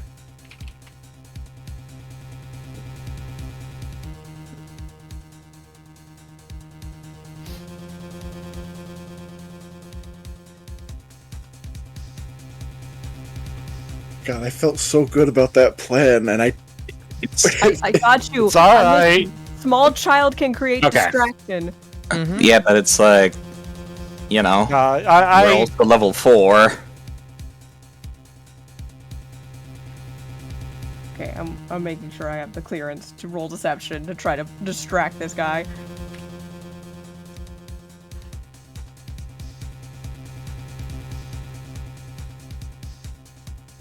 Don't worry, guys. We have backup in position. Kinda. Kind of far away. We do also technically have backup on the way. Hey, hold on a second there. That laser gun moved while the game was paused. Hey. Hey, wait a minute. Who did that? Because I wasn't actually in control of them. Wait a Peter! minute. What? Who did that? Put him back. Thank you. I don't know. It could have been somebody misclicked. How dare he try to gain favorable position on us while we're trying to perform shenanigans? Mm-hmm. Cheater. Anyway, am I clear to roll deception? Try to. Anyway, are we clear to cheat? You're gonna need some damn good rolls. That's what I will say. While your aid will be helpful, Professor's gonna need a bit. Monster roll. Monster roll. Okay, so I will roll my deception, and then I will see. You would tell me what the aid would be for it, right? Yes. I'm here appointing that. Mm-hmm. Good luck. I have an hero appointed today. Better. Okay. I believe that is a +1. +1 aid for you, Professor. All right, Professor. Try to see if you can keep this hidden. Oh, hey, look at that. We've got a macro for it. Oh man, look at that macro. Oh, Kane stepped away a moment. I'm back. Welcome back. There's a macro on screen. Go ahead and give yourself a +1.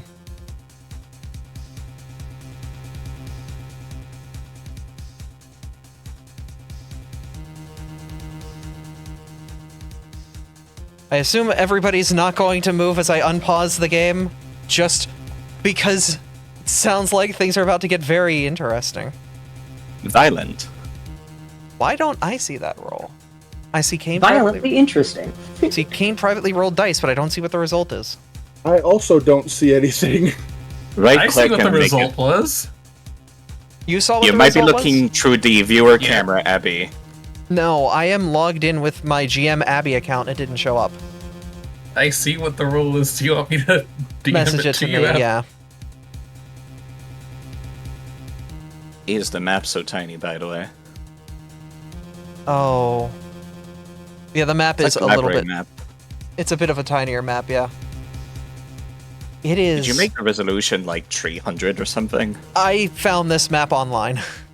Because I could Yeah, not you- make a big top map with what I had in Dungeon Draft.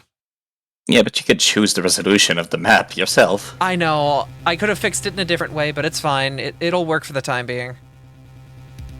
Because this is going to stay relatively contained. Professor, your chanting is very audible as you approach, but Mr. Rhyme can very much see it. They pull their hand away, not quite sure what you're doing, but keep a bit of distance. Do you cancel the cast? At this point, I would cancel I would drop it. Okay. What are you doing? You're trying to take my family relic. Boys? He'll look back to the rest of the carnies. Get him! Combat. It's time to roll initiative. Think fast, chuckle nuts!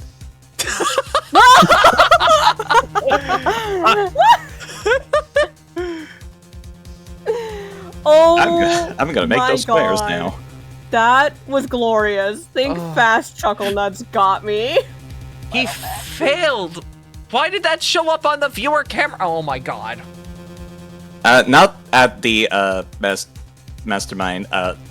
Those 4 people, because it's a 4 square continuous line. Okay.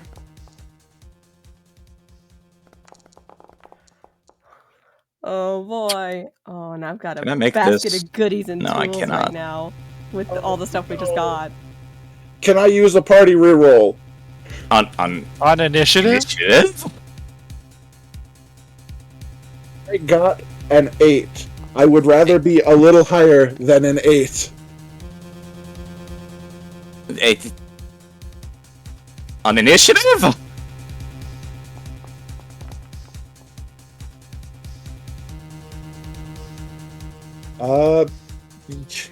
Yeah, you're right.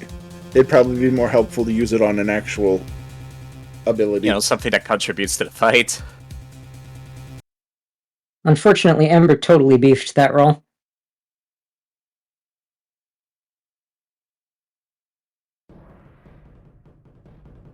All right. Let us...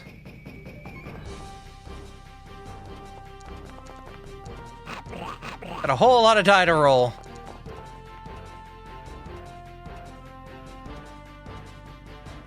And ignore this roll, because he cannot go until after that happens.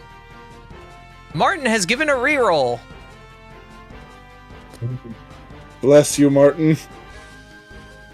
Yeah, you better give them a kiss or something.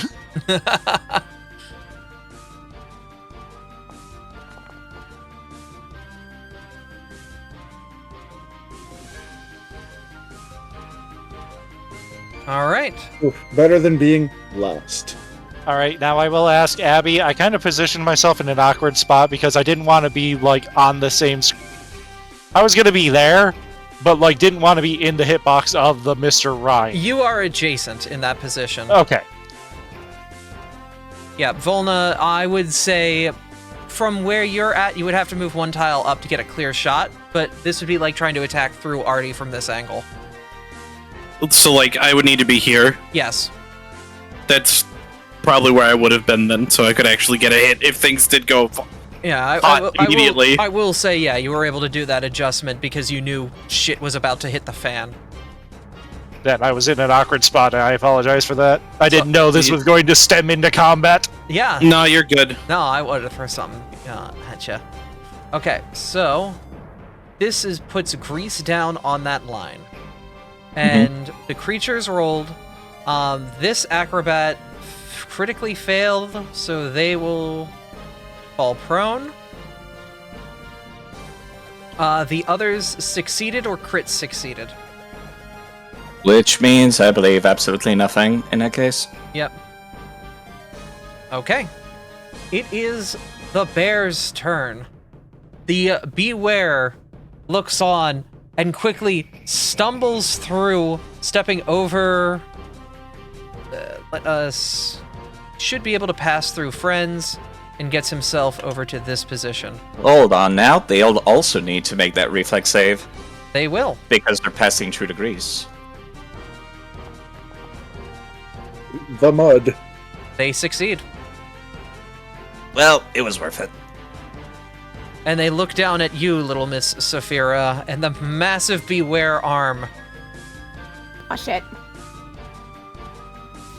goes to try to hit you. Boink! Rolled a Oh, they missed. 17.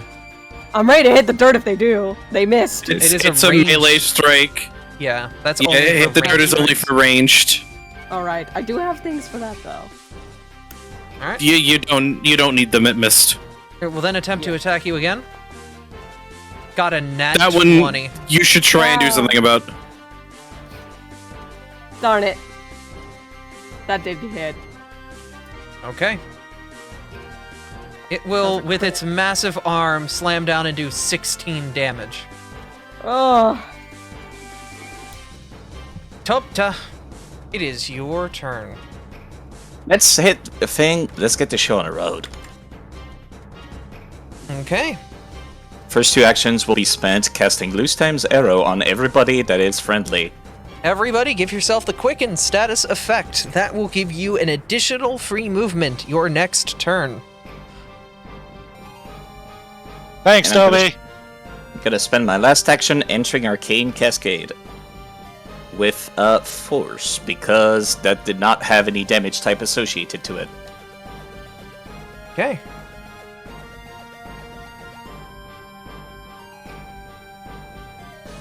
That's the end of my turn. Oh my god, this tiny map I think might be hurting the performance. Yeah, no, the map is quite unhappy here. I had to get rid of... I put Jack's token on the field, but it made the map run at 3 FPS. So I removed him. Something about the Marshal's aura does not like the scale of this map.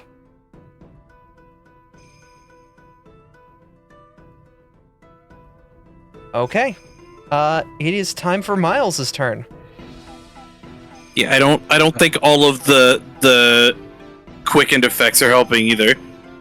They are not, but thankfully... Miles is going to step over here, immediately face the Beware. And I'm going to have him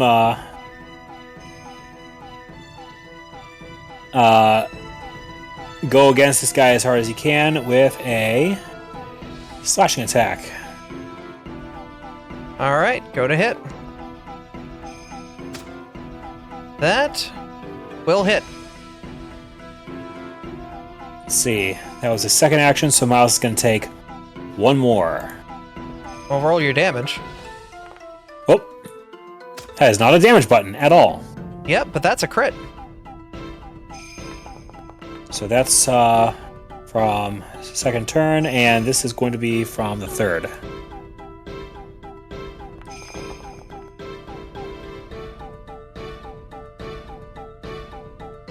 With two quick definitive strikes, you slash the bear, hitting it quite hard. You do have a third attack because of Loose Time 0. Yeah, your movement was right. free. Yeah. My in that totally case- legally distinct tailwind. That will connect. Oh wait, was that the third attack? This is the that's third third. attack. No, but did it take It would the have had a third map attack? of -10, so it would have been 14. Okay, then it did not. Yeah, because it does not have the map bonus, so that would not have connected as a crit. Yeah, you hit with a +12 each time. You need to, when you roll your attacks, you have to do your first attack, then your map or map -5, then map -10. That's multi-attack Okay. penalty, so every time you attack in a turn, that penalty increases. Got it. Okay. Okay. So that means that the crit that he took would have actually only been half damage. Okay. Okay. Alright. It is time for the Grovile Acrobat's turn. And you can remove the quicken status off of you, so... Okay.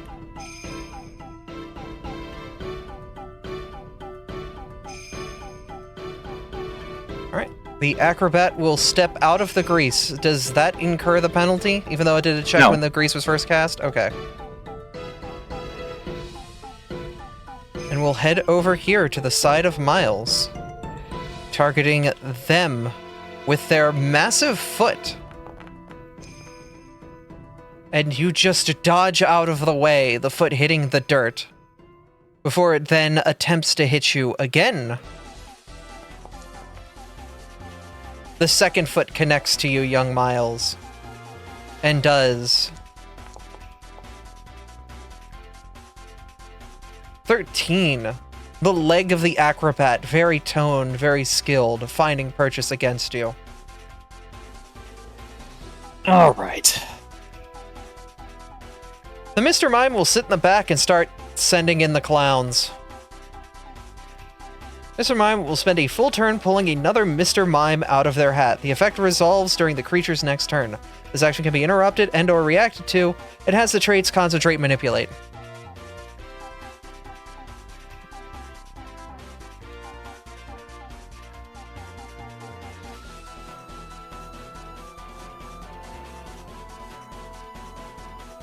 Off. Artomis, manipulate. Not in range. I'm not in range. That's the regular Mr. Mime, not Mr. Rhyme. Oh. Yeah. Yeah, I can't do shit about that. Oh. That's kind of weird for not the ringleader to have that ability, huh? Well, that's because he's the clown that summons more clowns. The acrobat that fell will take an action to stand back up. And will walk free of the grease, heading over to Artomis' side. They will target them and pull out a dagger, attempting to stab at you. Oh, how unfortunate. The first attempt misses. The second will Oh, also how very miss. unfortunate. The skilled warrior, no challenge for the acrobat. A quick thing. Wouldn't it have taken 2 moves for the Swampert acrobat? Oh, One from right. standing up, one to get to him. Yep, okay, so the first attack doesn't happen. But yes, his ability to use a knife is no match for the skilled warrior parrying the blade very easily. Volna. Hey, what's up? It's time for something called advantageous positioning. Ah, and with that, you have gained flanking around the man. I have. It's bonk time. Alright. Bonk. Oh wow, it calculates in even this weird situation. Alright, roll your damage. I didn't say I was using Vicious Swing for this one. Damn. That's Nope. fine. This one, however, will be a Vicious Swing.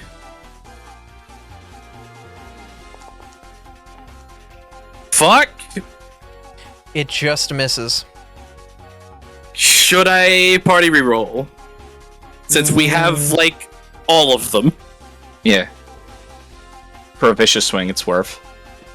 Sure. The map of 5, but you have... never mind. Oh, Probably should start with that Screaming. next time. Yeah, I didn't think about it. Otherwise, I would have done it on my first swing.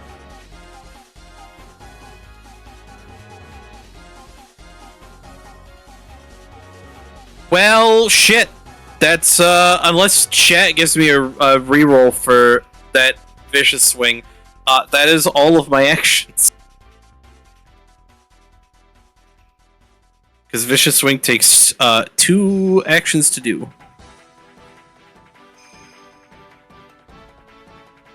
all right. That's the case.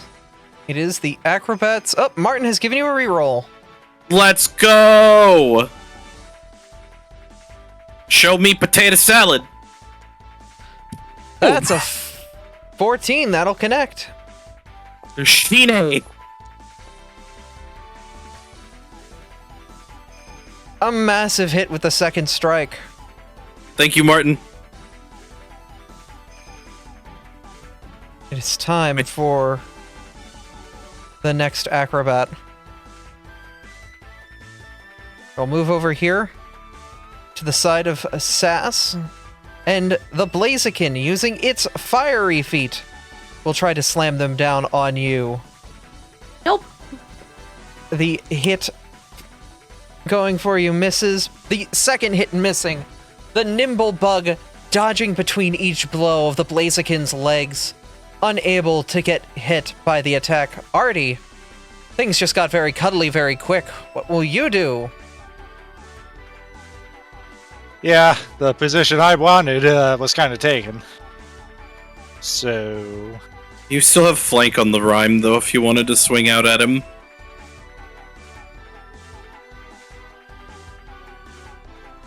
Well, first action.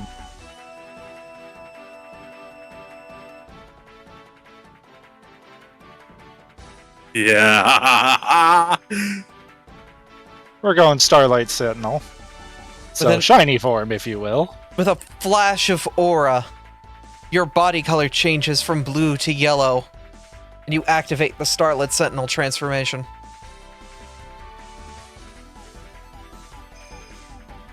As for my second action... Yeah, we're just gonna beat the fuck out of this guy. You're going in with an overwhelming combination. Yeah, no, in the future, if I grab a map like this, I'm going to try to make the resolution better. That will Like, you crit. could literally change that right now. Wait a minute. Can I? Just add a 0 to the scene. This might mess with the way things are, so let's see how this goes. It's not like you put any walls on here anyways. Also, I'd like to point out that both the crit and the non-crit did so because of flanking.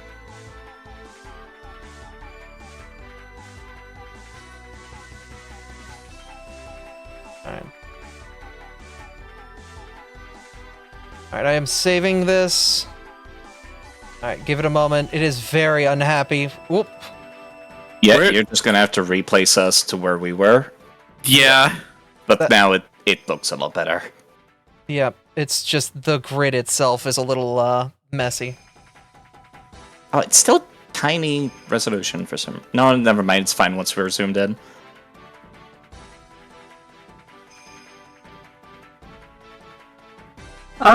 Doesn't this make all the distances way longer? I mean, yeah, I didn't say change the grid. I said change the resolution of the scene. Oh, okay. Okay, it's being really particular now because I'm trying to fix the resolution of the scene proper, but it does not like that. Second. I'm sorry for suggesting it then. It's okay. We are trying to resolve it.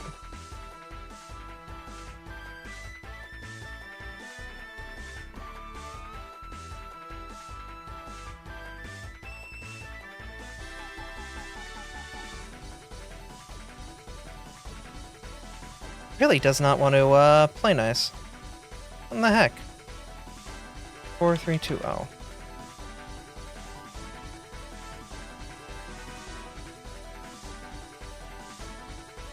Yeah. Oh, okay. Now the map is really unhappy.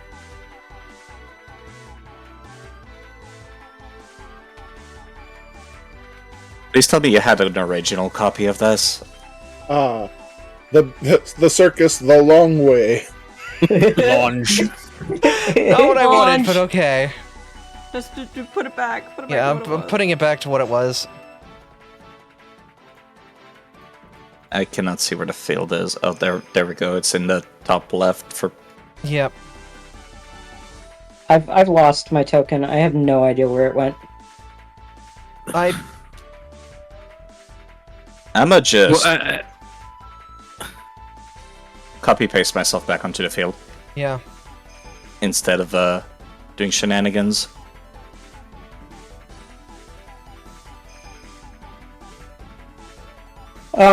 The map scale is really messed up. It's so small. Oh god. It You are really. fighting in really close quarters.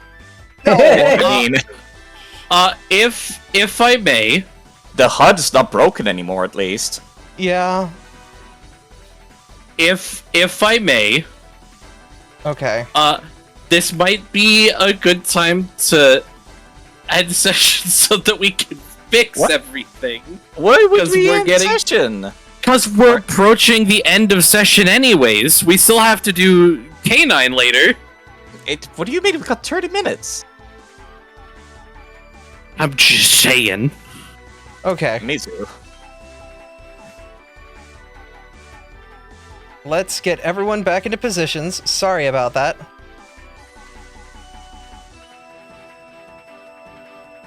That did fix the UI, though. It did. Sorry about that. I did not know that the UI would be so messed up because of that. Okay. Everyone remember relatively where they were on the battlefield? I was Oh, there are right two there. Sephiros. Ah! I was right here. Miles This is getting out of hand. There was a beware to my right. Miles was just above me. Relatively in position. I was directly left of Saz. Also, we took screenshots. Very messy screenshots, but above Miles. Yeah, that's worked actually, yeah. Miles was above Saphira. Actually, no, this looks... Below. Miles was below Saphira. And both Miles and Saphira were head to head with this Beware right here. Yeah, shift those three up by one tile. Yeah. The Grovile should be under Miles. The Swampert should be next to Artie.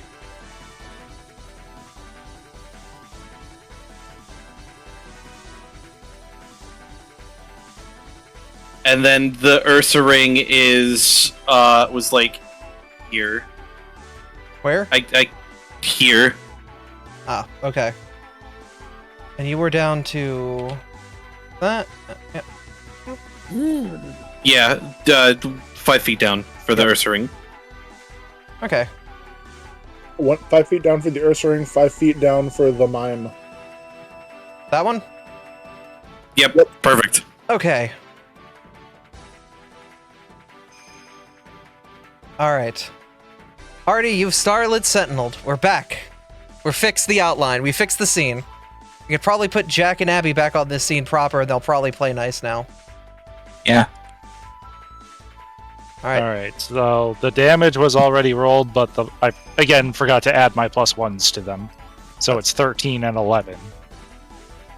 Yep, they immediately started playing nice the moment I put them down. Okay, so that is a normal attack. That is that 12 damage.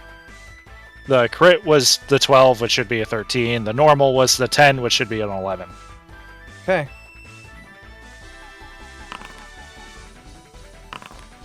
There we go. Oh, hey, cool. Thank you.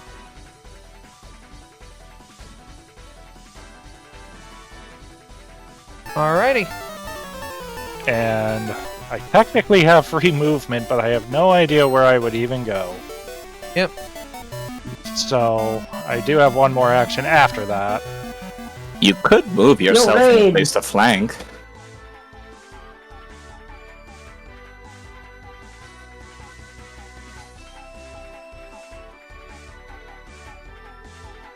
Thank you, Raid.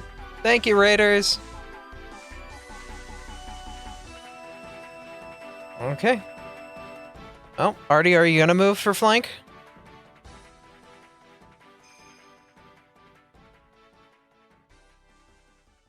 There's a lot of people I could move to create flank, so if you're looking for something specific, you gotta let me know.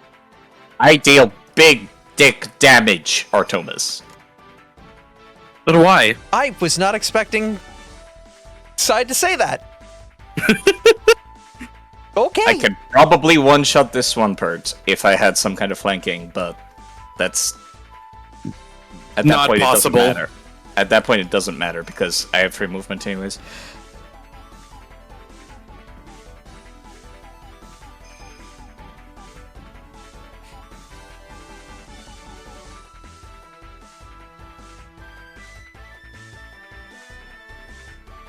You're gonna try and leap over miles to reposition to intercept the bear at the south? I don't know if I want to do that, though. It's a very risky maneuver. Because, like, I'm supposed to be a wall, so I want to be where, like, a lot of the combat is to distract everybody into attacking him. In that case, you might want to worry about that Copraja. That's what I was thinking. I was thinking of, like, hopping over to the other side, like, just scooting by Saphira. And if you have anything that deals force ringleader's damage. down, it won't be able to fight. We don't know that.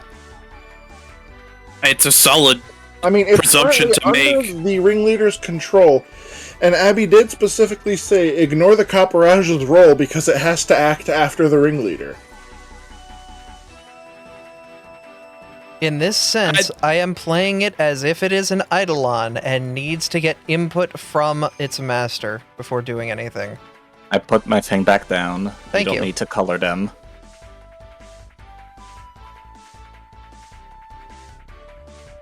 Alright, well, for my final action, I think I'm gonna actually just raise my shield. Because Alright. I'm at a map of 10, and I don't trust that. The quickened action can only be taken to move. I know, I still have one action left. Alright, just making sure. And I think I'm actually just... Fuck. I'm just gonna stay here, fuck it. Turn. Okay. At that point, the Ursaring is going to make his way... Oh. Not on top of Toby. To the side of Tom Toby. was squished. Squimsh. Wimsh. And sees you already attacking their ringleader and will attempt to chomp at you with its massive jaws. Yeah, bring it. It certainly does. A 24 hits and does 10 damage.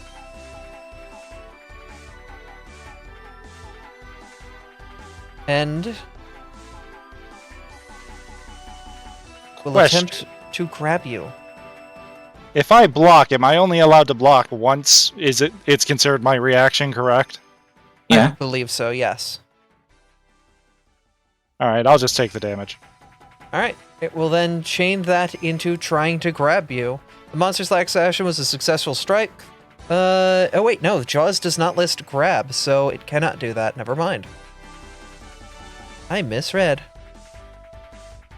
Alright, it will just attempt to attack you again with its massive jaws. And critically fails. You got a lucky bite first time, I'm not letting it happen again. Professor, it is your turn. Alright, so the professor is going to, for once, not have his Stone Strike stance up.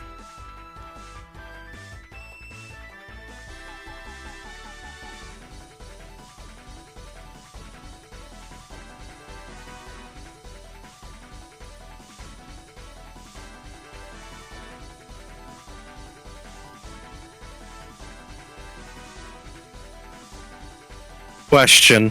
Yep. Where's our limit gauge? Oh, Or does it not exist here? I forgot our to good give you friend guys a LB limit. meter. Yeah, your LB meter. Hold up. It would be at this point about that. So you are at 5 of 16 LB. Thank you. I'm using Flame Burst to go through the Ringleader, the Swampert, the Blaziken, and the Beware. They all need to make that DC 20 reflex save. Boy, I love being able to shift-click things. Alright, the 2 Mastermind successes, 2 succeeds. fails. The Acrobat and Carnival Bear... The Mastermind and Main Carney take half damage.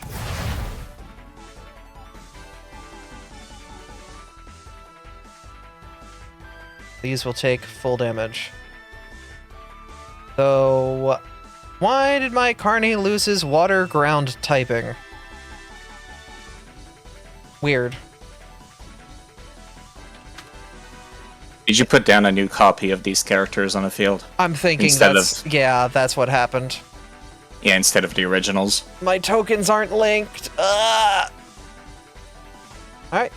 Professor, that was 2 actions or 1 action? It was 2 actions. That was 2 actions. I am then going to use the final one to do a single action Elemental Blast in melee range. Go for it.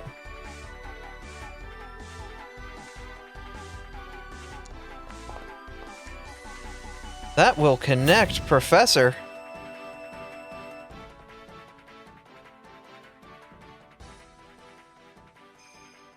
Roll your damage.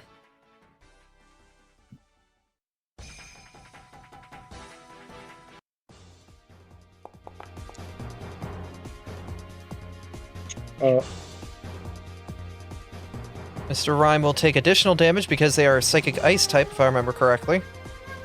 If they have the effect, should be automatically done. Yep, let me just re-give him...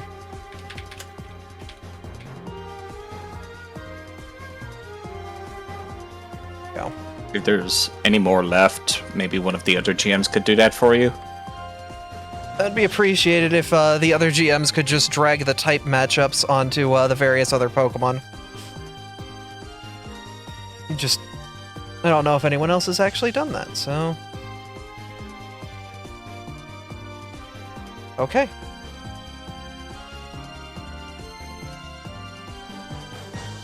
And it is Saphira's turn.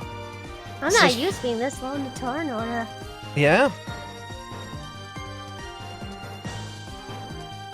Oh, I never thought I'd have to use this, did I? And yet here you are. There's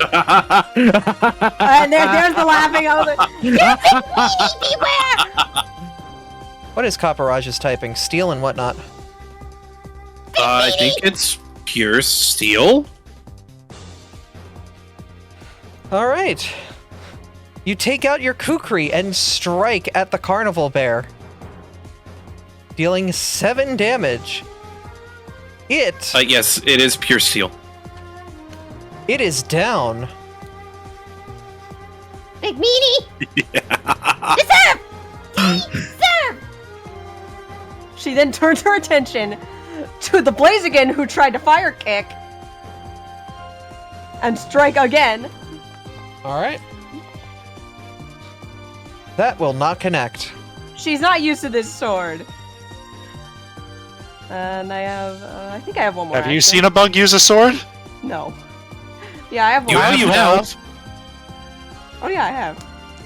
She tries one more time. Okay, with a 15 on die, that will not hit. I'm not reloading. Tough for once in my life. Yeah, no. But you can move. Oh, I did You have forget free to movement. move. You have free With my movement. free movement. Yeah.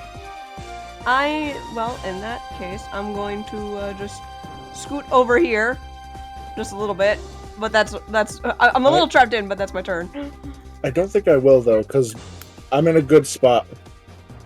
Sounds good. Alright, the Carnival Bear will take 2 movement to get behind you, and it will look down at you, little Volna. Its massive claw coming in to attack. Does a Ow. 25 hit. Unfortunately. And it rolls 11 damage. I'm fine. All right. Ember, in the shadows you have waited, and now it is time for you to strike. Hello. So first things first, let's get Blaze a moving. I will do that with Tandem so that it doesn't cost me anything. Asterisk. So Blaze is gliding down. Do you need me? I should probably keep track of how high up they are. I don't know how to do that. If they're up on the Right tightrope, it's, yeah. You can right-click underneath them and put the word, like, 30 underneath them. That's, I believe, what No, they're... it's Oh, there's like literally a box in the top left of all the boxes that pop up for elevation. oh. Yeah, so how Most high up was he? Yeah. The rope and the top of the ladders is 30 foot up in the air. Okay, so he lost 5 feet. So he's 25 feet up in the air and this far ahead. And I am going to stride. And then how far away is that? That is 30. I guess stride twice. Yeah. Yeah. 25 and 25, so that's... Alright. You can only make it 5 steps too far. Yeah. So one of those was the tandem. The second was me. And that was free because you had loose times arrow. No, they didn't. No, I didn't. Far away. It's out of There was range. only one out range, yeah. Oh, no, I'm sorry. Nah, it's okay. And then I would like to throw dagger. Alright, you throw a dagger. Um, Who are you throwing? I obviously the bad guy, but also I thought I would have something fun to say. What do you mean it's out of range for throwing? What? Please I make think sure you're daggers have a targeting 10 this foot one throwing specifically instead of the one that's outside of the map. Yeah, there's one outside the I'm map. trying to. That is weird. You should be able to throw it from there. Because you are targeting them. Daggers, I It's- think, it's- have a throwing range of 10 feet. And And I it's think because technically he's not at in- 10 feet. Here, Yeah. throw it now. It's still saying target is out of range. Alright, throw it now. Abby, please. It says go target delete- is out of range. Yeah. please I delete don't know how that to- outside the map. Where are they outside the map? Because they're not in, like, the play No, area I Ferris is have targeting the outside Mr. Rhyme in front of them because I see the green circle, which is his. Yeah. Press Control A, Abby. It will highlight everything. Make sure not to delete everything, though. Then you can zoom out and see where they are. Oh... my god, why is... Where is everyone? If you're not seeing them, then there's not much we can do, sadly. I can just roll it. It's a Yes. strike plus 10. Yes, you could just roll a attack without targeting, Yeah. and we calculate AC. I think that might be a crit. That is a hit, not a crit. Damn. We're level 4.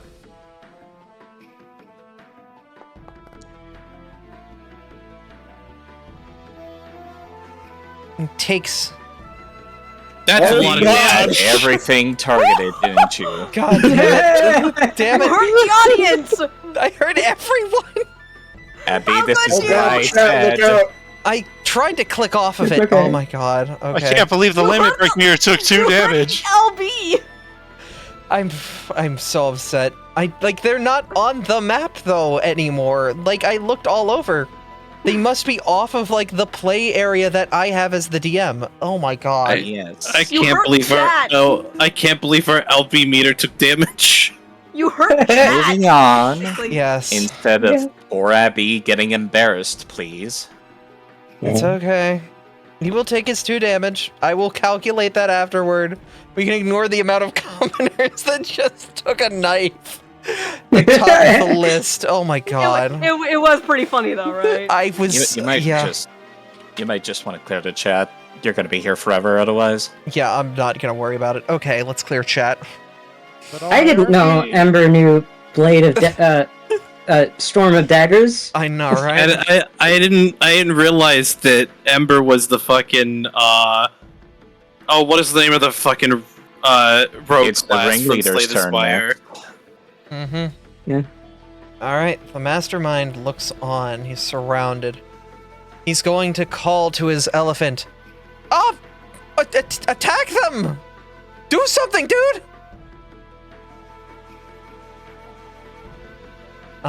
Taking up an action to command a target. And then he will look... He's not doing too hot at all. He will attempt to pull out his cane, flick it around in the air a moment, and bring it down. Bring out the sword that is hidden underneath it down on you, Volna.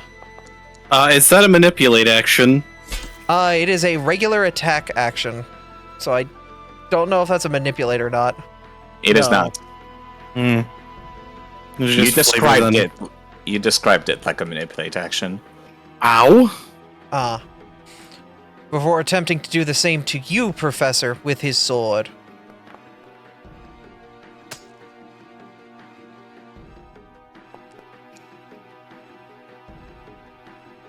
Hitting you as well, Professor. Owie. The Copperage's eyes kind of glance over, a bit glazed. It will roll a d20 to see if it obeys the command, because... Well, this Because is the ringleader doesn't have enough badges. Yeah. It will, and it will randomly attempt to target 1, 2, 3, 4... Yeah, it has the ability to hit 1, 2, 3 people here. Because it has range. Actually, did it hit Saphira with its... Yeah, reach of 15 feet with its trunk. So... It could hit me, even. If it's a ranged attack, I will. It's a melee attack. It's a melee It's attack. a Everybody melee besides attack. Ember. Yeah, so... God, fuck me. Topta. Better be than anyone else. This I massive... beg to differ, but alright.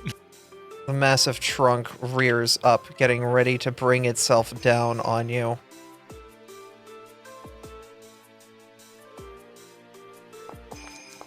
You got good AC. Come on, Toby. Oh. And it will wrap around you with the grabbing trunk. So you are now grabbed in the elephant's trunk. Okay. It will then attempt to pull you closer. I don't know how to specifically do that.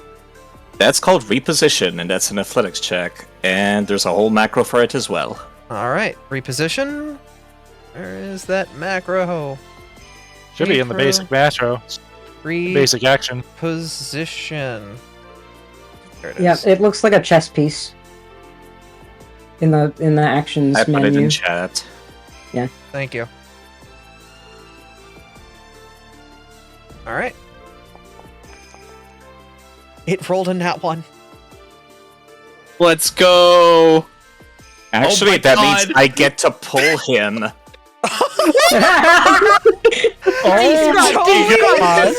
The massive elephant trunk wraps around you, and you're just like, I'm full of hot dogs. He can't grab me. And you grab the trunk and pull the elephant forward, knocking the Blaziken down. No. I get to choose where it gets repositioned. Okay. As though I repositioned it. Okay. I'm moving that shit southeast. Topta grabs hold of that trunk and pulls to his right with massive force, forcing them to do another reflex save on that grease. All right. Let's go, Topta. They are Whoa. they are able to keep themselves balanced, rolling a 28 on their reflex saving throw. Lucky you. But they are very much out of position. And, well, it will take one action to try to get back into position. And that will be their turn. Alright, Miles, you're up. And there's a Grovile to your south. Exactly. And there's a katana of dragon fire in my paw. And There's I'm going to also a mime prepping to get another mime out. The Grovile's closer. And he's also going right after me. Okay. That mime will get the mime out if you don't do anything. Fair. Well, that would Um, also involve something that interrupts, and Miles might not have an ability that interrupts. He's a fighter. An attack is not an interrupt, and a reactive Guys. strike is a reaction. But a grapple is. I would It's allow up to you him. to decide how you spend your turn, Miles. Go on. Let me just roll something very quickly here.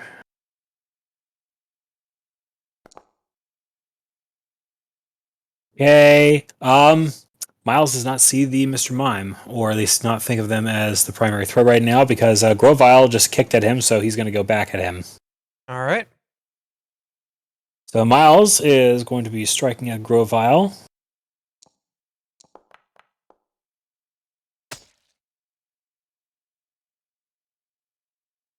Can you reveal right. that? Yep, I will Um, reveal it for the party. Because that was an okay. attack, yeah. Alright, roll your damage. Let's see.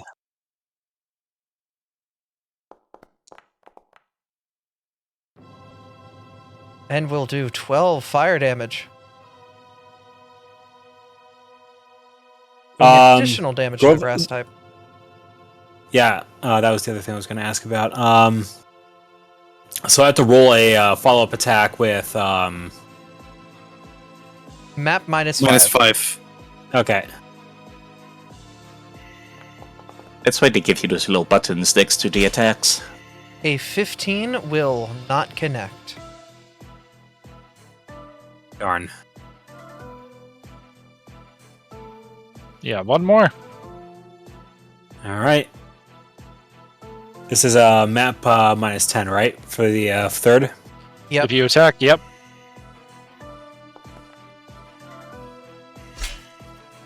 And that will miss as well. All right. Nice shots, though. The acrobat will attempt to target you, Miles. I just realized that my initiative has been deleted. Why? Where is your initiative? Because I did not put a copy of myself back on the field. I deleted the old one. Okay. And I did not realize it would do that. You were at the top of the initiative order, though, weren't you? I had a nat 20, so that would be 29 on the dot is my initiative. So you owe him before Miles, technically. All right, go ahead and take your turn. Alright then. I did not spell strike yet this combat. Oh, you did not. I'm going to spell strike. Saphira, please, Doc. I'm tiny. Using- All I had to do is pancake. Yeah, well, I'm short too. All I right, will spell strike using my timber. All right. I guess you could flavor that like a grass blade. You create a grass blade from your arm and strike in a 15-foot line up. This is a spell strike, so there is no area. Okay, so Just for damage. You are hitting specifically the marsh tomp? Yeah, I just rolled. Did it not? Okay. They will No, we see it. We see make it. their reflex, which they will get right on the dot. So they will take half damage from the timber and full damage from the strike. Correct.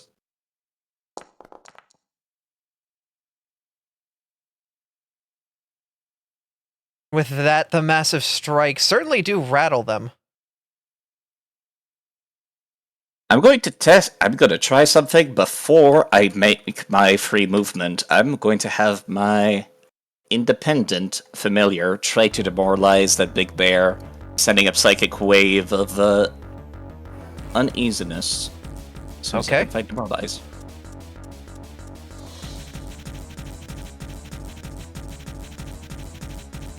We're also getting close to 5, so we might have to pause the battle here. Oh my god. You're frightened too. Jeez! I'm gonna step over here with my free movement, and I'm gonna strike that thing with. That's flanking. Yeah. Yes, it is. Actually, you know, I'm gonna keep on going. What I was doing. It is a terrible accuracy, however. Damn. Not one! We are near the Oh, other session. no.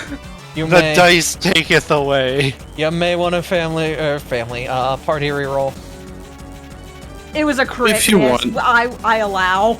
I will. We're at the end of session. Yeah, fuck say it. use We it. might as well burn. Oh, There we're you turning go. and burning. That makes it a hit. Which will be slightly super effective. 8 damage. That's the end of my turn. Okay. The acrobat will look to you, Little Miles, and attempt to attack you back, taking out a dagger of their own and trying to stab at you. I would pop a reaction to that. However, Foundry is putting on its Roll20 on a bad day shoes for me. So What's I'm the going to name try and of use the reaction? Reactive strike. First, I'm going to try and raise my shield to try and. Actually, no. That's an action you have to use on your turn. So I you believe would I not had a be feat allowed. that actually let me use that as a reaction. You do. You've you reactive do. shield. Oh. Yeah, but it only increases your AC by 2. Yeah, it doesn't reduce the damage or anything if you do it that way. Right. If you have your that- shield up already and you use reactive shield at that point, then you can negate damage from the hardness of the shield and everything. Okay. In that case, It's never just mind. plus 2 AC, yeah. Yeah. Sadly, you aren't able Just to. blast. You raise the shield, but it's not in time. The knife still finds purchase. Yeah, that confused me when I was using a shield at first in this system, and it takes a little bit to get used to that. Okay. You're a bit more active in this system. Yeah. But the benefit is if you raise your shield during your turn, you do have the option to do that, and that can save your ass. Mm-hmm. Mhm. For will attempt to attack you again. And one more time. Trying to kick you. Nat 20 on the last hit. I'm going to use a reaction to that Go for it. once I see the damage. That's 18.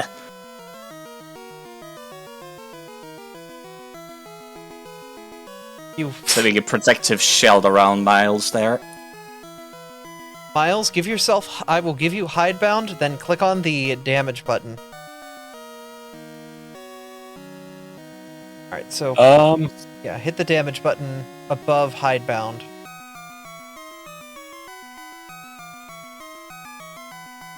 To reduce the damage quite a bit for you.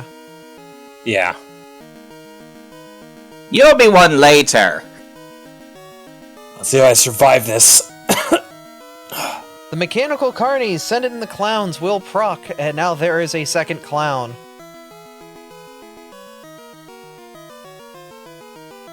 Why are you not letting me copy paste? You said you pasted. Where did he There are go? now 2 clowns. It turned. Yeah. Oh god! Turns off of us. There are 2 You clowns. turned the Grovile into a clown. That is the resolution of their turn, is summoning the second clown. Guess what they're gonna do next time? Summon another clown? Both of them. Oh, good. Eddie, what level is this creature? This is a level 2 creature. They have Hey. no HP or AC. Okay. They are tissue paper. They're just rapidly expanding tissue paper.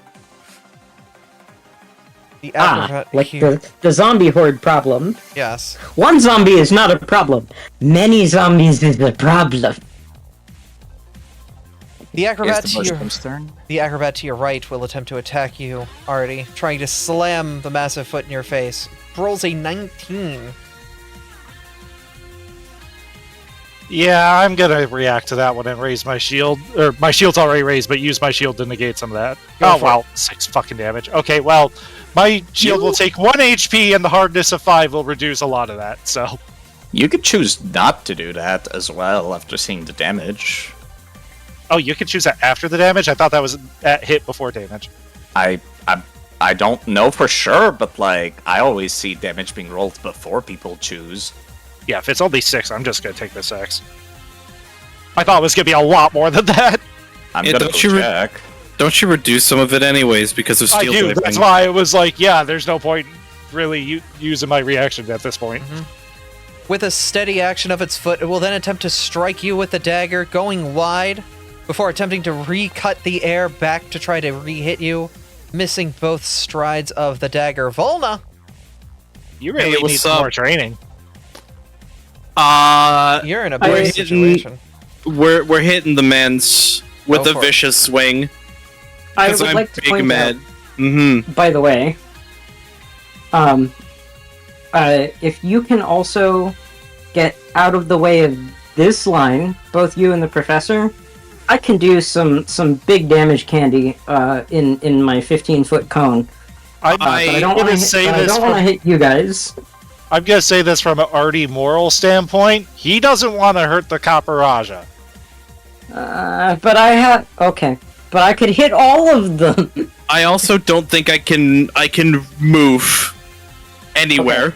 I mean, if Okay. you do something, who knows? Oh, Go through the professor space. You I- believe I you would have like two to- rerolls.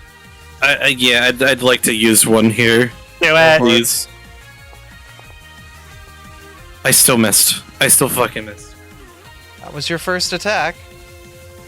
Yes, K9 starts at 6, so we will probably put an end to things. We Very got soon. 30 minutes still. I'm sure we can take down Mastermind first. Would you like to re-roll the... does anyone in chat want to give a re-roll? How many parties do we have? We only have one left, I've but already- we literally just used one. Yeah, I've already used it.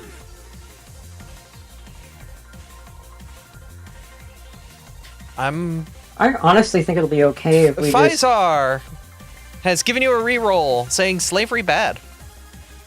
Correct. True. Hold on. Bonk time. That's a bonk. Hit the crit button. This was with Vicious Swing too. Yes. Yep.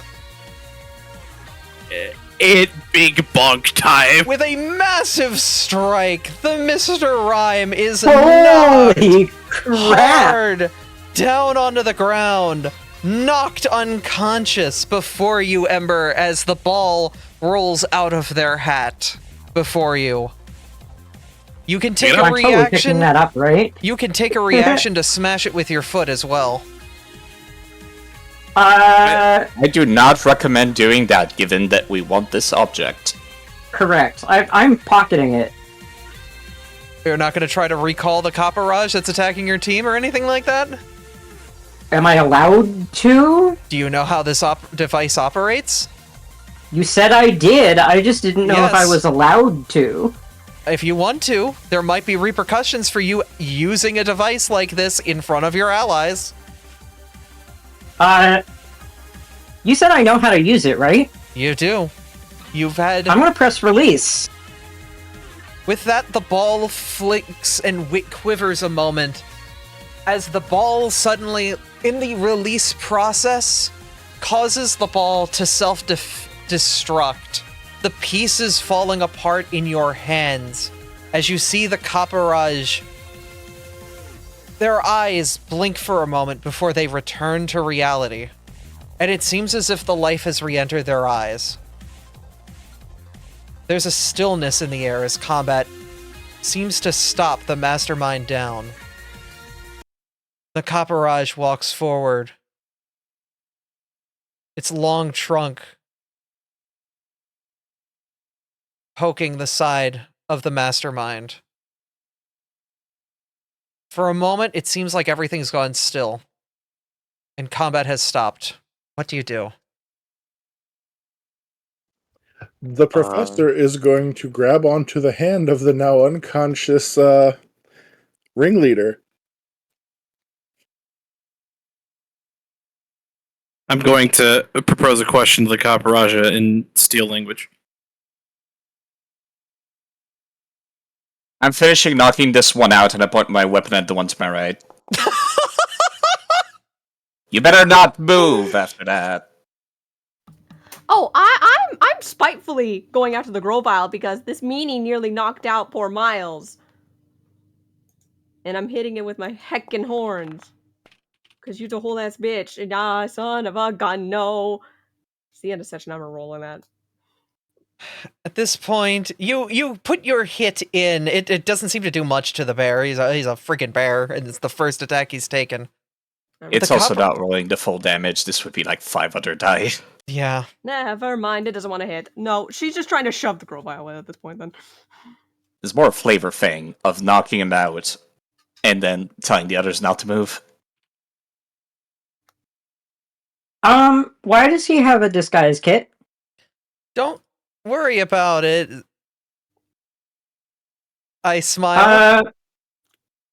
Well, number one, I noticed that he has a disguise kit. Number two, let's stick a magic stamp on his forehead, please.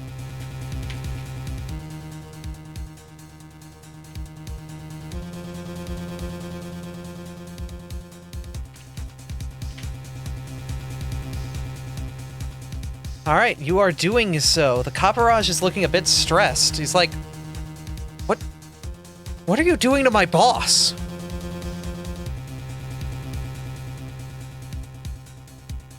Well, mostly making sure that he is who he says he is. There's another tenseness that grows in the air, but it seems as if for this moment, this might be a fun time to pause and let you all ponder what you've seen here today at the circus. Boy, what a cliffhanger to throw you guys at, huh? Yeah, it's gonna turn out that actually it was all part of the charade. And actually the elephant was super into it. Uh-huh. Yeah. And it's just a temporary effect. At this and point... then we're all gonna get in trouble. Oh, what an interesting moment. Boy, oh boy. What a session. Welcome to the end of stream. How are you guys feeling? I'm ready to murder! I'm glad I got a fighting encounter, actually. Wanted to give you something. But yeah. Do we know that Pokeballs are, are they illegal? Here's the thing. I know what it is, but I don't... everyone knows what those are. Yeah, I don't know what the fuck. I don't know what the fuck the thing is. They are not common knowledge, and I wanted to throw something at you that was going to make you question everything. Boy, did I ever. How are you guys feeling? We are talking later, girl. Oh my god, what the fuck was that? Uh-huh. Boy, it was certainly something. Alright, I'm currently getting the fan art from the session loaded. 1 second. I just wanted a nice bonding moment with Miles. The carnival's such a fun time, isn't it? I'm gonna scream at you. What a fun time at the carnival this afternoon, huh? What did I do? What did I do? Who enjoyed going to the carnival? Alright. Well, we've got fan art. Yes, let's go to fan art before I murder someone. Uh-huh. Alright. You've made several moms very upset. You made the child upset! Yeah, I know. Boy, I'm gonna have to talk to Artie after this. This is gonna be interesting. Speaking of fan art, we've got wonderful fan art here. I believe this is Dokapon. This is Dokapon. Hi. So, me, Kane, Mizu, and my buddy Asuri, we do Dokapon on Mondays. Check that out, by the way. I basically muted my mic and I was rolling, and I rolled a dice to see who I would screw over with something. I forget what it was. The dice favored me screwing over Mizu again. Repeatedly. Repeatedly. And Mizu yelling. It was an item that the king despises. Yeah. So I rolled a dice, and it landed on Mizu. And Mizu was like, "You're just out to get me. You didn't roll no dice." Like, he was tilting a little bit. Saphira, why is there cheese? Chad has Asuri kept using a soundboard where he's throwing cheese at me, and we need to make an emote of Saphira just having cheese on her face at this point. There's no other context but that. Yep. Thank you again, Martin, for all of these. And then, Professor, what's going on in this under picture? the water. Just under the water. He was trying to get the lost tech, and he kept going under the water, and we were And then being teleported away due to many different events happening.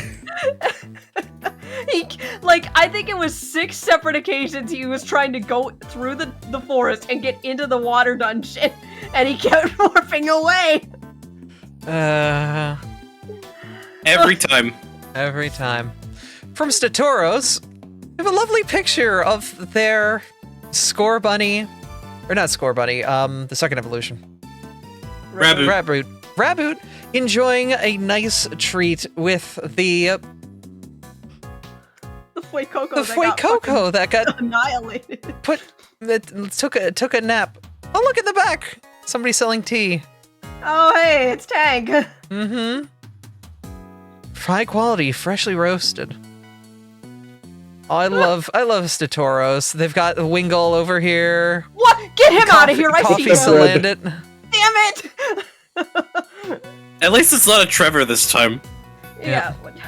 It's the Let's other put it up in meme the from the sky. campaign I'm in. What is that? I wonder who that is. Oh, wait a second, go back. What? The Alolan Executors. Oh yeah, they're just chilling over on here. On the oh god, what is it called? The Tilt-A-Whirl. Yep. Yeah. Tilt-A-Whirl. Gravitron. Yep. That's what it is. That's great. That's awesome.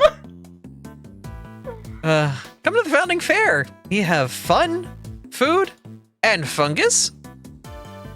Another wonderful 3D image made by Martin, celebrating Martin fucking kills it. the wonderful stories that they make. All the fun. I just noticed the Tatsu on top of the fucking Parasect. Oh, there's a tiny Tatsugiri. Yeah. I see. Aww. Mont's character is grabbing Topta by the scruff. And didn't do anything. Yeah. You're being carried away. Volna, what's this a reference to? Oh, it's another Dokapon ref. This is another Dokapon reference. So the big boss monsters that appear on the map during gameplay will suddenly and randomly trigger events that happen. It could be stealing money. It could be stealing money from you, stealing money for towns. In this particular instance, the boss monster decided to drop a rock. Unfortunately, at this time, I had just entered the forest region, and it dropped the rock in the only place I could have moved.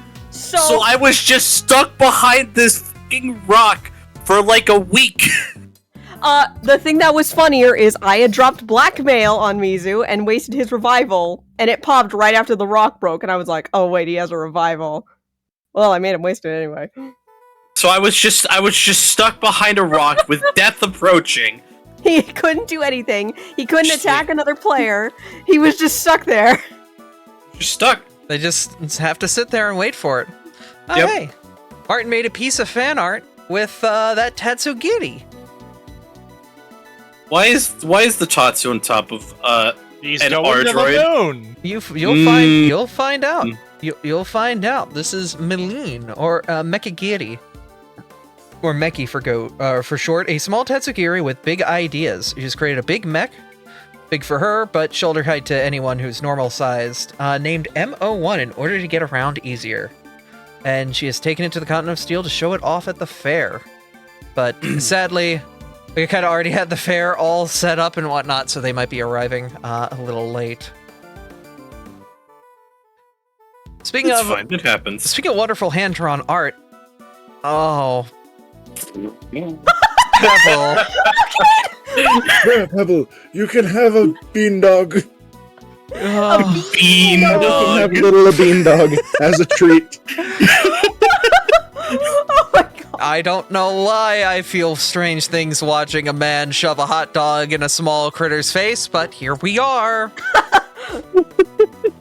It's really good. Bean dog shaped Wingle. Bean dog shaped Wingle. Oh, it's so cute. It's long. The Wingle the long way. Matt, these are fantastic. A keyblade. Man, that's the Keyblade. Uh-huh. You got my favorite part was you heard Keyblade, walked over, saw what it was, walked the fuck away. That fucking Artemis. Artemis, I'm not sure what you expected. What's funny is in my mind, I was like, oh, Volna's gonna buy it so they can smelt down the keys and make it into an actual Keyblade. No, that's not at all what Volno has in mind. Not at all. Listen, if you want a sword in the shape of a key, I can make that happen.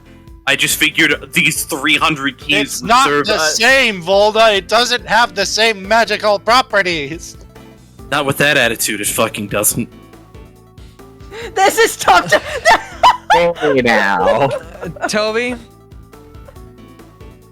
I literally said the opposite of that. It's yeah. This is the same character who has the fucking perpetual pie tray. You think this is going to survive of not doing Here's crime? the thing. Here's the thing. I asked you if you were going to use your powers wisely, and you said yes. Yeah, I did. And I said, okay, Saphira, I trust you. That means by legal contract, if you betray that trust, you're a terrible person. Oh. Oh no! The T-word! Oh no! I'm a child. I don't give a fuck. I don't know what she's gonna do with this. She has so many weapons in her arsenal now. Tabta, she's a child. That contract isn't legally binding. Exactly! Oh no! Oh my god. You didn't get She's old enough to have a gun, she's old enough to make a promise. I'm 15. You didn't get Exactly. Saphira's parent or family guardian permission. Yeah, there's one right here. The professor was not involved in that situation. Which is also true, however. Tupta treats Saphira like a fellow adult. Good. Boy, that's Respect it. her. Because I don't think anyone's actually told him that she's 15. I think she's mentioned it very few times. She is a kid. Tupta just assumes she's an adult, in short. Oh. Oh. What? Oh. What an interesting enough. family relic you guys saw. I'm get used. flipping off the camera right now. Mm-hmm. I mean, you don't need to flip it off. The thing's been dusted. Mm-hmm. Like, I'm still actually dusted. I'm still flipping off the camera. I have words about that, but I'll keep that to myself. Uh-huh. Yeah, we'll Certainly. have a chat. I think. I think this is a significant enough thing to have a talk after. Oh yes, next session's gonna be quite interesting. Things are going to be in motion. I will be in MCMs. Oh look, it's I just made a the quick image. Take your entire stock! Entire Aww. stock. I so got scammed by that, by the way. This thing's only Oh, 10 gold. Oh, absolutely same. Absolutely same. There is no reason I should have bought You were at a 300 carnival. keys. That's true. I could have gone to fucking the gun shop and purchased it at normal price. Yeah, but you supported an independent inventor. Finally, I made this. This makes me happy. This took me 3 goddamn days to make. But It's wonderful, thank you. It's very try to wonderful. include It is everybody A lovely piece of art. in some way, shape, or form.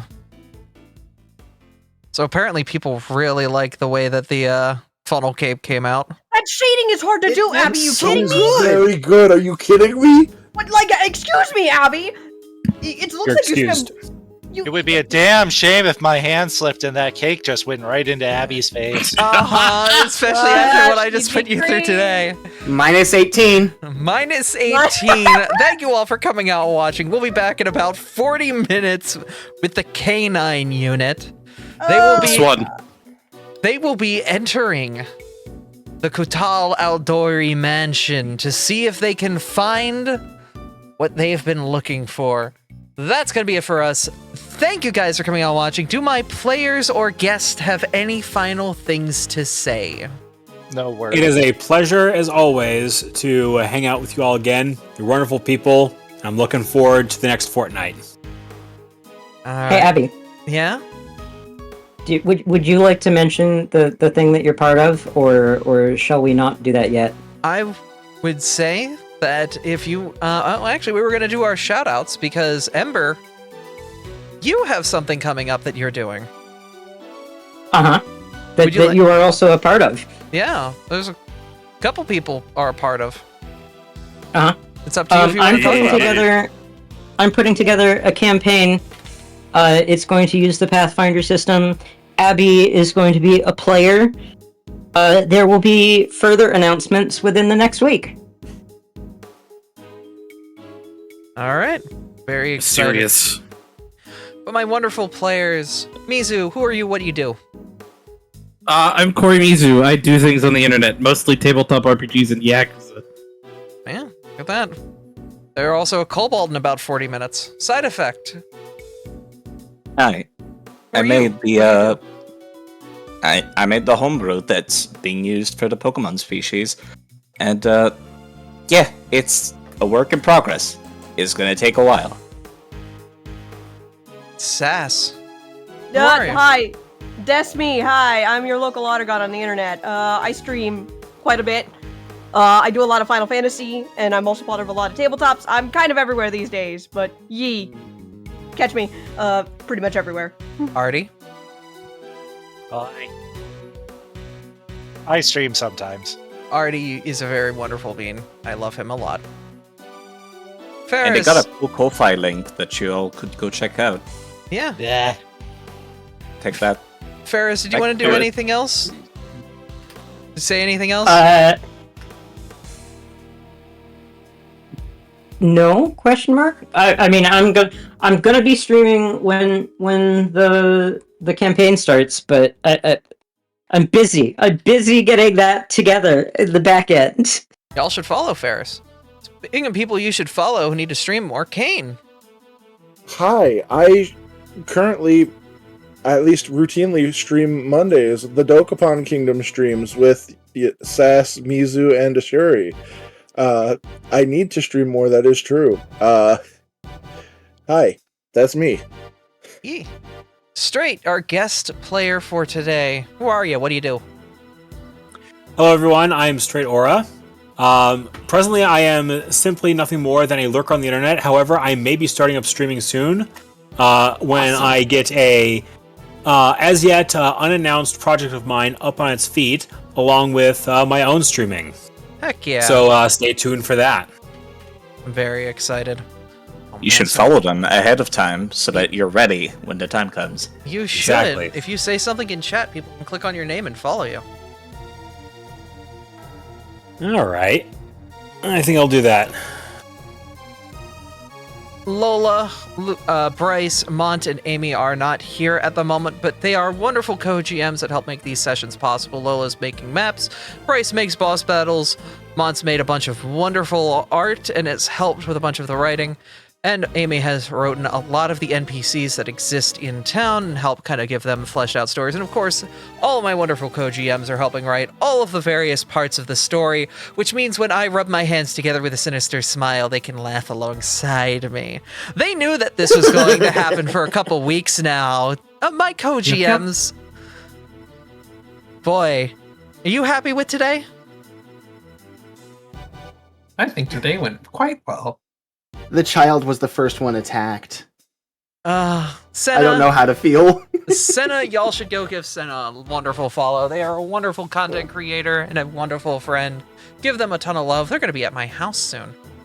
Yee! And I Affy- am also not going to be at K9 tonight because I stream at the same exact time, so I hope you guys have fun. I don't think you're a GM in that anyways, so that's fine. No, but I won't be able to be in the audience at all. Uh-huh. Yeah, It's okay. because you're streaming. And Affy, you are cool. You make music. You also do a whole bunch of wonderful things, like the art of the 4 kobolds on the screen right now. Yep. Yep, actually 5 kobolds, because your Fugi is already set to kobold mode. Yep. But that'll be it for us. Thank you guys for coming out and watching. Affy, you have any final words before we head out? Make sure to hydrate. Be sure to They're hydrate. good. Commission this Rue. They made amazing. They made amazing emotes like this and this and this. They are wonderful and they deserve the money. Mm-hmm. Also, yeah, look at these wonderful kobolds. They drew us too, and they're fantastic. I love them, and go give them money.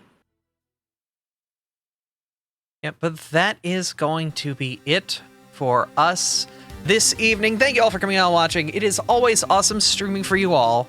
And we will see you guys next time. In 30 minutes. On this thing. That we do. See you guys in a minute. Bye, friends.